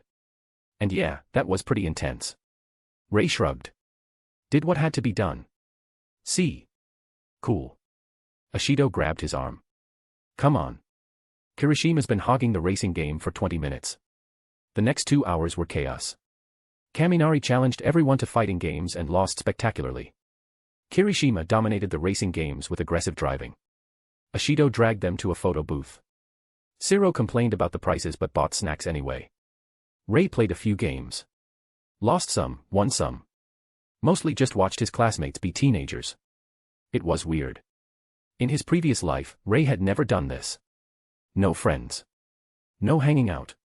Just work and survival. Here, people wanted him around. Included him. Treated him like he belonged there. Is this what a normal life feels like again? Come back to life, Mizuki. Ashido waved a hand in front of his face. You spaced out. Thinking about the attack. No. Liar. But her tone was gentle. It's okay to be shaken up, you know. We all are. I'm fine. Sure you are. She didn't push. Hey, we're getting food. You hungry?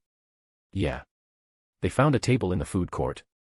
6 teenagers crammed around a table meant for 4, sharing fries and talking over each other. Did you see Bakugo after the attack?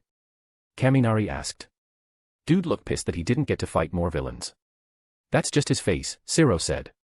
No, I mean more pissed than usual. Didn't think that was possible, Jairu muttered. Rei listened more than talking, letting the conversation flow around him. These were good people. Loud. Chaotic. But genuine. They're going to be heroes. The thought hit him harder than expected. All of them. If they survive what's coming. Mizuki. Kirishima nudged him. You good? Fine. Just thinking. About. About how to improve faster, I need to get stronger. Dude, you literally fought a monster designed to kill All Might, Kaminari said. How much stronger do you need to be? Strong enough that next time, nobody gets hurt. The table went quiet. Aizawa-sensei got hurt, Ashido said softly. But that wasn't your fault. Doesn't matter whose fault it was. Just matters that it happened. Then we all get stronger, Kirishima said firmly. Together. That's what UA's about, right? Rei looked at him. At all of them. Kids with hero dreams, facing a reality darker than they'd imagined. Yeah, let's get stronger together. Rei smiled a bit. The conversation shifted to lighter topics. Someone's terrible test score. Gossip about Class 1B, speculation about what training would come next. Normal teenager stuff. Rei participated more than he expected. Answered questions. Made a few jokes. Let himself exist in the moment instead of constantly planning for threats. By the time they left the mall, evening had settled over the city. Same time tomorrow? Kirishima asked. Maybe. I'll take that as a yes. Ashido said. See you tomorrow, Mizuki. They split up at the station. Rei rode the train home alone, watching the city lights blur past. His phone buzzed. Group chat. Ashido, today was fun. We should do this more often. Kirishima agreed. Hanging out is manly. Kaminari, Mizuki actually smiled once. Once. I saw it. Jairu, he smiled. I didn't notice. Kaminari, okay, it was more like a smirk but still. Zero, our BOI is making progress. Rei stared at the messages. Then typed, thanks for inviting me. Ashido, anytime. You're one of us now. Asterisk Kirishima, yeah man. Class 1A sticks together. Rei pocketed his phone. One of us. When was the last time he belonged somewhere? Never, in his previous life. Always alone. Always separate. But here. Maybe I can do this. Maybe I can be part of something. The train pulled into his stop. Rei got off and walked home through familiar streets. Tomorrow, classes would resume. Training would continue. Life at UA would move forward. But something had changed today. Rei had let people in. Just a little. Just enough. And maybe that was okay. Author's note. Rei bonding with classmates, character development. LOL. White medium star add to library. Vote with power stones. Speech balloon, leave your thoughts in the comments. Memo, give a review about what you think so far. Chapter 24, 24 back to class. Thursday morning. Back to UA. The campus felt different. Security was tighter. More heroes on patrol. Everyone a bit more aware. Rei walked through the gates with dozens of other students. Some chattering nervously. Others quiet. Class 1A gathered outside their classroom. Nobody wanted to be first inside. Do you think Aizawa-sensei will be back? Ashido asked. He was pretty badly hurt, Zero said. Probably needs more recovery time. But he's tough, Kirishima added. I bet he'll be back soon. The door opened. Everyone turned. Aizawa stood in the doorway. Bandages covered most of his face. His arms were wrapped. He looked like he'd been through a war. You're all standing around like idiots, he said flatly. Get inside. The class scrambled to their seats. Aizawa limped to the front of the room. Stood there for a moment, just looking at them. The USJ attack was a failure on our part, he said. Security failed. Response time failed. You were put in danger that should never have happened. Silence. But you all survived. Some of you fought. Some of you ran. Some of you protected others. All of you made it out alive. That's what matters. He pulled out a stack of papers. We're moving forward. The sports festival is in 3 weeks. Every hero agency in Japan will be watching. This is your chance to show what you can do. Your chance to get noticed. Your chance to prove you belong here. The class straightened up. For the next 3 weeks, we train harder than before. No breaks. No mercy. If you can't handle it, there's the door. Nobody moved. Good. Now pull out your notebooks. We're starting with hero law and ethics. The day proceeded normally. Morning classes, lunch, afternoon hero training. But normal felt different now. Everyone was more focused. More serious. They'd seen real danger. Real villains. Real consequences. At lunch, Rei sat with Kirishima's group again. Momo joined them. Mind if I sit here? She asked. Go ahead, Rei said. She sat next to him. I wanted to thank you again. For the USJ. You saved my life. You would have done the same. Maybe. But you did it without hesitating. That takes courage. Or stupidity. Momo smiled. Sometimes they're the same thing. Across the table, Ashido was grinning. Rei ignored her. How are your ribs? Momo asked quietly. Healed. Already. The nurse said you had 3 fractures. Fast healing. Part of my quirk. That's useful. She paused. Are you worried about the sports festival? Should I be? Everyone will be watching. Agencies will be scouting. It's a lot of pressure. Rei shrugged. Pressure's just another variable. You adapt. You make it sound simple. It is simple. Win or lose. No middle ground. And you plan to win. Don't you? Momo smiled again. Yes. I do. Their eyes met. Understanding passed between them. Then we'll both do our best, Rei said. Together. Separately. But I'll be watching your matches. And I'll be watching yours. Across the table, Ashido made a noise. Kirishima elbowed her.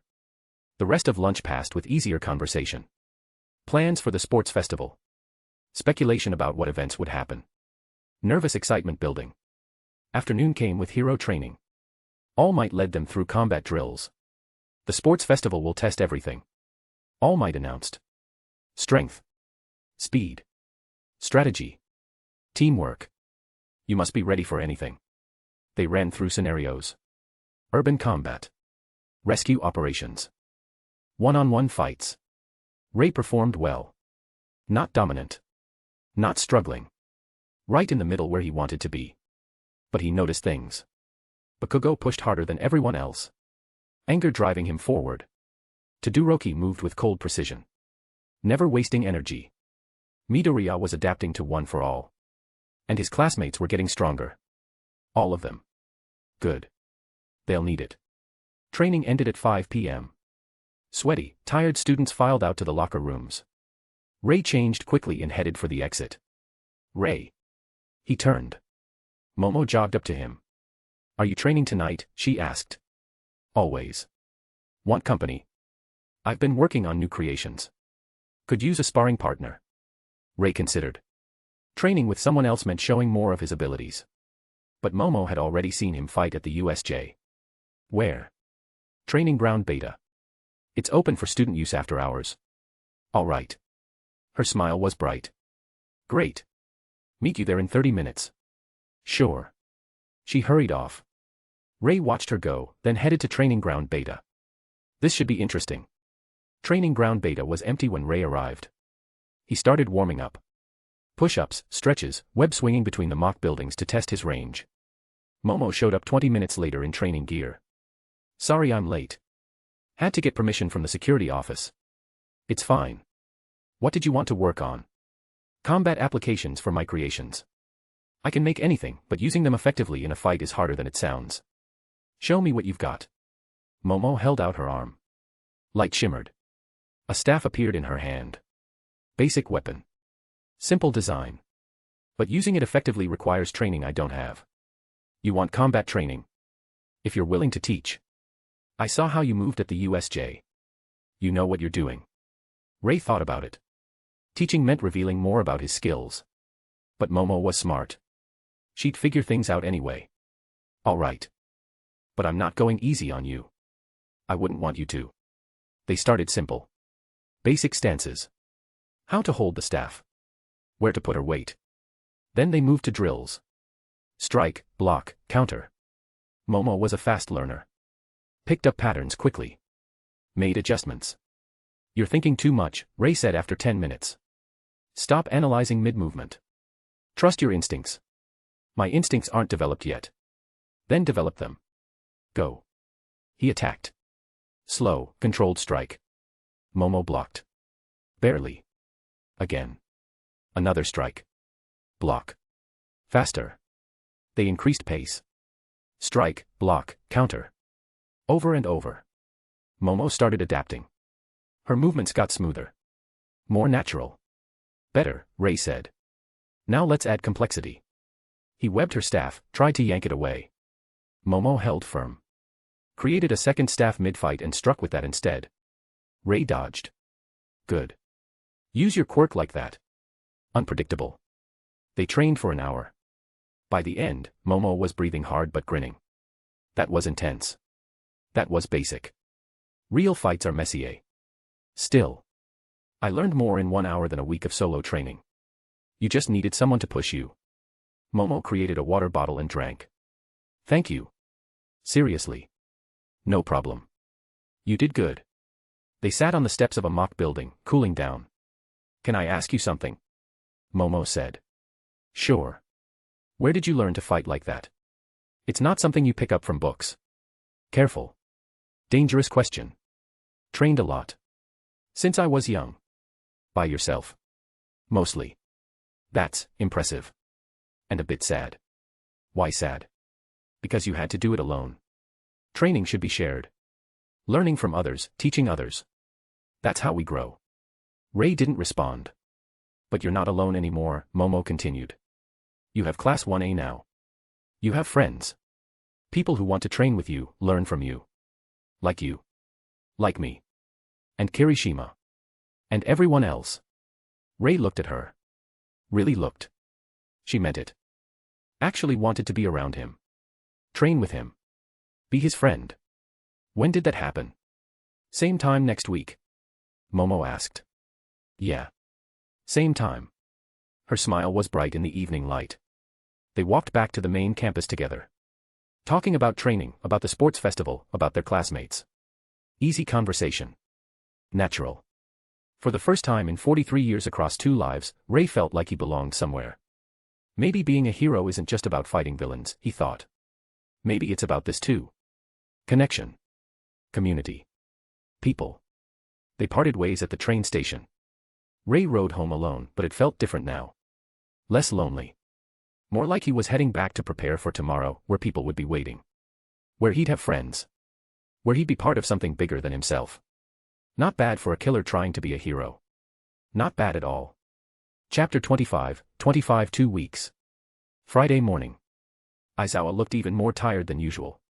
The sports festival is in 2 weeks, he announced to Class 1A. Until then, every class will focus on preparation. Hero training will be intense.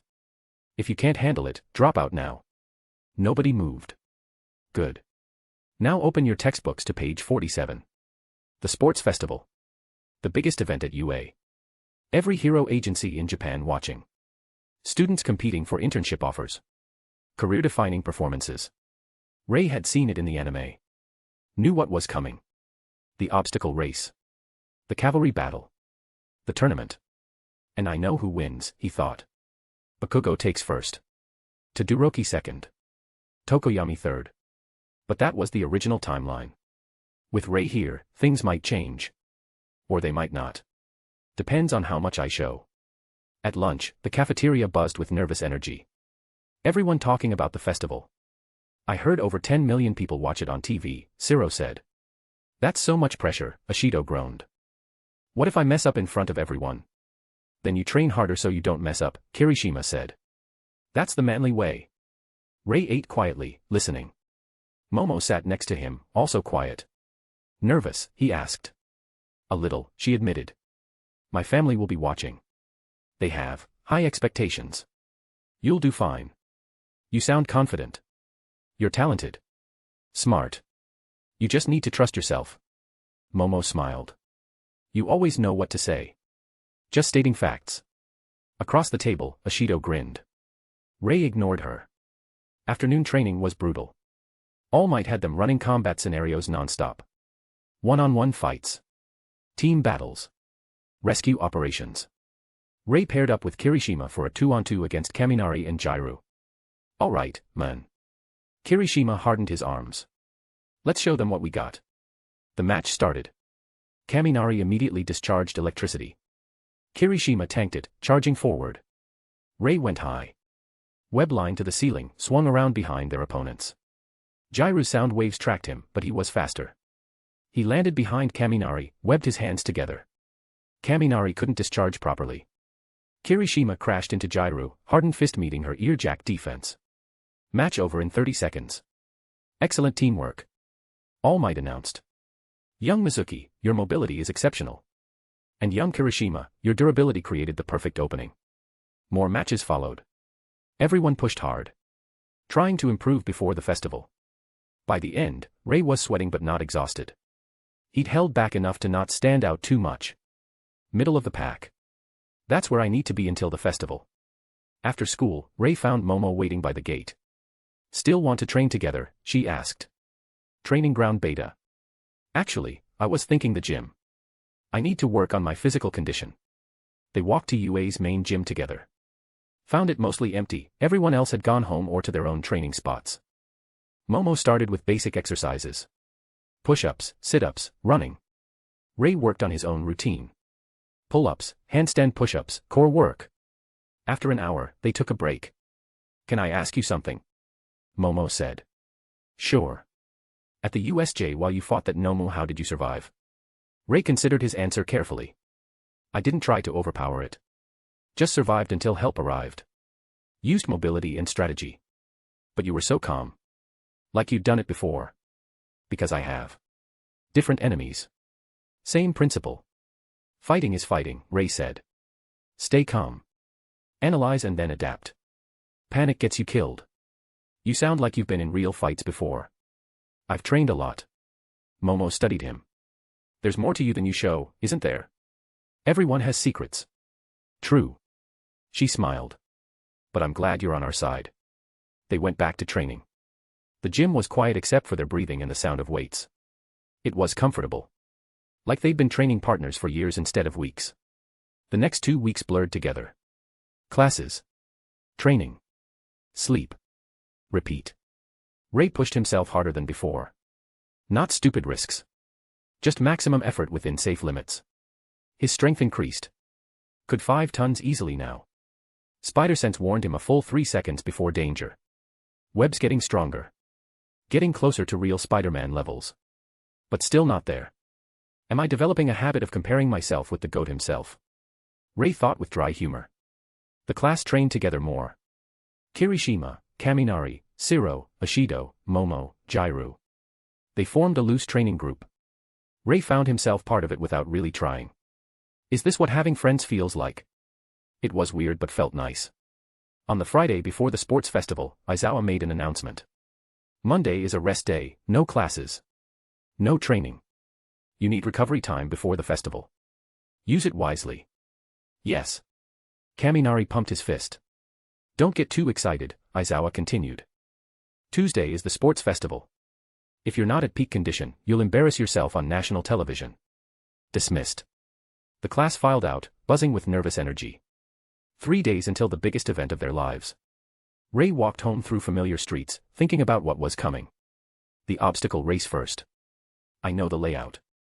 Know the traps. I can place well without revealing too much. Then the cavalry battle. Team event. Need to be careful who I partner with. Then the tournament. One-on-one fights. That's where things get complicated. Because Rei knew he could win. Knew he had the skills and power to dominate. But winning meant attention. Meant questions. Meant people looking closer at who he was and where he came from. Do I want that spotlight? He didn't know yet. 3 days to decide. Rei got home. Made dinner. Ate slowly. Then went to bed early. 8 hours of sleep for the next 3 nights. Let his body recover completely. Professional preparation for the biggest test yet. Author's note. The sports festival approaches. Comment guys. Do you want to see Rei dominate? I do, V. White medium star add to library, main quest. Vote Power Stones, side quest. Speech balloon comment, optional quest. Chapter 26, time for some rest. Monday morning without any alarm. Rei woke up naturally at 7 a.m. Felt good. Rested. Body recovered from 2 weeks of intense training. Rest day. What do normal people do on rest days? In his previous life, downtime meant maintenance. Cleaning weapons. Checking escape routes. Planning for the next job. Here, he had no idea. His phone buzzed. Group chat. Kirishima, Any plans today, anyone? Ashido, arcade. Who's coming? Kaminari, in. Siro, same. Jairu, sure whatever. Ashido at Rei at Momo, you guys coming? Rei stared at his phone. He should train. Even on rest days, light work kept the edge sharp. But. Rei, what time? Ashido, noon. Mizuki said yes everyone. Kirishima, yeah. This is gonna be awesome. Just like last time. Momo, I suppose I could use a break. I'll be there. Ashido, Momo too. This is the best. Rei put his phone down and stared at the ceiling. I just agreed to go to an arcade on rest day before the biggest event of my life. Am I becoming a normal teenager? Is this body affecting his decision-making? Will his memories as an assassin slowly fade away? The thought was terrifying. The arcade was packed. Rei found his classmates near the racing games. Kirishima was losing badly to Siro. Kaminari was yelling at a fighting game. Ashido was dancing in front of a rhythm game. Mizuki. Kirishima waved. Come race. Siro's been beating everyone. I'm good. Come on, man. It's fun. Rei let himself get dragged to the racing game. Picked a car. Started racing. Muscle memory from his previous life kicked in. Racing games were about reflexes and prediction. He had both. He won. What? Siro stared at the screen. How did you? Nobody beats me at this. Beginner's luck, Rei said. No way. Race again. They raced 5 more times. Rei won 4 of them. Okay, you're just naturally good at this, Siro admitted. That's not fair. Life's not fair. Momo showed up 20 minutes later. She looked out of place, too formal, too composed for an arcade. Sorry I'm late. I had a family call. No worries. Ashido grabbed her arm. Come play the crane game with me. I've never played a crane game. What? Okay, you're learning today. Rei watched them go. Momo trying to operate the crane machine with perfect precision. Ashido laughing as the prizes kept falling. She's loosening up, Rei thought. Good. She's too tense usually. Yo, Mizuki. Kaminari called. Fighting game tournament. You in? Pass. Scared you'll lose. Scared I'll embarrass you too badly. Oh. Kirishima laughed. What a savage reply. Rei ended up playing anyway. Beat Kaminari in 30 seconds. Beat Kirishima in 45. Beat Siro in under a minute. How are you good at everything? Kaminari threw his hands up. Racing games, fighting games, what's next? He's probably good at the rhythm games too, Jairu muttered.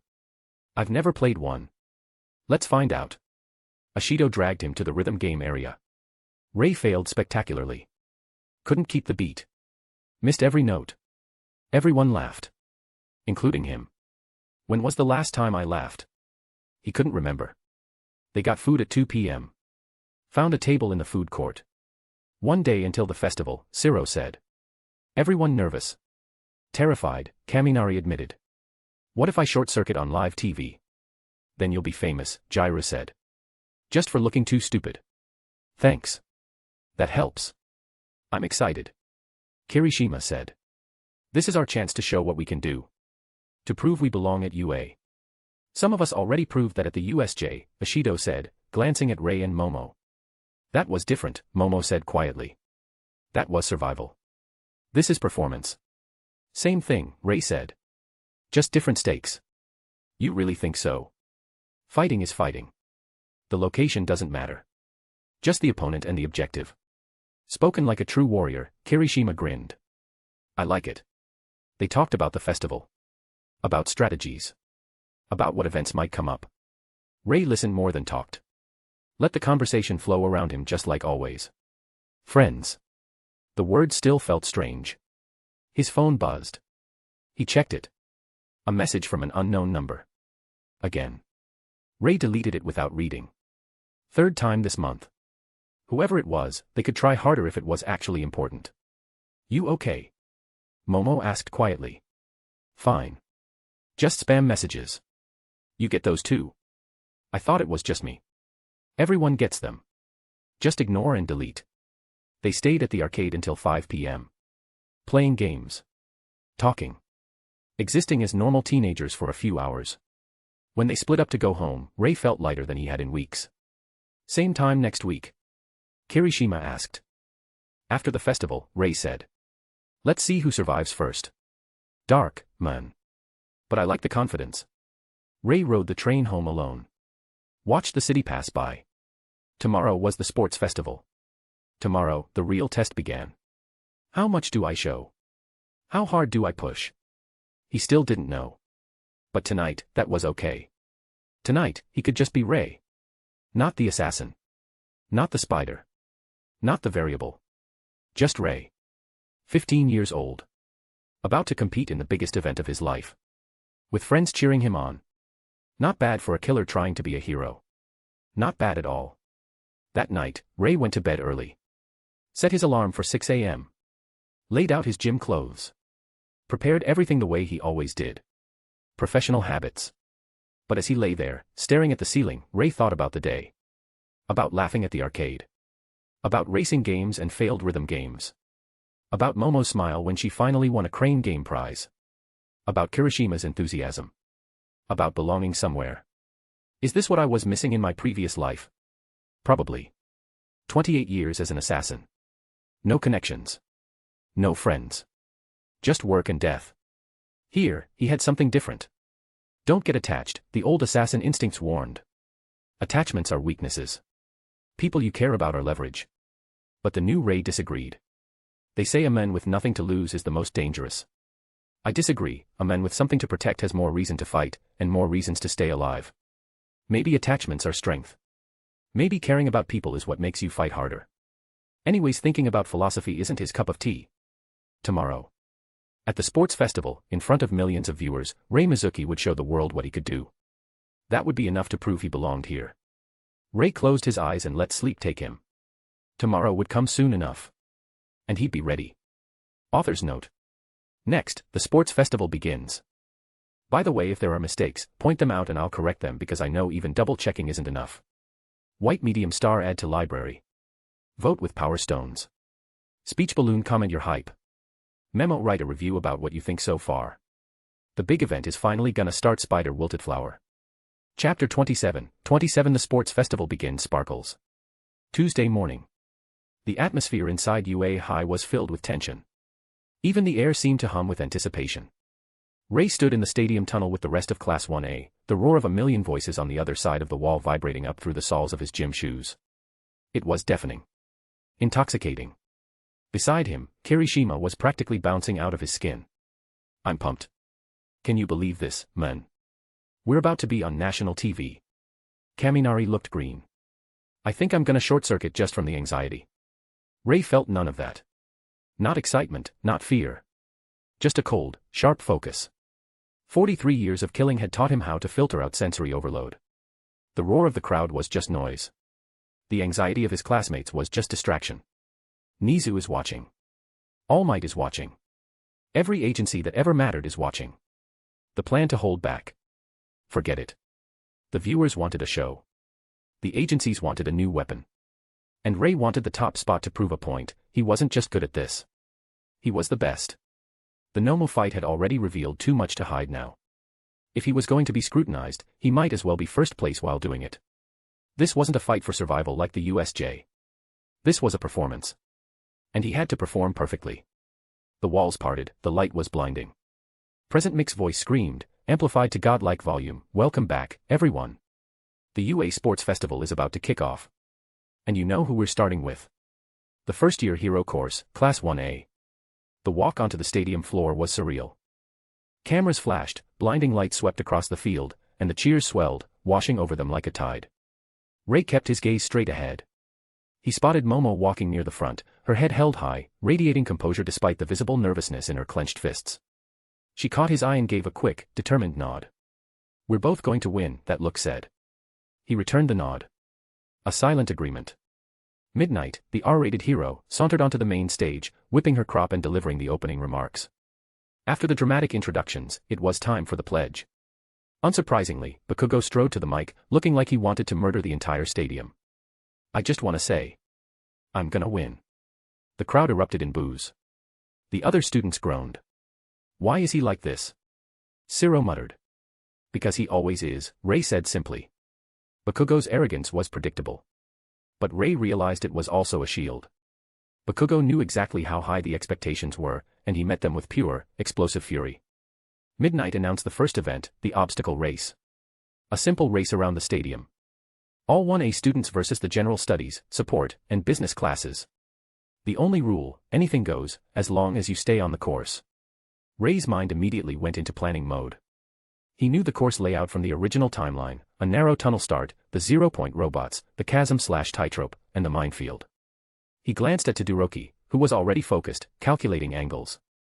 He glanced at Midoriya, who was twitching, thinking 3 steps ahead. Ready. Start. The narrow tunnel entrance became a meat grinder. Everyone shoved. Quirks flared. Rei didn't use the floor. He didn't even use a web line to swing. He simply ran on the ceiling. With a small jump, his grip took hold. His spider quirk was so perfectly tuned that the rough concrete felt like firm ground. He didn't just run, he was a streak of black and white, upside down, kicking off the support beams for extra speed. He was out of the tunnel in under 2 seconds, leaving the entire, struggling mob, including Bakugo and Todoroki, behind him. Oh my god. He is running on the ceiling. That is unfairly fast. Present mic exploded. Rei hit the wide field where the 0-point robots were waiting. Dozens of them. Giants. Todoroki was already moving, but Rei was 100 meters ahead of him. He wasn't going around. He was going through. He ran straight up the leg of the nearest 0-point robot. The robot lumbered to block him. Rei didn't dodge the massive metal arm. He fired a web that wrapped around the arm, pulled with his full 5-ton strength, and used the robot's own momentum to rip the arm clean off its joint with a sickening screech of bending metal. Rei used the torn arm as a makeshift grappling hook, swinging over the shattered head of the robot and landing on the next. He just disarmed a 0-point robot with a web. The entire stadium was screaming now. Todoroki's ice finally hit, freezing the front line of robots into a massive, glittering wall. Rei was already past the ice. He reached the fall, the massive gorge spanned by thin ropes. He didn't need the ropes. He didn't need webs to swing. He took a running jump off the cliff face, calculating the trajectory instantly. Mid-air, he fired a web line, anchored it to the opposite side, and used the force of the pull to achieve a speed that was impossible for anything that size. He wasn't swinging, he was flying. He crossed the hundreds of meters in barely 2 seconds. First place, undisputed. He hit the final stretch, the minefield. The stadium lights reflected off the red flags marking the buried explosives. This was where he would show his true specialty, awareness. Rei's spider sense was a perfect, silent map. He felt the low danger hum beneath the earth, outlining every tripwire and pressure plate. It wasn't 3 seconds of warning, it was constant, perfect knowledge. He started running again, but it looked less like running and more like a fluid dance. His feet hit the tiny patches of safe ground that existed between the mines. He ran faster than any human could run a marathon, weaving in and out of the danger zones with mechanical precision. He was utterly untouchable. Behind him, the noise of chaos grew louder. Todoroki and Bakugo had hit the minefield.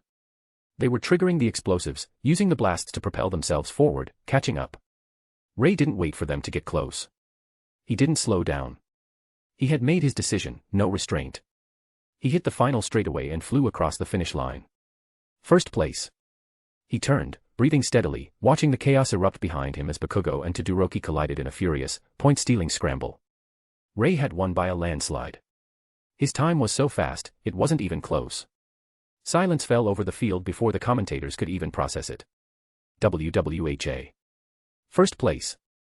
The winner of the obstacle race, going straight from ceiling to finish line. Rei Mizuki from Class 1A. Present Mike finally roared, his voice cracking with disbelief. Rei stood alone in the center of the field, the clear victor, the focus of every camera, every hero, and every questioning stare. He felt the weight of Nizu's silent, analytical gaze from the stands. He felt All Might's shocked focus. Too late to hide now, Rei thought, his face neutral. I've got your attention. Now what are you going to do about it? Midnight appeared, trying to regain control. All right, first years. Now for the second event. It's time for the cavalry battle. The scoreboards lit up. Rei Mizuki's first place finish earned him the highest possible value. And young Mizuki, your incredible performance earns you a headband worth. Midnight paused for maximum drama. 10 million points. Rei didn't flinch. The target was on his back. Exactly where it belonged. The stadium went from noise to stunned silence, then straight back to a predatory roar. Momo was the first to reach him. Her eyes were wide with shock, but also shining with determination. 10 million points, she breathed. Rei, we have exactly 15 minutes to form the best defense team in this stadium. Everyone is coming for you. Rei nodded, already focused, already moving. I know. We need Kirishima, and we need Shoji. Defense first. Let's move. Author's note. Sorry guys for the confusion about his strength, I fixed it. From now on I'll take notes. And thanks to the readers who pointed out the mistakes even though I know it was frustrating. Smiley face. Chapter 28, The Unstoppable Horse. We take Shoji. Rei immediately approached Shoji, without wasting time on pleasantries. Shoji. We have the target band. We need total 360-degree coverage and defense. You're our radar. Are you in? Shoji unfolded his massive arms, his eyes serious. Your win was decisive, Mizuki. I trust your tactical judgment. What are the roles? Kirishima, overhearing them, grinned. I'm in, Mizuki. No one's getting through my front line. Rei laid out the formation, his focus intense. Momo is the horse. Her quirk is our infinite resource. Kirishima, you are the front shield. Shoji, you cover our flanks and the rear, utilizing your quirk for maximum sensory input. And you? Kirishima asked. You're the leader, man. But you ride, right? No, Rei corrected, a faint, cold smile touching his lips. I am the anchor. I hold the band, but I also hold the team together. I ride up top. My awareness and my mobility are the weapon. I will direct the defense and snatch any opportunity. Momo straightened her posture, the plan giving her the control she needed. It's a moving fortress, designed to outthink every team, not outfight them. Exactly, Rei confirmed. Our strength isn't our quirks, it's our positioning. We let the big hunters fight the small teams, and we harvest the survivors. After they were done, Rei watched the others. To see what has changed from the anime. Todoroki was forced to act fast. He saw Momo go to Rei.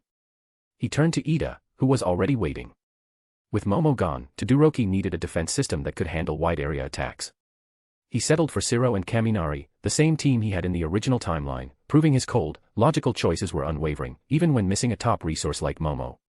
Meanwhile, Bakugo was raging. He had lost both Kirishima, his shield, and Shiro, who was quickly snagged by Todoroki.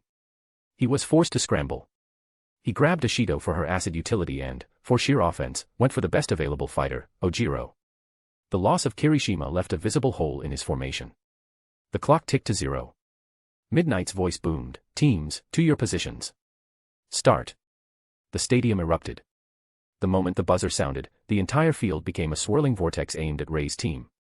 Rei settled onto Momo's shoulders. Kirishima planted himself at the front, his body hardened. Shoji's dupli arms sprouted instantly, fanning out in every direction, mapping the battlefield with sound and sight. Everyone is coming, Rei. Momo yelled up, her hands immediately generating thick, angled shields that protected Kirishima's flanks. Rei didn't panic. Wait for contact. Kirishima, keep your feet moving. Momo, prep ground disruption. The initial wave of low-value teams slammed into them and rebounded off Kirishima. Todoroki's team was the first organized threat. Ida's engine legs propelled them forward, Todoroki preparing a wide ice anchor. Ice is coming low, wide arc. Shoji warned calmly. Momo, deploy heavy steel ball bearings, 360 degrees. Now. Dozens of dense steel spheres erupted from Momo's arms and saturated the ground.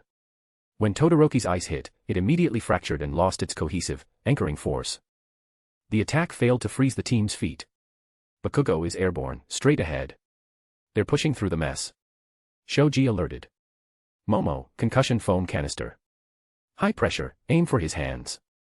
A jet of expanding foam shot out, temporarily dousing Bakugo's palms and smothering his explosions. Bakugo's team crashed, temporarily blinded and disabled. Rei saw the opportunity. The two biggest threats were stalled. Now, they feed. Shoji, identify the weakest remaining team near the perimeter. We need points, not trouble. Shoji's arms moved, calculating trajectories and team weaknesses. Team Banzoku, 85 points, attempting to slip away at 4 o'clock. Their horse is exposed. Momo, launch pads. Kirishima, prepare to launch. Before Momo could fully create the pads, Rei decided they didn't have time. He leveraged his own power. With a primal flex of his legs, Rei executed a controlled jump that propelled the entire horse, Momo, Kirishima, and Shoji, forward like a rocket, leaving the two stalled powerhouse teams behind. They landed next to the struggling team Banzoku. Shoji's arm shot out instantly, snatching the 85-point headband before Banzoku even registered the attack. "We have points." Kirishima roared, energized by the aggression. "Don't celebrate," Rei commanded. "We are a moving target. Bakugo and Todoroki are recovering now. Shoji, keep hunting the low-value bands. Momo, create caltrops and thick netting to scatter behind us." Their team didn't run away, it circled the perimeter, utilizing Rei's 10 million points as a gravitational pull that kept the other major teams locked in a furious pursuit. Every time a small team got close to the main fight, Rei's fortress would swoop in like a vulture and take their bands. This wasn't defense. This was strategic harvesting. Rei looked over his shoulder. Todoroki was moving again, his eyes blazing with furious concentration. He knew Rei's strategy now. He wouldn't make the same mistake twice. "They're coming back for the main prize," Rei murmured, his hands prepping a small, sticky web ball. "Let's see which hunter is the most desperate." Chapter 29 Chaos. The cavalry battle timer glowed bright red, 60 seconds remaining. Rei's team, the unstoppable horse, was circling the perimeter. They had secured points with effortless ease, but the entire focus was on the 10 million point headband. The major hunters were done with subtlety. They knew they had only one shot left. "Todoroki is moving towards Midoriya's team trying to get their points," Shoji warned. "He's grabbing their points. Bakugo is circling wide, building speed, ignoring everyone else." Rei nodded. His mind was silent, processing the streams of information. A double pincer movement, coordinated by desperation. This wasn't strategy, it was pure chaos. Rei felt only a cold, professional curiosity about which side would break first. 30 seconds left. The stadium erupted as two powerful forces converged. Bakugo's team launched the frontal attack. They weren't just rushing, they were clearing the way. Ojiro and Ishido were the horse, driven by raw speed. Bakugo, riding high, unleashed massive, consecutive explosions, creating a smoke screen designed to mask a close-quarters snatch. "They're coming through the center. Full speed." Kirishima roared, bracing his shield. Rei met the aggression with pure defense. Momo, netting, full density, high viscosity. Deploy wide and low. Bakugo slammed into the dense webbing, slowed but not stopped. The smoke was blinding. Then, Rei's spider sense hit him with the real danger, the silent surge of impossible speed from the flank. "Ida! Use your trump card!" Shoji screamed. Ida's team used the chaos for cover. Ida was driving the horse at maximum velocity, aiming for the flank. He was using his quirk to go into overdrive for about 10 seconds, granting him extreme speed and power. Too fast for people to see or react. Too fast for them. Not for me. Rei performed a move that defied logic and human limits. He fired a single, thick web straight into the ground behind Ida's path. Using his OP strength, he snapped the web tight, turning it into a pivot point for the entire four-person horse. The force needed to anchor and spin four people instantly was immense, but Rei felt nothing. Rei executed an impossible, immediate 180-degree spin. The entire horse, Momo, Kirishima, and Shoji, rotated violently and instantly on the spot. Ida's recipro burst, their fastest, straight-line attack, hit nothing but air. The target simply vanished from where Ida was aiming. He slid past the horse by mere inches, his eyes wide in utter disbelief as his ultimate move failed against the sheer, effortless speed of one man's movement. Failure. The word echoed in Ida's mind. The feeling of missing his target after activating his most powerful move was physically sickening. As Ida slid past, the exposed side of Todoroki's horse was suddenly facing Rei. "Shoji! Todoroki!" Rei roared. Shoji's dupli arm shot out instantly. Snap. Shoji ripped the second highest headband, Todoroki's 195-point band, off his head. Bakugo, finally breaking through the webbing, saw the entire coordinated flanking maneuver fail. He screamed a raw, incoherent challenge, releasing one final, massive blast, aimed more at the ground than the team. 10 seconds left. Momo, smoke grenade. The stadium was engulfed in white smoke. Rei didn't need to see. He knew the path. He directed Momo out of the chaos. 0 seconds. The final buzzer sounded. The stadium went silent beneath the thick white shroud of smoke. Then, Present Mick's voice, hoarse with disbelief, cut through the silence. "It's over." The winners of the cavalry battle, still holding that 10 million point headband, and stacking bands to 10,885 points, it's Team Rei Mizuki. The smoke cleared to show Rei's team standing triumphantly behind the line, utterly untouched. Bakugo was sprawled on the ground just feet from the line, choking on smoke, his hands scarred from failed blasts. He didn't move, trembling with a fury that went past anger and into pure, impotent shock. Todoroki stood nearby, his face a mask of cold, white fury. He looked at the missing 195-point band on his neck, then at Rei. There was no emotion, only a terrifying, silent promise of absolute payback. In the crowd. Present Mike, still shouting, Mizuki. He made the impossible. That final spin was the fastest thing I have ever seen. The dominance is absolute. Endeavor, his voice low, strained, he countered the recipro burst with a web. The boy is a variable we cannot account for. He is too fast, too strong, and how does he anticipate every move before it's formed? All Might, his massive frame slightly slumped, watching the victorious Class 1A team, he did not use the fight to show off strength, he used it to show control. He is a master of combat efficiency. The league should fear that more than any explosion. Rei looked up, his eyes meeting the gaze of the pro heroes. He hadn't just won. He had dominated the best they could throw at him, without a single casualty, making their ultimate, perfectly executed team move look like a failed school project. His blood was definitely boiling. Not from anger, but from the cold satisfaction of professional completion. Midnight stepped forward, waving her whip. Congratulations to Team Mizuki. And let's look at our top 4 teams who will be advancing to the final round. The scoreboard finalized, displaying the 4 most powerful teams that survived the assault on the 10 million. Ranked team leader status. First place Mizuki, Rei qualified. Second place Todoroki, Shoto qualified. Third place Bakugo, Katsuki qualified. Fourth place Midoriya, Izuku qualified. The silence from Midoriya's team was a loud relief. They had survived. They had witnessed true dominance, and now they had a clear goal, trained to fight the impossible. We have our 16 finalists. Midnight shrieked. Take a break, eat, and get ready. Because the individual battles are next. Chapter 30, the 1v1 tournament begins. The arena's air was heavy, the sudden silence after the cavalry battle more deafening than the explosions. Rei stood there, the 10 million point headband a dead weight around his neck. He'd won. He'd dominated. And all it got him was a target the size of a building painted on his back. The walk back to the prep area was a funeral march. His teammates, Kirishima, Momo, Shoji, buzzed with adrenaline, but their words slid off him like rain. Kirishima clapped him on the shoulder, grinning. Unstoppable, man. We crushed them. Rei just nodded. The plan worked. He didn't feel like celebrating. He felt like he'd just used up all his luck. The 16 qualified students were immediately called into a separate waiting area. Before the lunch break could begin, Shota Aizawa, looking exhausted but focused, addressed them, settling the confusion regarding the final roster. Listen up. The cavalry battle's primary goal was to find the top riders. The final event, the tournament, is about individual skill. Aizawa's dry voice cut through the tension.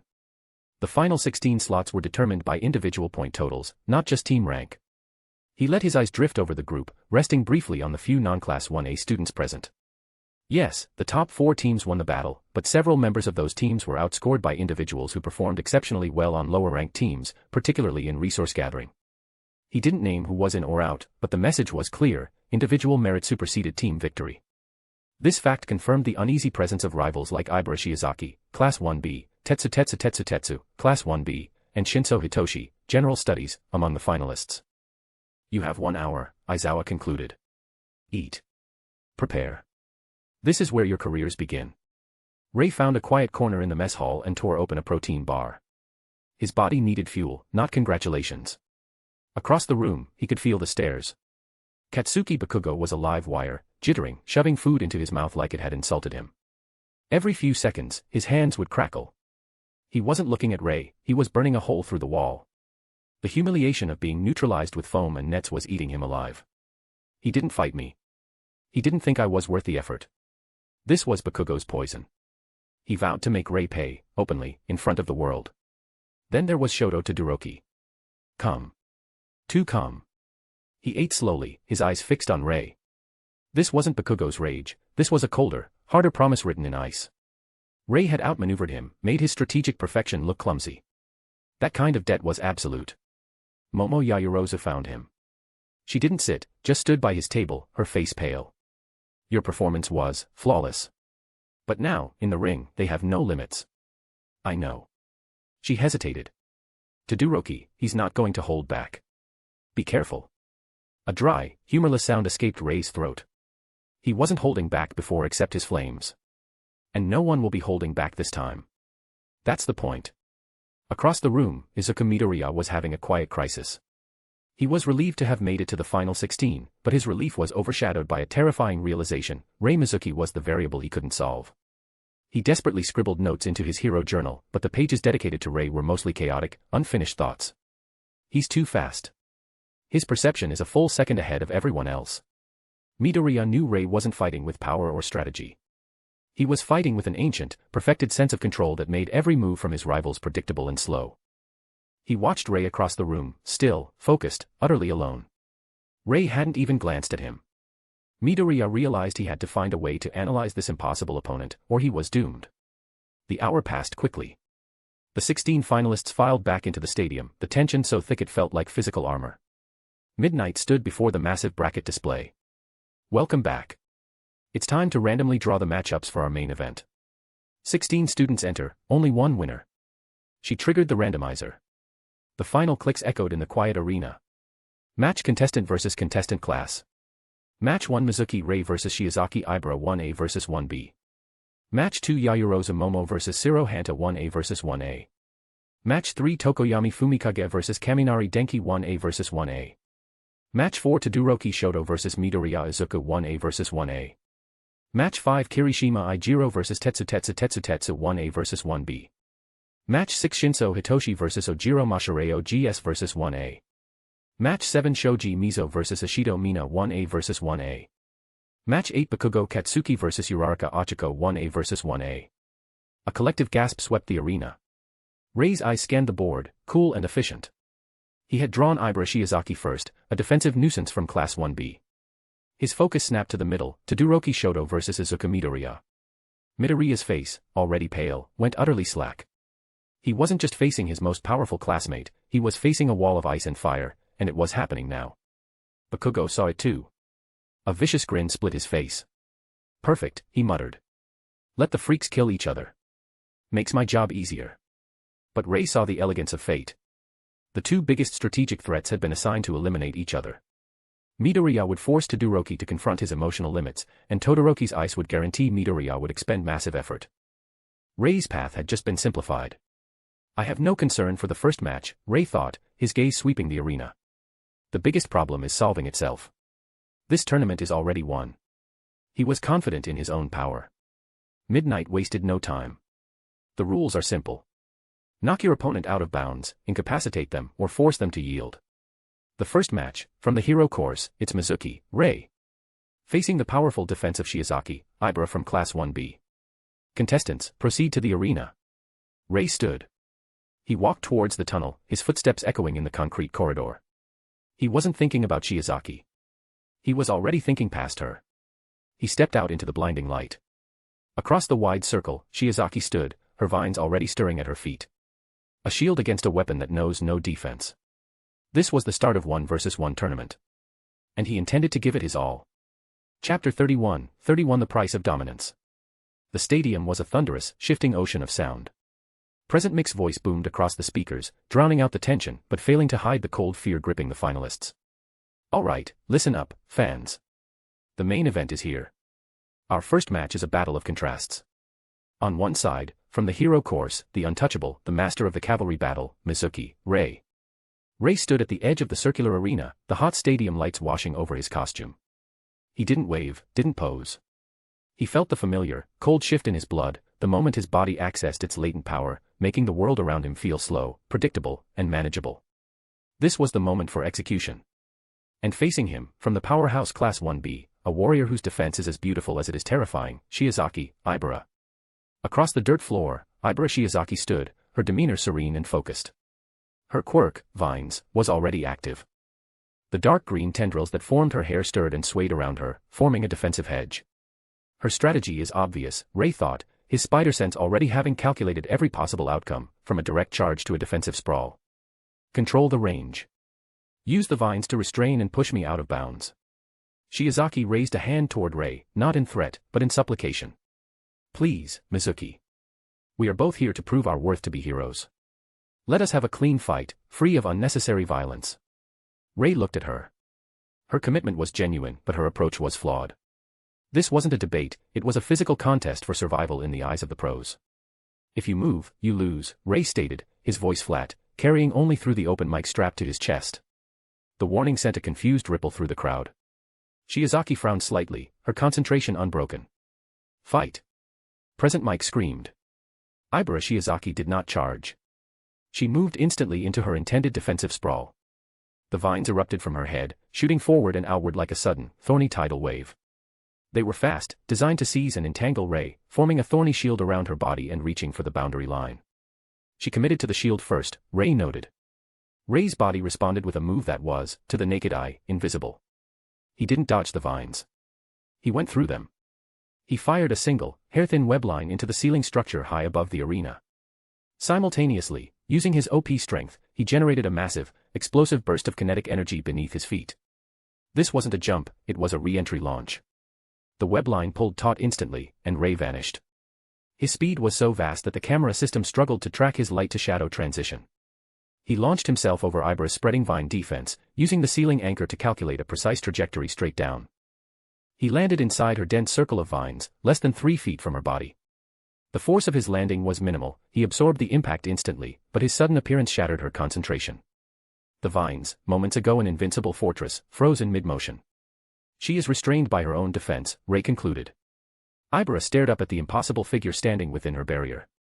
Her mind screamed at her hands to move, to constrict, but Rei's presence was too overwhelming, too fast. She had used 90% of her quirk's focus on spreading the defense, she had nothing left for immediate, close-quarters offense. Rei moved his hand, not with force, but with clinical precision. Snap. He flicked a single, high-tension web into the center of the dense vine mass surrounding her head. He didn't pull or throw, he merely tapped the web, generating a sudden, sharp, percussive shockwave across the entirety of her quirk. The shockwave didn't sever the vines, it sent a focused, non-lethal neurological stun straight through the tangled root of her quirk. Ibara's eyes went wide. The pain wasn't great, but the feeling of being overpowered by an impossible, invisible force was total. Her mind surrendered. The green vines instantly withered and recoiled, collapsing around her in a wilted, useless pile. Ibara dropped to her knees, conscious, but utterly incapable of moving. The entire match, from Midnight's signal to Shiozaki's surrender, had lasted 3 seconds. The arena was completely silent. The crowd, the pro heroes, even the competing students, all were stunned into disbelief by the utter, clinical speed of the victory. Present Mick's voice cracked as he whispered, then shouted, "WW what? Shiozaki is out of bounds." "No, she's not out of bounds. She's incapacitated. Mizuki wins." It was over before it started. Rei turned his back on the kneeling girl, walking away from the collapsed vines. He gave no speech, offered no encouragement. The lesson was the performance. Endeavor hissed through clenched teeth. He didn't use strength. He used kinetics and placement. He turned her own defense into a prison, then exploited the single blind spot in her quirk's nervous system. It was perfect destruction. All Might's face was grave as he processed what he'd witnessed. He showed them the price of dominance. If you fight him, you cannot rely on defense, because he will be inside your shield before you realize you've raised it. Aizawa sighed deeply. He's not a hero. He's a counter-terrorist tool. Back in the waiting area, the silence was broken only by the sound of Katsuki Bakugo slamming his fist against the wall. 3 seconds. 3 fucking seconds. He didn't even use a real quirk. Bakugo snarled, the explosions in his hands now desperate. He had watched Rei shatter a top-tier defensive quirk with a flick of his wrist. Todoroki was paler than before. He hadn't just watched a match, he had watched his entire strategy against Rei dissolve. His ice walls, his best defense, would be useless. Rei would be through them the moment they formed. He realized Rei's primary quirk wasn't super strength or webs, it was preemptive execution. Rei walked back into the tunnel. He glanced at the bracket, match 1, Mizuki, Rei win. It was done. The tournament had begun, and the tone was set. Chapter 32, Class 1A collides. The silence that followed Rei Mizuki's 3-second, surgical victory over Ibara Shiozaki was shattered by Present Mike. The crowd, finally understanding they had witnessed a new level of dominance, erupted. Unbelievable. A complete and utter shutout. Mizuki moves on. Mike screamed, regaining his voice. But the show must go on. Let's jump into our next matchup. It's Class 1A against Class 1A. We have the creation heroine, Yayorozu, Momo, facing off against the tape hero, Shiro, Hanta. Rei stood in the cool tunnel, watching the match unfold on a small monitor. His victory had achieved its primary goal, psychological warfare. The fear in the eyes of Shiro and Momo, despite being classmates, was palpable. They knew they had to perform flawlessly, or they were simply another stepping stone for him. Match 2, Yaoyorozu vs Shiro. Momo Yaoyorozu, dressed in her tight hero costume, looked determined but nervous. Shiro, meanwhile, tried to shake off his anxiety with his usual grin. Fight! Shiro acted first, immediately launching twin streams of tape from his elbows, aiming to wrap Momo and pull her out of bounds. His strategy was based on superior speed and restraint. Momo, however, was prepared. The moment the tape launched, she placed her hand on her exposed arm and used her creation quirk, generating a large, thick steel shield, far larger and denser than the standard riot shield. It popped into existence just in time to catch Shiro's tape, which stuck uselessly to the metal. Shiro didn't hesitate. He swung across the stadium, using the stuck tape as a rope to gain elevation. He intended to drop down and bind Momo from above. Nice defense, Yamamoto. But my tape is stronger than you think. Shiro yelled. Momo quickly created a long, thin metal pole and held the shield steady. She knew Shiro's tape had immense tensile strength. Instead of fighting the pole, she used the momentum. She anchored the pole into the ground, turning the tape into a lever. As Shiro swung towards her, she used the pole to redirect the energy, simultaneously generating 3 thick, high-impact rubber balls which she launched with surprising force directly at Shiro's trajectory. Shiro tried to dodge, but the speed of the projectiles and his committed swing made it impossible. He took one impact to the ribs and the other 2 caught his legs. He yelped, losing control of his tape as his grip slipped. He landed hard, just inside the boundary line. Momo, breathing heavily, had already created a small net gun and fired a tight, fibrous net over him. Shiro Hanta is incapacitated by restraint. Midnight announced. Yaoyorozu, Momo moves to the next round. Momo sighed, the tension draining out of her. Her win was slow, careful, and taxing on her lipid reserves, but effective. Match 3, Tokoyami vs Kaminari. Next up was a high-stakes match between 2 of Class 1A's most distinct quirks, Tokoyami, Fumikage, the wielder of Dark Shadow, against Kaminari, Denki, the electric charge hero. Fight! Kaminari was terrified of Tokoyami's Dark Shadow, which thrives in darkness. He had to end this fast. He immediately deployed a blanket of electrical discharge, a wide, unfocused shock intended to overload Dark Shadow before Tokoyami could use it. Sorry, Tokoyami. Gotta go wide. Kaminari shouted, electricity crackling wildly around him. But Tokoyami's strategy was simple, defense and containment. Dark Shadow erupted, not to attack, but to shield Tokoyami. It wrapped itself entirely around its master, forming a massive, black, fleshy sphere. The darkness inside made the shadow quirk unbelievably strong, but also shielded Tokoyami completely from the immediate discharge. The electricity hit the ball of Dark Shadow, surging harmlessly across its surface. That's his weakness, right, Eraser? Present Mike asked. A big discharge should weaken Dark Shadow. It weakens it, Aizawa corrected, but if Tokoyami focuses Dark Shadow purely on defense, it can absorb a massive amount of energy before weakening enough to lose control. As the electrical discharge faded, Dark Shadow unfurled. It was still huge and powerful, but Kaminari was starting to short-circuit himself. His quirk, while powerful, overloaded his brain quickly. My time's almost up. Kaminari panicked. Dark Shadow launched an immediate counterattack. Not a direct strike, but a wide, overwhelming push. The shadowy mass slammed into Kaminari, knocking him backward with incredible force. Kaminari, already half-fried and unstable, flew straight out of the arena. Kaminari Denki is out of bounds. Midnight called. Tokoyami, Fumikage advances.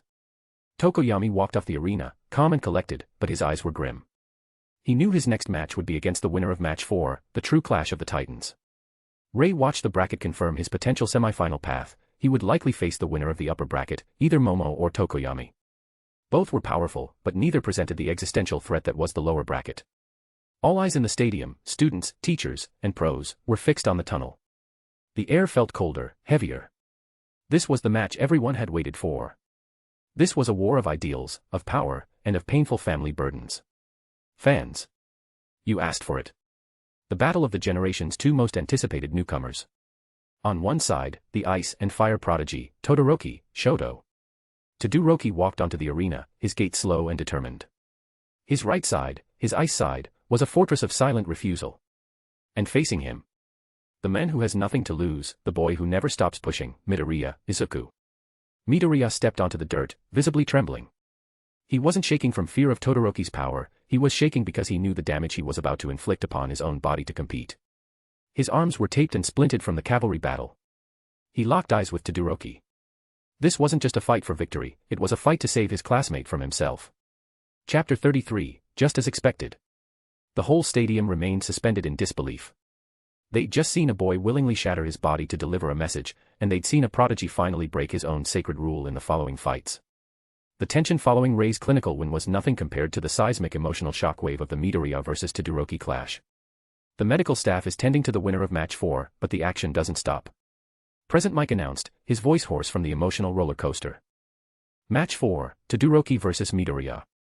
The dust and steam from the explosion still hung heavy over the arena, but the image was indelible, Midoriya's sacrifice versus Todoroki's liberation. Rei watched the replays from the tunnel, analyzing the sheer waste of power. Midoriya's strategy was suicidal, but tactically brilliant in its goal, forced Todoroki to fight a different war. Todoroki had opened with a cataclysmic ice defense, a spire of frozen rock meant to end the fight instantly. Midoriya, realizing he couldn't beat the power, chose to beat the men. Each focused one-for-all finger flick wasn't just an attack, it was a desperate, self-inflicted wound designed to scream a simple message at his opponent. What is he doing? He's destroying himself to fight a war of attrition. Present Mike shrieked. Rei's spider sense didn't react to the power levels, he could shatter that ice without a scratch, but it registered the psychological fracture in Todoroki. Midoriya's sacrifice had hit the core of Todoroki's emotional trauma, forcing a reaction that was fundamentally irrational. When Midoriya launched that final, body-breaking cyclone from his arm, a desperate, terminal blow, Todoroki's self-imposed wall finally crumbled. The beautiful, terrifying roar of his left side erupting in flames wasn't a tactical move, it was a profound, volcanic surrender to his true self. The resulting steam explosion was less a battle conclusion and more a cleansing fire. When the medics rushed to carry the unconscious Midoriya off the field, Todoroki stood alone, his body trembling beneath the residual heat and cold. He was the victor, but his face was a mask of cold horror mixed with a new, terrifying resolve. He was no longer fighting with half his power. Rei registered the change, Todoroki Shoto was now a full-power threat, but he was also emotionally compromised. A valuable trade for the path forward. Kirishima vs. Tetsu. The following matches felt almost quaint after the emotional intensity of Match 4. Kirishima Ijiro vs Tetsu was a pure, beautiful display of shared ideology. Fight. The two red and silver tanks ignored all subtlety, running straight into a deafening, head-on collision. For 5 brutal minutes, the sound of hardening meeting steel filled the arena. Clang. Crack. Shing. They didn't dodge. They didn't parry. They simply hit each other, pushing their physical limits until their quirks sputtered and failed simultaneously. The crowd, desperate for a display of simple, honest grit after the complex trauma of the last fight, cheered wildly. Incredible. Neither can break the other. This match is a draw. Midnight stepped forward. We will decide this later with a supplementary event. For now, the QF3 slot is pending. Rei merely logged the efficiency of the quirks. Their endurance was astounding, but their lack of agility and inability to shift tactics made them predictable targets. Match 6 to 8 highlights. The remaining lower bracket matches were decided with necessary speed, finalizing the field of 8. Match 6, Shinso Hitoshi, GS, versus Ojiro Mashireo, 1A. Shinso's non-combative brainwashing quirk proved unstoppable in the one-on-one format. Ojiro, forced to answer a question, immediately walked out of bounds, his spirit broken by the unfairness of the mind control. Shinso advanced, a dark horse powered by pure strategy.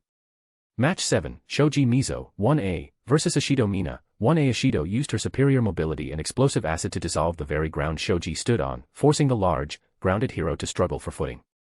Shoji was forced to step out of bounds. Ashido's win was a textbook demonstration of using terrain against a power type.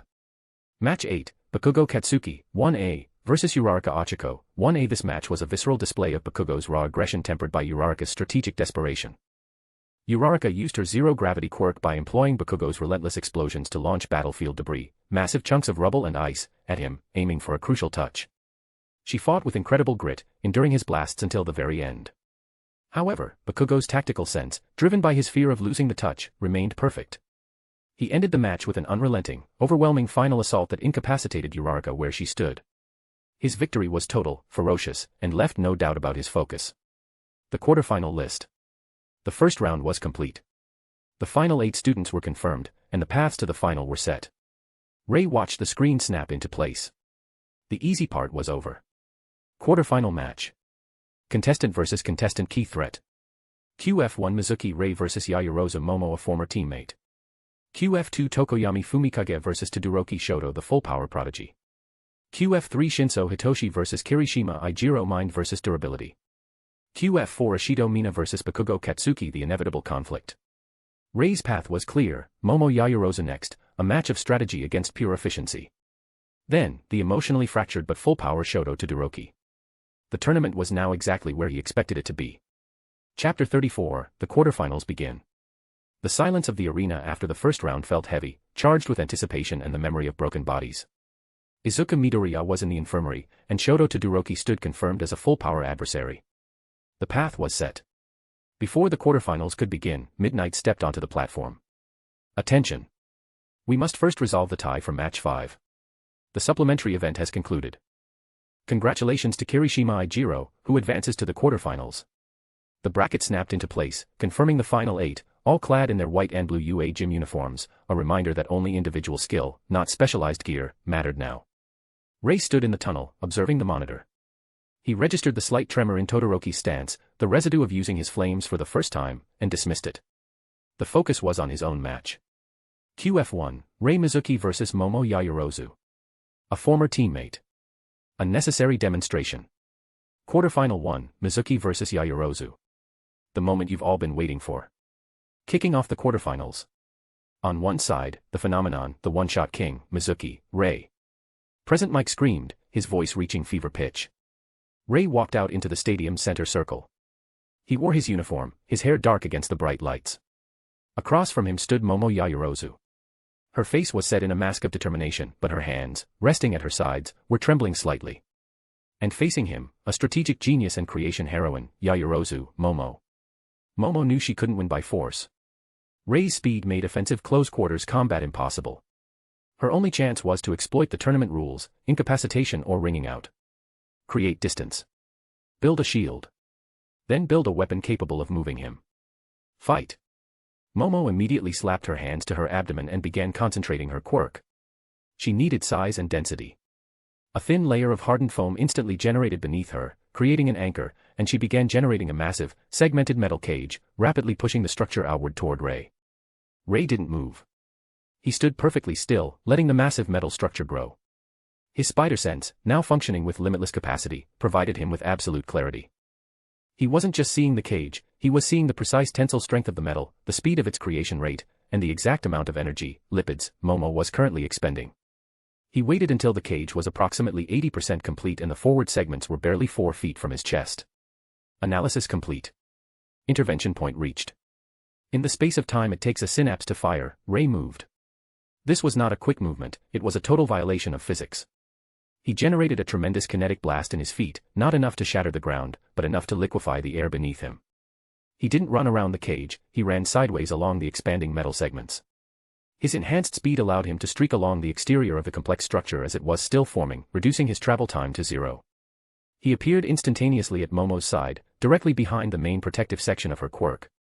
She hadn't even finished generating the rear wall of the cage. Momo gasped, spinning around, terror finally replacing determination. The cage, still unfinished, stood uselessly between them in the middle of the arena. Rei did not hit her. He did not touch her. He generated a sudden, focused burst of kinetic force outward from his open palm, an invisible pressure wave aimed not at her body, but at the ground immediately around her feet.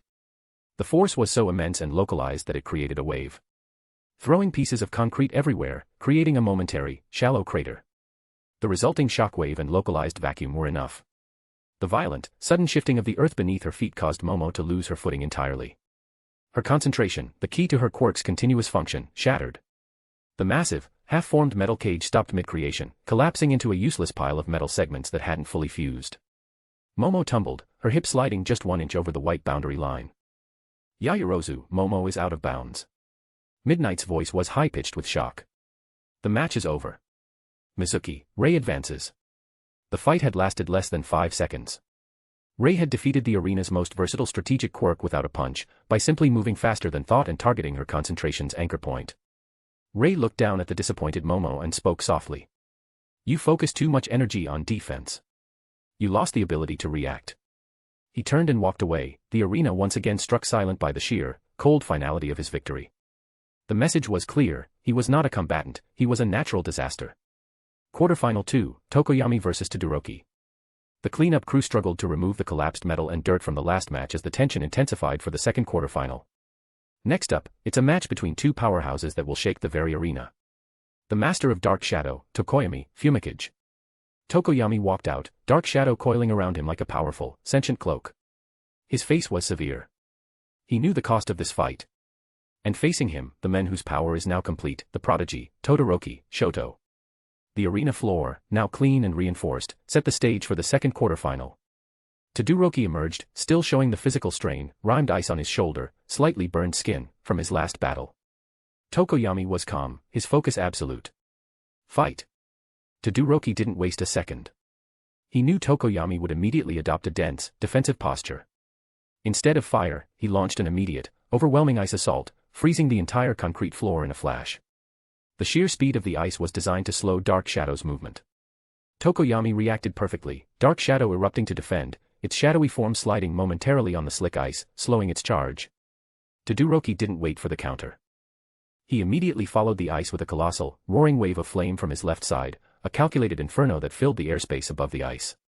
The combination was devastating. Dark Shadow, caught between the thermal shock of the intense cold beneath and the searing heat above, shrieked. It couldn't fully retreat into Tokoyami's body because the ice restricted its movement, nor could it expand to fight the heat.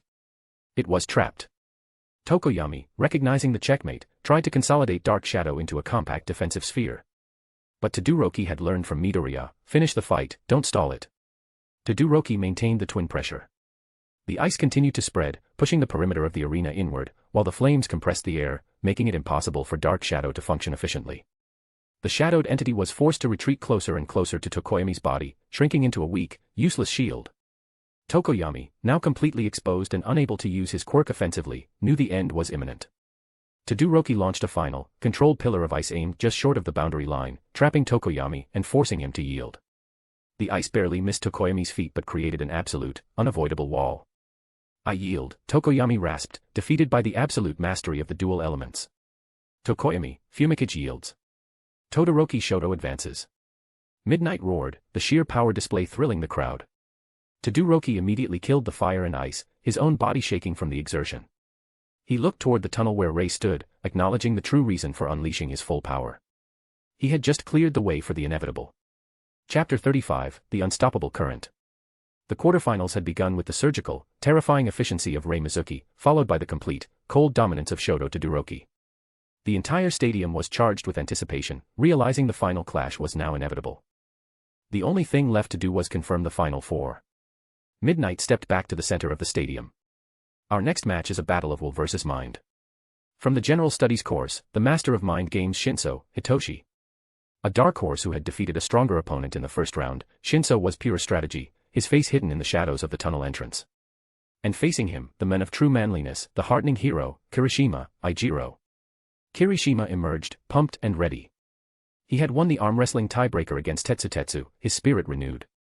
He wore a determined grin, prepared for the immense mental strain of fighting Shinso's brainwashing. Quarterfinal 3, Shinso vs Kirishima. The atmosphere was heavy. Kirishima knew he couldn't speak. Fight. Shinso stood still, relying on the psychological pressure. You're fighting a losing battle, Kirishima. You know that, right? You're a hero of durability, a shield. Everyone knows shields can't win. You're just here to be a stepping stone for the real heroes. Kirishima maintained perfect silence, his teeth gritted, taking a wide, defensive stance. He began charging toward Shinso, a simple, direct vector. Shinso pressed, his voice dropping to a persuasive, almost hypnotic murmur. Your whole identity is a lie. True manliness isn't about hardening, it's about being the one who makes the choice. You're not choosing to fight, you're just reacting. You're the perfect second. You'll never be first. The calculated attack on his core principle, the struggle to be a first-place, active hero, proved too much. Kirishima's face contorted with frustration. That's not true. Kirishima roared, defending his dream. I will be. Click. The subtle noise of the brainwashing activating was internal, but the effect was immediate. Kirishima's eyes glazed over, and his massive forward momentum instantly ceased. Shinso smiled slowly. Walk out of the ring, Kirishima. Right now. Kirishima began a slow, mechanical march toward the boundary line. The crowd erupted, witnessing the Dark Horse quirk work its magic again. Just as his heel was close to crossing the boundary line, Kirishima's body performed the unexpected. His subconscious, driven by the pure will and refusal to yield, activated his hardening quirk. The sudden, immense physical transformation, the rush of blood and internal tension required to activate his quirk, created a massive neurological feedback shock. The mental tension momentarily disrupted the brainwashing signal. Kirishima let out a guttural, strained yell. His eyes cleared for a precious, terrifying half-second. He slammed his hands onto the concrete just inside the boundary, anchoring himself, fighting the invisible command. He forced his body to break the command, engaging in an agonizing, hyper-slow crawl back toward Shinso, dragging his still brainwashed legs. Shinso's composure finally broke. No. Get out. I said get out of the ring. He tried to issue a new command, but Kirishima, fighting through the physical and mental agony, refused to speak. He forced his body into a charge, his movements clumsy but fueled by absolute conviction. Shinso realized he had to act. He tried to dodge, but Kirishima's raw, hardened momentum was overwhelming. Kirishima tackled Shinso, throwing his entire body into the smaller student and forcing them both to slide. Shinso Hitoshi is out of bounds. Kirishima wins. Midnight declared. Kirishima stood panting over his opponent, his quirk dissolving. He had won a fight against his own mind, confirming his spot in the semifinals through sheer force of will. Quarterfinal 4, Ishido vs Bakugo. The final quarterfinal match was set, pure speed and corrosive acid against volatile, calculated aggression. Bakugo's eyes were fixed on the tunnel where Rei stood, acknowledging that this was the final obstacle before his showdown. Fight. Ishido knew she couldn't win by taking a hit. She immediately began secreting a wide sheet of acid coating onto the concrete floor around her, turning her section of the arena into a hazardous skating rink. She launched herself into a graceful, fluid slide, circling Bakugo at high speed. Come on, Bakugo. Let's see you try to hit me, she taunted. Bakugo roared, but he didn't charge. He might seem immature, but he was a strategic master, he knew how to fight with clarity. He lifted his hands and unleashed a continuous, low-altitude stream of massive explosions. This wasn't an attack to hit Ishido, it was an attack to vaporize her battlefield. The intense, focused heat of the explosions evaporated the acidic coating from the concrete floor, destroying her slippery escape routes. Ishido countered by launching a focused acid stream directly at his footing. Bakugo was already airborne, using small, controlled explosions to maintain his position slightly above the ground. He realized he needed a focused, explosion attack to break her concentration. He drew his arms back and compressed his explosive force. Don't think you can run from me. Bakugo screamed, firing an explosion her way. Ishido barely managed to dodge the main blast, but the sheer concussive force sent a violent shockwave across the arena. She tumbled, skidding across the concrete floor and sliding perilously close to the boundary. She struggled to secrete more acid, but Bakugo was already there. He landed, delivering a quick, debilitating close-range burst explosion right on her shoulder. The force was enough to cause temporary paralysis and incapacitate her. Ishido collapsed, defeated, but managed a shaky grin up at him. You're still a bully, Bakugo. Ishido is incapacitated. Bakugo, Katsuki advances. The semifinals confirmed. Rei watched the final list snap into place, his eyes cold and steady. The 4 strongest students remained, and the matchups were exactly as he had predicted and desired. The final 4 were a collection of pure, overwhelming power. Semifinal match contestant versus contestant key dynamics. SF1 Mizuki Rei vs Todoroki Shoto absolute efficiency versus absolute power. SF2 Kirishima Ijiro vs Bakugo Katsuki unbreakable will versus uncontrollable fury. The main event was next. The clash of the upper bracket. Rei turned away from the monitor, walking out of the tunnel toward the holding area. His body was ready. His mind was clear. The time for setting the stage was over. The tournament is entering its final phase. Time to go all out again. Author's note. The tournament is entering its semifinals. The next chapters will be slightly longer. So support by voting with Power Stones, adding as Spiderman in MHA to the library, and leaving your thoughts in the comments. Chapter 36, Showdown. The arena was completely silent. The sheer weight of the moment, the anticipation of the semifinal, suppressed the crowd's noise. The atmosphere was charged, focused entirely on the concrete separating the two combatants. Rei Mizuki stood ready, his posture relaxed but his mind operating at absolute efficiency. He did not feel excitement, only certainty. His advanced perception showed him not possibilities, but the single, inevitable path to victory. Opposite him, Todoroki Shoto was a monument to raw power. The lingering fatigue was ignored, His quirk surged, ready to unleash the full force of his elements. He was determined to prove that absolute power trumped speed. On one side, the phenomenon. The unbeatable speedster, Mizuki, Rei. Present Mike screamed. Rei stepped onto the concrete ring. His gaze was steady. And facing him, the fire and ice of UA, the full power prodigy, Todoroki, Shoto. The two students faced each other. Rei, calm and efficient, Todoroki, a volcano ready to erupt. Midnight raised her hand. The silence was absolute. Fight. Todoroki did not hesitate. His opening move was designed to end the match instantly by eliminating the ground itself. He unleashed a catastrophic wall of ice. It was a massive, dense flood that erupted from his right side, aiming to cover the entire circular fighting ring and push Rei out of bounds with sheer force and volume. Rei's movement was impossible to track. He didn't run around the ice, he ran straight at it. He fired a high-tension web line to the concrete floor behind him. Using his enormous strength, he executed a powerful kinetic vault, launching his body sideways and soaring high over the front edge of the advancing ice wave. He was suspended momentarily above the freezing flood. As Rei soared, Todoroki tracked him, launching a furious, horizontal barrage of ice spears aimed to hit Rei midair. Rei deflected the assault with inhuman precision. He shot a focused web line that hit the main cluster of spears mid-flight. He then whipped the web like a sling, gathering the sharp ice projectiles into a devastating, sticky bundle and hurling it back toward Todoroki. Todoroki was forced to instantly abandon his offensive. A colossal blast of fire erupted from his left side, vaporizing the returning ice bundle in a furious, blinding cloud of steam. This momentary distraction was the only gap Rei needed. He landed softly on the small patch of concrete still exposed near the boundary line, untouched. Rei spoke, his voice carrying easily. You use too much power to solve problems a single web line can fix. Todoroki was furious. He knew large-scale attacks were just giving Rei ammunition. He unleashed a sustained, calculated double assault, fire and ice combined into a continuous, sweeping attack across the entire ring, intending to force Rei to stop moving. The goal is to stop his speed.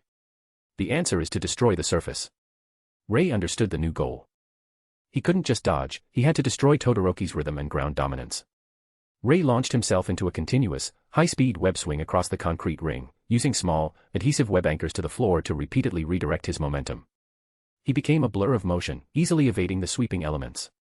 As he swung past the frozen patch of concrete, he channeled an immense concussive force down through his right heel. He didn't just step, he detonated the ice.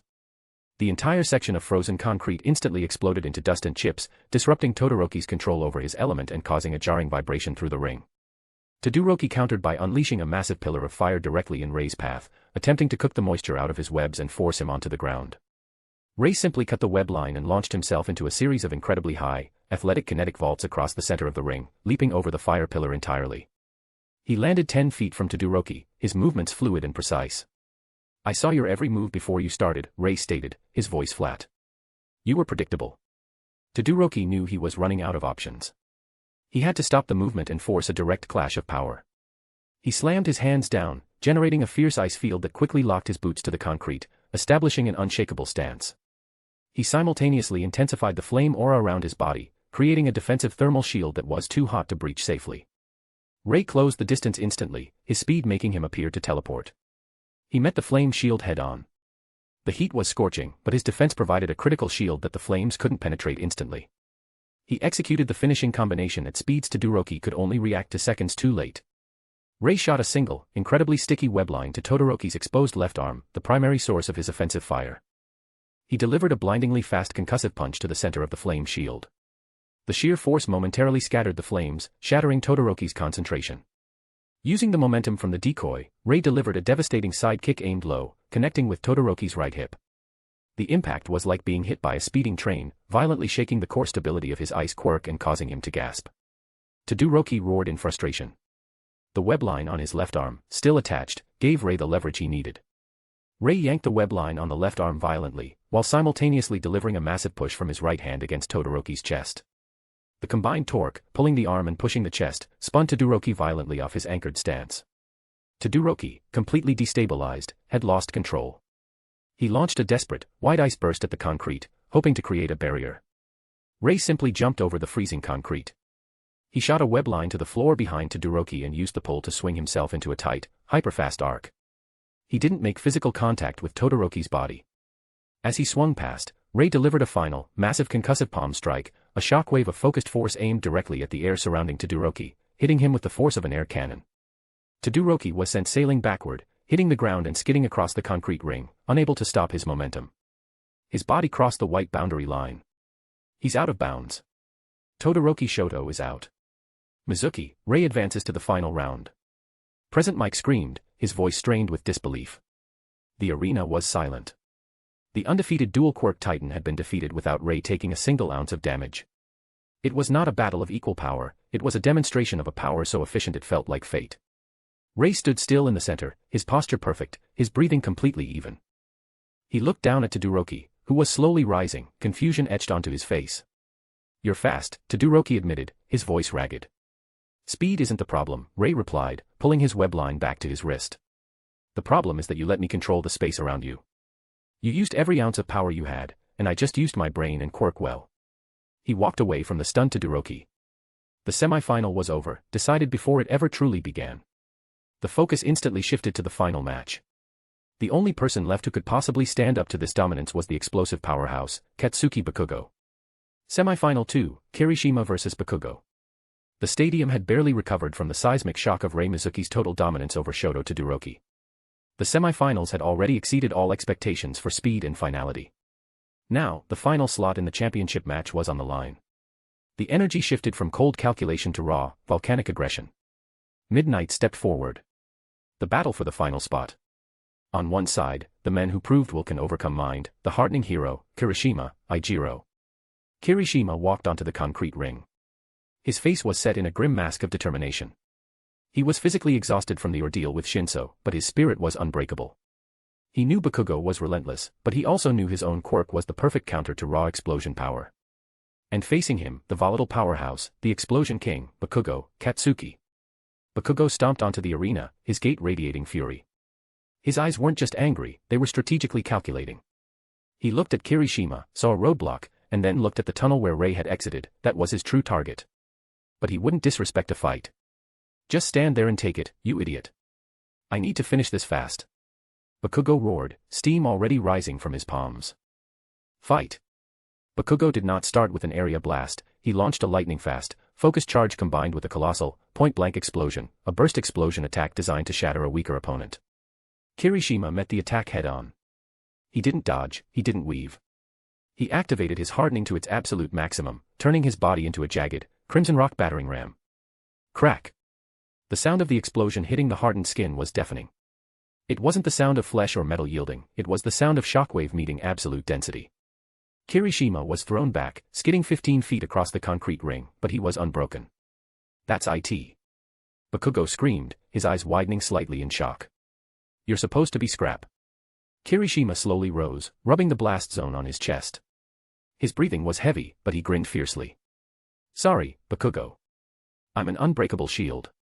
You're going to have to try harder than that."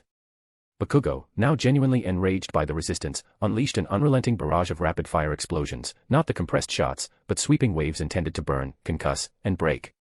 Kirishima simply stood his ground and absorbed them. He adopted his perfect defensive stance, enduring the impacts that would have instantly incapacitated any other student. The heat was immense, forcing him to squint, but the hardening held firm. Analysis: Bakugo cannot break me. My endurance is his counter. Bakugo, seeing the futility of raw power, switched tactics. He leaped high into the air, using consecutive small blasts to propel himself into a position directly above Kirishima. "Dodge this, shield." He unleashed a powerful orbital explosion, aiming to drive Kirishima into the ground with overwhelming, concussive force. The concrete beneath Kirishima's feet cracked and fragmented, but Kirishima remained upright, his stance lowered, his body a solid block of impact resistance. The explosion drove dust and debris into the air, creating a brief, violent cloud. Kirishima seized the opportunity created by the smoke screen. He sprinted forward, using the residual force of Bakugo's last blast as cover. His strategy was simple: Bakugo is useless up close. Bakugo, momentarily blinded by the dust, used his spider sense to track the charging opponent. He tried to generate a massive, defensive explosion to create distance. But Kirishima was too fast. He barreled out of the smoke, slamming his hardened fist into the center of Bakugo's chest before the full-power defense could deploy. Ching! The impact was solid. Bakugo was stunned, reeling backward from the unexpected physical blow. His defensive explosion was muffled and mistimed. I told you I wasn't just a shield. Kirishima roared, pressing his advantage. This was the first time Bakugo had been hit cleanly in the entire tournament. The shock was immediate. It wasn't the pain, but the humiliation and fury that drove his reaction. Bakugo's eyes went feral. He completely dropped his tactical restraint. He unleashed a savage point-blank burst of fire and force aimed directly at Kirishima's face. Kirishima absorbed the blow, his head snapping back, but his hardened skin held firm. His nose bled, but he did not falter. He knew he was taxing his quirk, but he was taxing Bakugo's composure more. Give up. Bakugo screamed, his voice strained with rage. You can't win. You can only stand there. As long as I can stand, I can fight. Kirishima yelled back. The two devolved into a chaotic, brutal brawl, Bakugo unleashing a continuous, focused flurry of explosions, and Kirishima responding with relentless, hardened tackles and punches, aiming to keep the fight locked in the close-quarters kill zone where Bakugo's power was self-limiting. The duel became a true test of endurance. Bakugo's sweat was rapidly depleting his explosive capability, and Kirishima's sustained hardening was approaching its operational time limit. Bakugo realized he was bleeding energy without effect. He needed a kill shot, something precise enough to target the microscopic gaps in the hardening, or powerful enough to break the quirk's endurance. He created distance with a large, sweeping explosion, forcing Kirishima to stumble. You want a spectacle, fine. Bakugo shrieked. I'll give you a spectacle. He drew back his arms and began hypercompressing his explosive force, channeling it into a single, devastating blast, a controlled, maximum power big explosion. This attack was usually reserved for opponents far out of the ring, but here, it was meant to shatter Kirishima's quirk. Kirishima saw the absolute destructive power gathering in Bakugo's palms. He knew this was the end. He channeled every remaining ounce of his willpower into his quirk. Hardening. His body hardened into an almost obsidian-like density, jagged and massive, the toughest defense he had ever deployed. Bakugo unleashed the explosion. The roar was immense, shaking the entire stadium. A colossal column of explosive force and fire slammed into the center of Kirishima's ultimate defense. The result was not a quick victory, but a terrifying stalemate. The sheer energy forced Kirishima back, digging deep grooves into the concrete floor, pushing him relentlessly toward the boundary line. He didn't break. But he was at his absolute limit. The pressure lasted for 3 agonizing seconds. When Bakugo finally cut the explosion, both students were standing on the fractured concrete, shrouded in steam and dust. Kirishima's hardening was slowly fading, his body now covered in deep burns and bruises. His skin, returning to normal, was glistening with sweat and strain. He had absorbed the absolute, focused attack, but his body was done. Bakugo, panting, saw the opportunity. Kirishima was soft, momentarily. He lunged for a final, decisive strike. But before Bakugo could reach him, Kirishima's knees buckled. His conscious control snapped. He fell forward, collapsing onto the concrete ring. He wasn't out of bounds, but he was incapacitated. Midnight ran forward, assessing the fallen student. Kirishima Ijiro is incapacitated. Bakugo, Katsuki advances to the final round. Bakugo stood over the defeated hero, chest heaving. He looked down, saw the genuine, fierce effort, and then looked toward the tunnel, his gaze hard. The roadblock was cleared. The final boss was next. Chapter 37, The Grand Final. The stadium was awestruck. The semi-finals had delivered 2 shocks, the clinical dismantling of Shoto Todoroki and the sheer, brutal test of will between Kirishima and Bakugo. The atmosphere had escalated past spectacle, it was now pure anticipation. The scoreboard shone with the final matchup. Final round. Contestant versus contestant. Mizuki, Rei versus Bakugo, Katsuki. The calm before the storm. In the holding tunnels, the air was thick with the scent of ozone and adrenaline. Rei Mizuki was in the recovery room, though he needed no recovery. He sat completely still. Medics buzzed around the room, tending to the severe scrapes and exhaustion suffered by Kirishima and Todoroki, who had been moved to the primary treatment bay. Rei's body was fine. His uniform was barely singed. His mind, unburdened by the physical or mental costs of his quirk, was already running simulations of the final match. Bakugo. The most straightforward opponent, yet the most unpredictable. Rei understood Bakugo's true quirk was his absolute will to win, which amplified his physical reactions. He knew Bakugo would use area denial to force him into his kill zone. Rei closed his eyes, visualizing the single, inevitable path to victory, total control over Bakugo's momentum. Meanwhile, Katsuki Bakugo paced like a caged predator. He watched the monitor replaying Rei's victory over Todoroki, every effortless redirection fueling a raging inferno of frustration. He's not faster, Bakugo snarled under his breath. He's just more slippery. He's using stupid tricks. Bakugo's plan was born from cold, strategic malice. Open with an immediate, full-power area denial explosion to destroy the concrete and prevent web anchors from holding effectively. Use continuous, reactive blasts to maintain flight, forcing Rei to stay on the fragmented, unstable ground. Corner him and land a single, unavoidable, massive strike. You like speed? Fine, Bakugo whispered, a terrible grin spreading across his face. I'm going to make speed irrelevant. The two finalists emerged. Rei, completely relaxed, Bakugo, sweating, scorched, and radiating fury. Midnight's voice echoed with dramatic flair. The moment has arrived. The clash of absolute speed and explosive will. The championship round.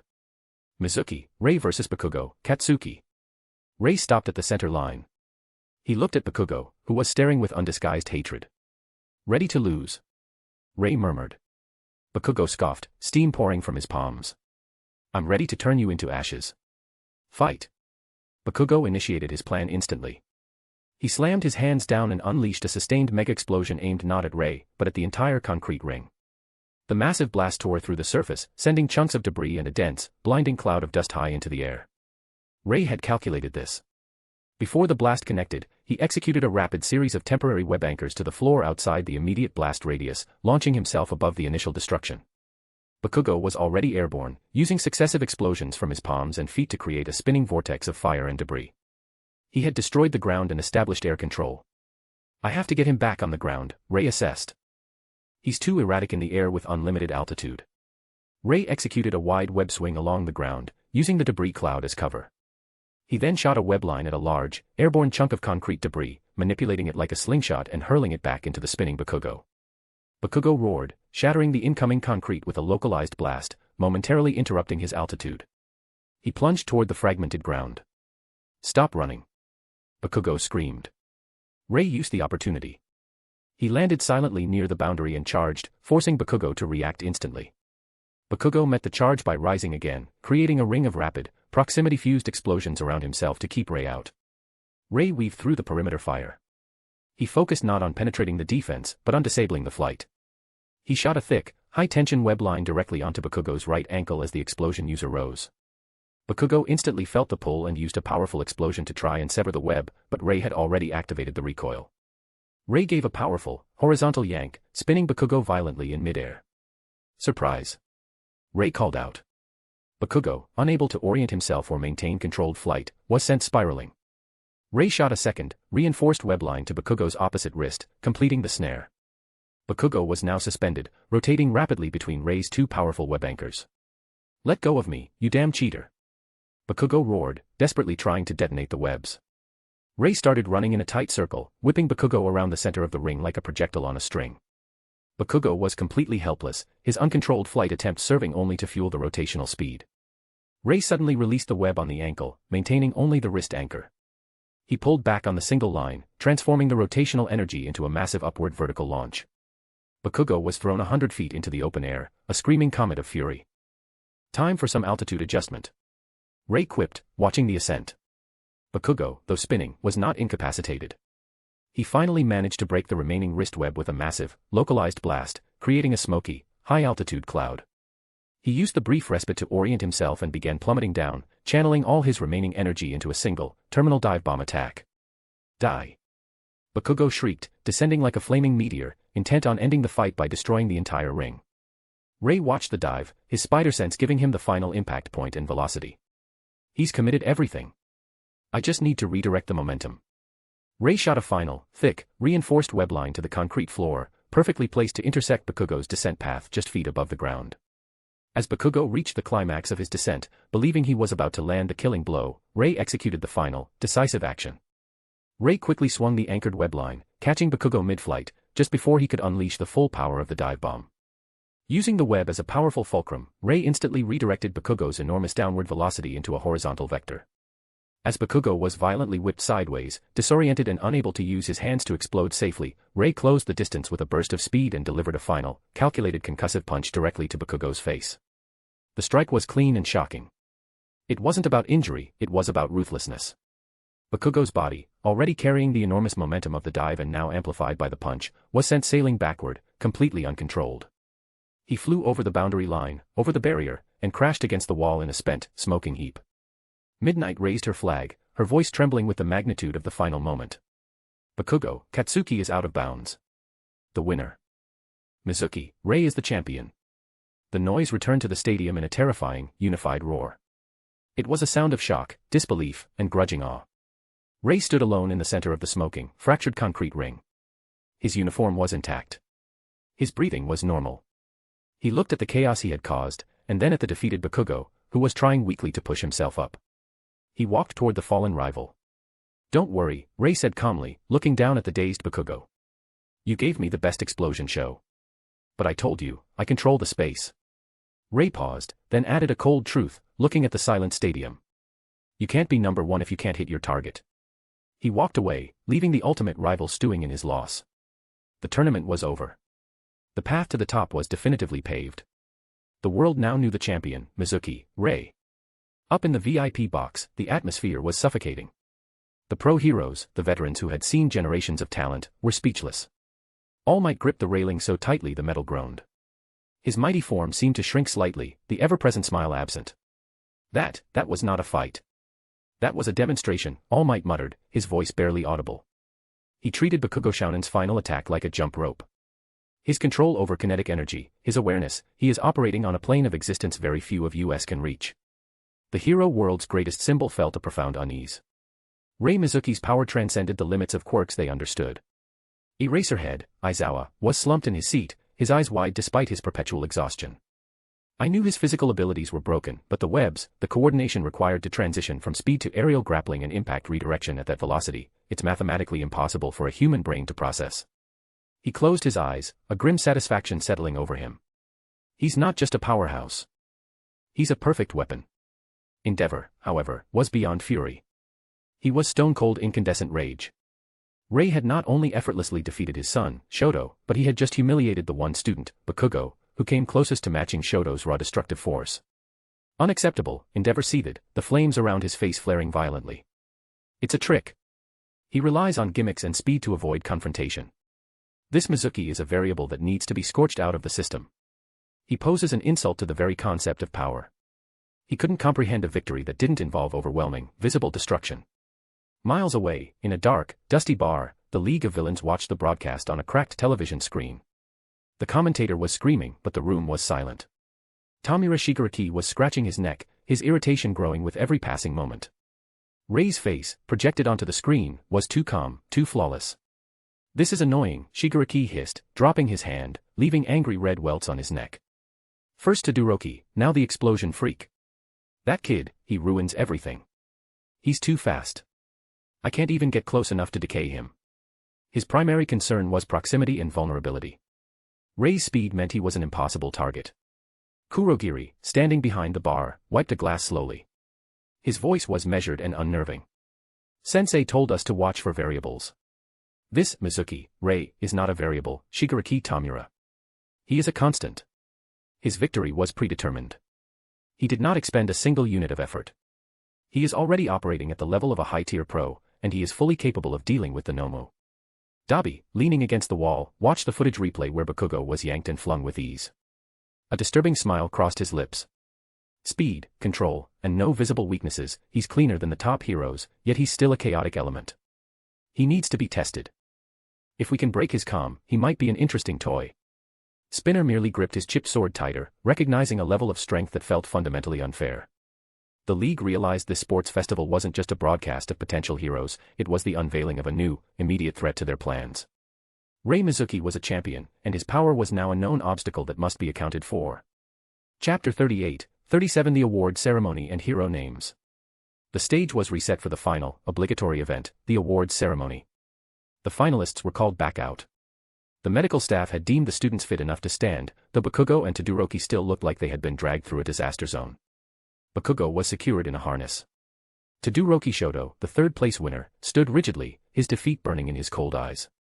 Bakugo Katsuki, the runner-up, thrashed against the harness, his face a mask of furious, silent humiliation.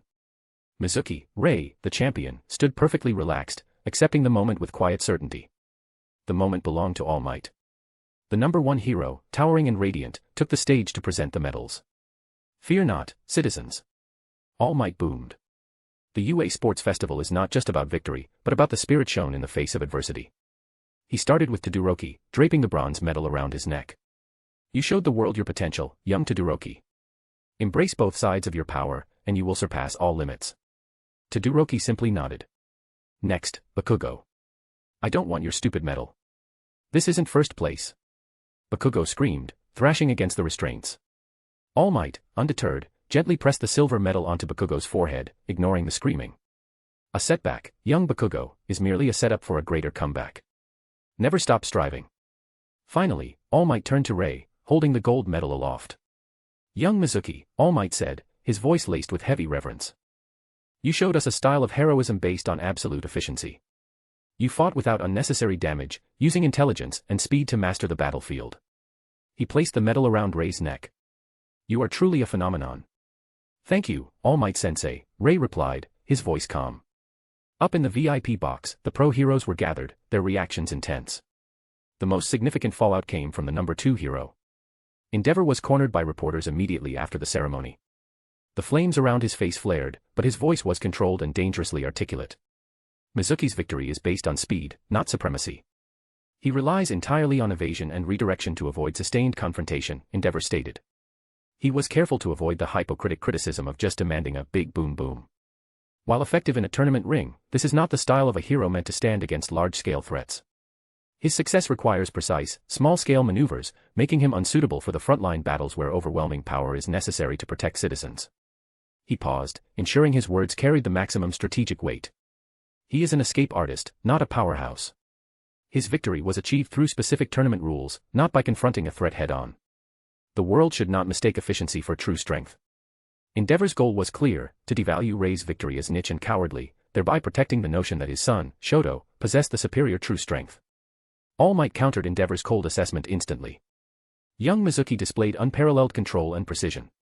He achieved victory with 0 collateral damage. That is the mark of a hero who thinks of the civilians first. Aizawa gave the most sobering assessment in an interview later that day. Mizuki's quirk is terrifyingly complete. His speed and control make him functionally untouchable. The pro heroes who wish to hire him must understand, they are not hiring a student to learn, they are hiring a powerful new asset who demands a higher level of tactical deployment. The day after the UA Sports Festival was a blur of intense media coverage. Rei Mizuki's victory had not just topped the charts, it had redefined them. The world was split between those who hailed him as a tactical genius and those, like Endeavor, who dismissed his style as fundamentally flawed for frontline combat. The atmosphere in Class 1A was radically different. The students were simultaneously exhausted, exhilarated, and terrified about their performance reviews. Aizawa Shota, wrapped tightly in his sleeping bag, dragged himself to the podium. His usual monotone was perhaps a few decibels lower, strained by the sheer chaos of the past week. Good morning, Aizawa drawled, his eyes half-lidded. The sports festival is over, but your lives as heroes are just beginning. For the next step, we have the Pro Hero Internship offers, nominations from heroes who wish to mentor you based on your performance. He activated the screen behind him. The entire class leaned forward, tension mounting. Historically, these numbers fluctuate wildly, but this year, they are unprecedented like never before. Aizawa sighed, adjusting his scarf. Let's start with the top 3. The screen flashed, displaying a list that shocked even the usually unflappable students. Rank name offers. 1. Mizuki, Rei 7200. 2. Todoroki, Shoto 4123. 3. Bakugo, Katsuki 3556. A wave of stunned silence swept through the room, broken only by a few gasps. 7200. Kaminari Denki squeaked, momentarily short-circuiting his thoughts. That's practically every pro hero in Japan. Yayorozu Momo looked utterly astonished. Mizuki-kun, that's almost double Todoroki-kun's count. It's utterly unheard of for a first year. Todoroki merely stared at the screen, his expression unreadable, though his jaw was clenched. He knew his raw power was respected, but Rei's total lack of damage and hyper-efficient strategy had clearly captured the professional world's attention more profoundly. Bakugo, predictably, exploded, momentarily straining his chair restraints. Damn it. 7,000. That damn web freak. They're all blind. My explosions were way better. Rei, sitting quietly at his desk, glanced at the number with mild confirmation. He hadn't expected anything less. His quirk, being a composite of the most dangerous and versatile abilities, presented pro agencies with an immediate, cost-effective solution to virtually any crisis. Aizawa let the chaos settle for a moment. As you can see, the pro world is desperate for the stability and unique abilities displayed by Mizuki. His success in the ring has created a new benchmark for recruitment. He continued listing the rest of the class, the numbers quickly dropping off, highlighting the massive gap between the top contenders and the rest of the class. The key takeaway, Aizawa concluded, is that the pros are looking for potential but also for results. Your internships begin in a week. You will receive a selection of your top offers and must choose carefully. These next steps determine your initial professional trajectory. After some time, the lesson shifted to the critical stage of defining one's public persona. Aizawa announced the next instructor change with characteristic apathy. Midnight will be handling the next session. She's here to guide you through a serious process. Remember, your hero name will stick with you for your entire career, so choose wisely. Aizawa slipped into his sleeping bag and collapsed behind the podium. Midnight, the R-rated hero, sauntered into the room, snapping her whip playfully. All right, my little heroes. Let's talk about branding. Your hero name is your first statement to the world. It needs to be catchy, memorable, and reflective of your ultimate persona. The students were handed small whiteboards and markers. The energy in the room was a mix of nervous excitement and serious contemplation. Many students struggled, some submitting absurd names, like Bakugo's initial, King Explosion Murder, which Midnight rejected with flair instantly. When it came time for the top contenders, the room held its breath. Todoroki Shoto, he simply wrote his given name. My name is enough. Midnight sighed but accepted it as a statement of intent. Bakugo Katsuki, after a furious, drawn-out internal struggle, he submitted, Great Explosion Murder God Dynamite. Midnight winced. Too long, too aggressive, and still illegal, Katsuki. We'll workshop that one. Rei Mizuki, he approached the front, holding his board calmly. Midnight leaned in, her eyes curious. Mizuki-kun, the whole world is waiting for your name. You need something that captures the speed, the webbing, the untouchable nature. What's your chosen identity? Rei held up the whiteboard. Written in simple, bold lettering was the single word. Spiderman. The room fell silent. It was simple, direct, and slightly absurd, given the intensity of his fighting style. Midnight looked at the name, then at Rei's impassive face. She bit her lip to suppress a smile. Well, Mizuki-kun. It's concise. It's memorable. And it definitely suits the aesthetic of the webs and the aerial acrobatics you displayed. Mineta, recovering from the shock, piped up, it's so basic. But also kind of cool, in a retro way. Rei spoke, explaining the choice with the cold logic of an assassin who recognized the value of a brand. It's effective. It tells everyone instantly what my primary method of movement is. It's also simple enough for civilians and children to remember in a crisis. A hero needs an easily recognizable signal. Midnight, however, recognized the subtlety required to sell the name. It's perfect. It brings a sense of fun and agility to a power that is otherwise terrifyingly effective. Congratulations, Spider-Man. The identity was confirmed, solidifying Rei's new persona for the world. The hero name cemented his place in the public eye, but Rei's classmates observed a subtle, gradual shift in his demeanor that had been encouraged by the comments about his character. Later that day, when selecting his internship offers, Kirishima Ijiro approached him. Hey, Spider-Man, Kirishima said, still bruised but beaming. That was the most insane final match ever. You totally outsmarted Bakugo. Rei looked up from the stack of offers, a small, almost imperceptible smile touching his lips. He fights like he communicates, Kirishima. Loud and with very little regard for the environment. It makes him easy to read. Kirishima chuckled, well, I think you've got a great name. It's memorable. Though I was half expecting the webbed menace or something darker. Dark is easy, Rei replied, closing the file on the Maruko agency offer. Effective is harder. He paused, then added, with a rare, dry attempt at humor, besides, if I went dark, I'd have to start making bad one-liners. That's a lot of unnecessary effort. The attempt at a light-hearted jab was stiff, but present, a nascent sign of character development. He was not a natural quipster, but he was learning the requirements of a public persona. Rei did not choose one of the obvious top-tier agencies like those led by Ed Schott or Kamui Woods, who sought to study his quirk. He needed an agency that prioritized global awareness and stealth over brute force. He ignored the overwhelming majority of the 7,200 offers, narrowing his focus to just 3. Sir Naitei Agency, excellent tactical analysis and foresight, though physically intensive. Hawks Agency, focuses on reconnaissance, high-speed information gathering, and efficient resource allocation. Nightcrawler Agency, a smaller, highly specialized agency focused on deep infiltration and surveillance. After a few minutes of silent deliberation, Rei made his choice, knowing it would be controversial but strategically perfect for his ultimate goal. He marked the envelope for the Hawks Agency. Analysis: Hawks has the highest speed classification and the widest network for information gathering. I do not need combat training. I need knowledge of the threats and the system. Aizawa collected the selections. Very well. Your choices are made. Your internships begin next week. Use this time wisely. The villains are not waiting for you to graduate. Rei looked out the window. The sports festival had served its purpose. He was now officially recognized, branded, and positioned to infiltrate the highest levels of hero society. The hero named Spiderman was ready for the next phase. Chapter 39, The Shadow of Hawk. The week following the sports festival flew by in a dizzying haze of media speculation and last-minute preparations. For Rei Mizuki, the pressure was internal, focused entirely on the next phase of his infiltration. He ignored the incessant news cycles analyzing his choice of the hero name Spiderman, and focused on the logistics of his new mentor. On the morning of his internship, Rei dressed not in his UA uniform, but in his hero costume, a sleek, dark red and blue suit that prioritized aerodynamic efficiency and flexibility. The design was simple. Rei stood at the train station, a small duffel bag his only luggage. His mind was already calculating travel times, surveillance weak points, and the necessary psychological profile for the number 2 hero. Hawks.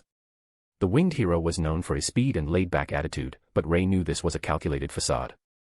To be the future number 2, Hawks had to be ruthless, efficient, and possess an unparalleled information network, qualities that perfectly mirrored Rei's own goals. He watched the other students depart. Midoriya, clutching his notes, headed for Gran Torino. Todoroki, grim-faced, boarded a bullet train toward the Endeavor Agency. Bakugo was nowhere to be seen, likely having been forcefully deposited on a high-speed jet to the agency he reluctantly selected. Rei confirmed his route. The Hawks agency was located in Fukuoka, requiring a high-speed transit. He found his assigned seat and settled in, immediately pulling up a digital file containing every piece of public and underground information available on the hero Hawks. Analysis: Public persona is too fast, too lazy. Operational signature is surgical, total cleanup, high resource allocation. The gap suggests a massive strategic depth. Fukuoka was a city of soaring glass and bustling crowds. The Hawks agency headquarters was surprisingly understated, a sleek, modern office tower that blended seamlessly with the urban landscape, avoiding the garish branding often favored by top heroes. Rei was met in the lobby not by a sidekick, but by a polite assistant who led him straight to the roof. Hawks was waiting, casually perched on the edge of the tall building, his massive red wings folded neatly behind him. He wasn't wearing his full costume, just a simple dark jacket and cargo pants. He held a cup of instant ramen, steam rising into the brisk wind. "Hey, Spiderman or Rei Mizuki?" Hawks called out, his voice light, tossing a small, glossy brochure that Rei caught effortlessly midair. "Welcome to the nest. Or, the office." Rei approached, stopping a respectful distance away. "Thank you for the opportunity, Hawks-san. Drop the honorifics. Call me Hawks," the hero corrected, taking a slurp of noodles. "So, the new golden boy. 7,000 offers, and you chose the slacker. Why?" Rei didn't hesitate. "Your speed is the highest ranked, and your network for reconnaissance is the most expansive. I do not require basic combat training. I require logistics and information control. I believe your methods are the most efficient path to infiltrating the higher tiers of threat assessment." Hawks slowly lowered his ramen, a sharp, knowing look replacing the lazy smile. He hadn't expected the student to cut straight to the core truth. "Well, damn. No nonsense, huh? You're even faster than the report suggested, kid. Most heroes want to learn how to punch harder. You want the keys to the city." Hawks gestured to the skyline. "Alright, let's skip the orientation. Get the damn pitchfork out of your spine and relax. I hate wasted time." Hawks jumped down from the ledge and walked over to Rei, studying him intently. Rei stood his ground, letting the future number 2 hero examine him. "Look, the world saw you move. They saw you hit. You're physically broken, in the best way possible. Your speed, your kinetic field, your web tech, you're an army of one. I can't teach you how to win a fight. You're already doing that better than most of the top 10. Hawks threw his ramen container neatly into a recycling chute 10 feet away, using a single, controlled red feather. "So, we're not doing patrols," Hawks declared. "We're doing intelligence. Your job here isn't to be a blunt instrument, it's to be my eyes and ears where my wings can't go, the places that need finesse, speed, and discretion. The villains we're hunting now don't cause explosions, they cause logistical nightmares."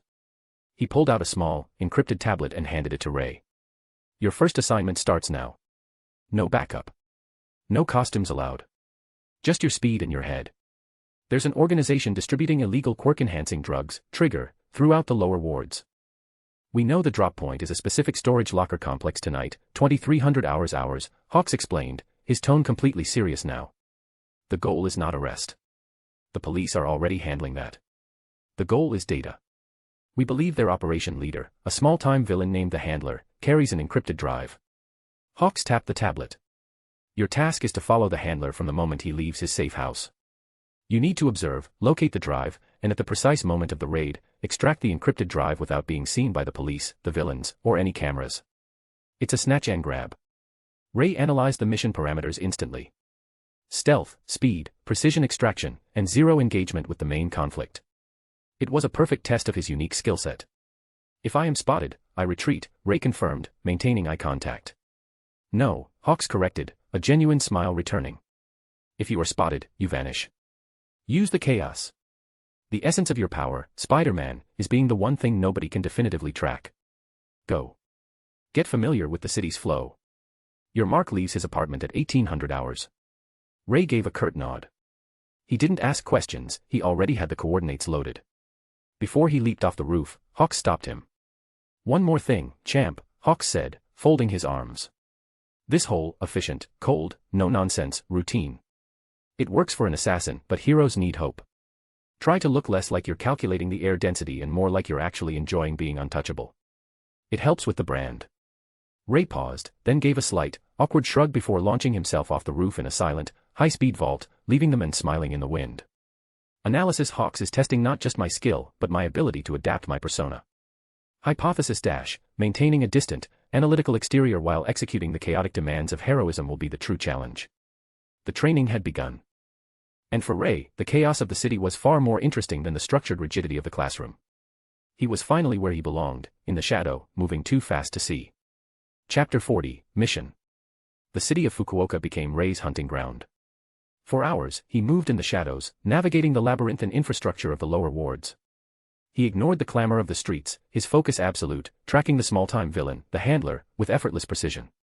The Handler was a nervous man with a minor teleportation quirk, used only for short, instantaneous jumps, a skill he employed constantly to dodge traffic and double back on his route, believing he was being clever.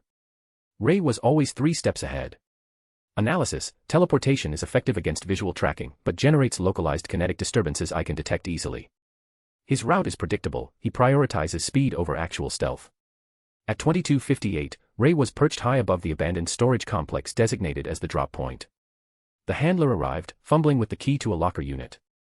Rei's spider sense buzzed softly, confirming the presence of 2 armed drug dealers inside.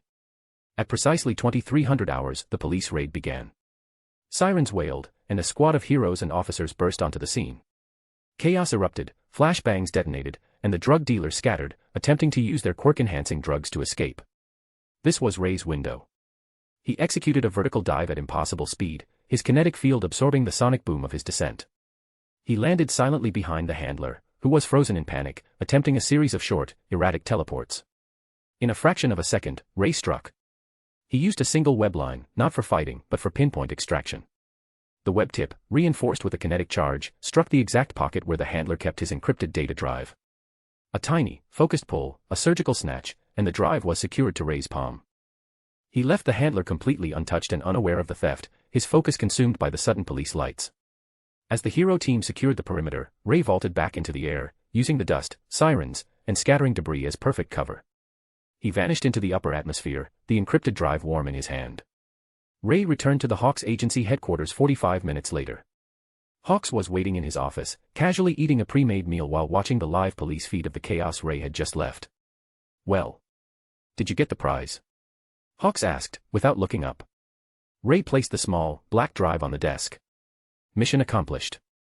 0 physical contact with the subject. 0 visual confirmation by the police or villains. Hawks finally looked up, a slow, appreciative smile spreading across his face. He picked up the drive, weighed it, and tossed it to his assistant to begin the decryption process. Kid, I sent you on that mission specifically because I knew every pro-hero would screw it up, Hawks admitted, leaning back in his chair.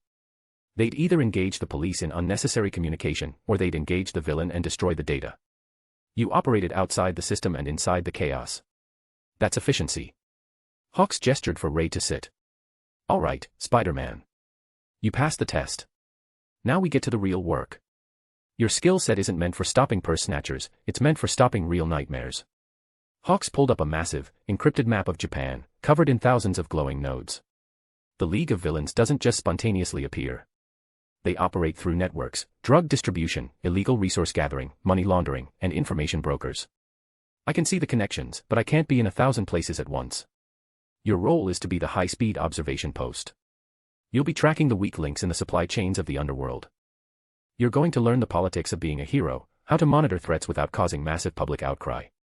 Despite the covert nature of his missions, Rei was forced to engage with the public. Hawks insisted that Rei spend his downtime, the daylight hours when his targets were inactive, doing public visibility work, a necessary component of the Spider-Man brand. Look, the public loves you, but you look like you're perpetually waiting for the end of the world, Hawks chided one afternoon, watching Rei interact stiffly with a crowd of elementary school children. Heroes are hope, Spider-Man. You need to radiate something other than, I am calculating the fastest route to the nearest exit. Reluctantly, Rei began to adapt his public interactions. He still spoke with detached logic mostly. During a simple traffic accident cleanup, a reporter asked Rei why he chose such a simple, non-threatening name like Spider-Man despite his overwhelming power.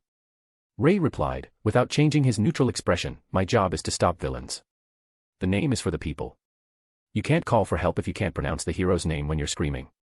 And honestly, I didn't want the paperwork required for the webbing god of vengeance.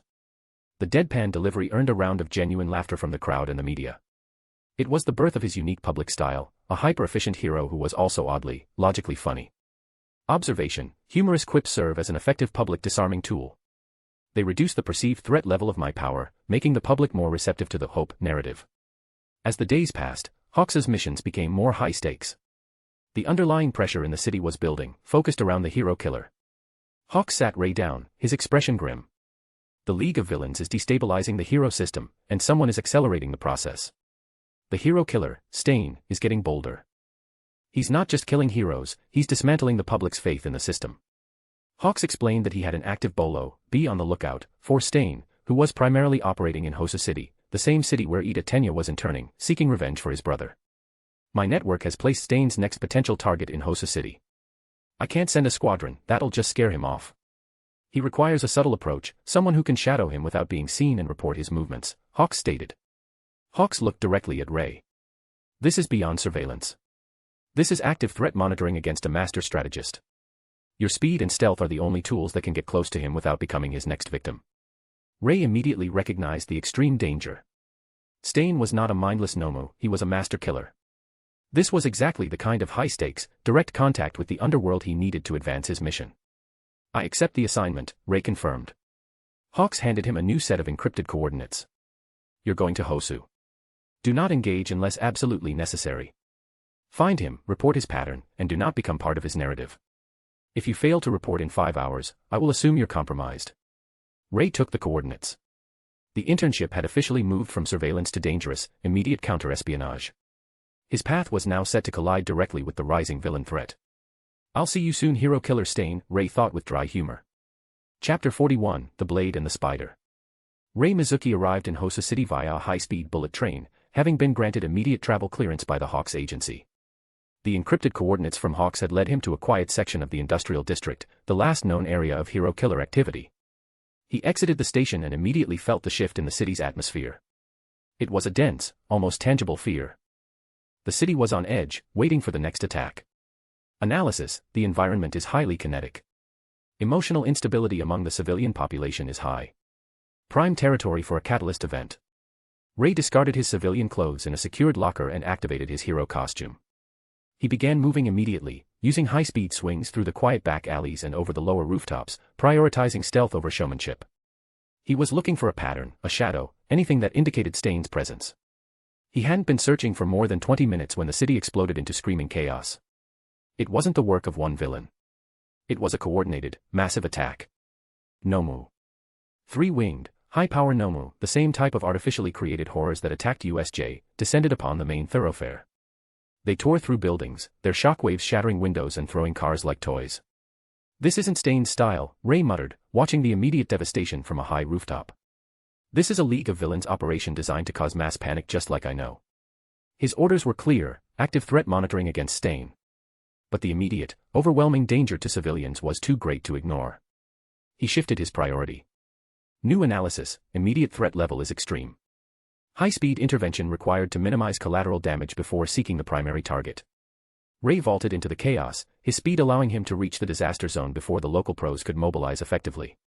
One Nomu was tearing apart an elevated pedestrian walkway, threatening to send dozens of terrified civilians plummeting to the street. Rei didn't engage with destructive force, he used precision kinetic manipulation. He shot two thick, high-tension web lines. One slammed into the Nomu's massive shoulder, and the other anchored to a sturdy skyscraper 50 feet away. Using his full kinetic field, he executed a powerful, sudden lateral yank. The effect was instantaneous and shocking. The Nomu, caught mid-swing, was jerked violently sideways, tearing it away from the walkway and slamming it into the side of a large, unoccupied office building. The wall absorbed the immense kinetic energy of the monster, temporarily neutralizing it. Civilians secured, Rei stated into his comms, a quick report for Hawks. He moved on instantly. He saw two heroes, including Manuel, struggling against a second, airborne Nomu that was dropping debris onto the street below. As the Nomu dove for Manuel, Rei arrived in a blur of motion. He landed on the Nomu's back and delivered a blindingly fast concussive double kick aimed at the creature's spine, not to kill, but to momentarily overload its shock absorption and kinetic receptors. The Nomu shrieked, its flight controls collapsing, and it plummeted toward the street. Rei shot a massive, multi-strand web net, cushioning the monster's fall and trapping it against the asphalt before it could injure anyone. While securing the third Nomu with a massive web cocoon, Rei's spider sense screamed a completely different warning, a focused, cold spike of lethal intent originating from a dark alley 2 blocks away. This wasn't the chaos of the Nomu, this was the surgical danger of a killer. Rei immediately broke off from the Nomu cleanup, abandoning his current task to pursue the primary target. He launched himself into the alley system, his speed reaching tactical maximum. He found the scene, hero killer. Stain stood over two incapacitated heroes, one of whom was the unknown hero, the focus of the current manhunt. Ida Tenya, Tensei's younger brother and Rei's classmate, was frozen, his armor damaged, a blade held inches from his throat. "You are a fake hero, stained by the greed of this corrupt society," Stain hissed, raising his katana for the kill stroke. "Ida, get back." Rei's voice cut through the tense air as he landed silently on a fire escape above them. Stain instantly spun, his eyes narrowing, his focus shifting completely. He was fast, faster than any human Rei had ever tracked, but he was not faster than Rei's perception. "Another false savior," Stain declared, ignoring Ida. "Your costume, your theatrics, you disgust me more than the rest. You seek glory with childish gimmicks." "The gimmicks save lives," Rei countered, dropping lightly onto the alley floor. "And I'm not here for glory, Stain. I'm here to stop you from causing irreversible damage to the lives of people who deserve better." Stain charged instantly, moving with terrifying, practiced grace. His katana flashed in the meager light, aimed not at a limb, but at the arteries. Rei did not meet the blade directly. He moved with a series of blinding, short-range kinetic bursts, making him seem to flicker out of existence and reappear inches away. Stain swung repeatedly, each strike a lethal intent. Rei deflected every blow with controlled kinetic blocks on his wrists, making the blade glance harmlessly off his reinforced gauntlets.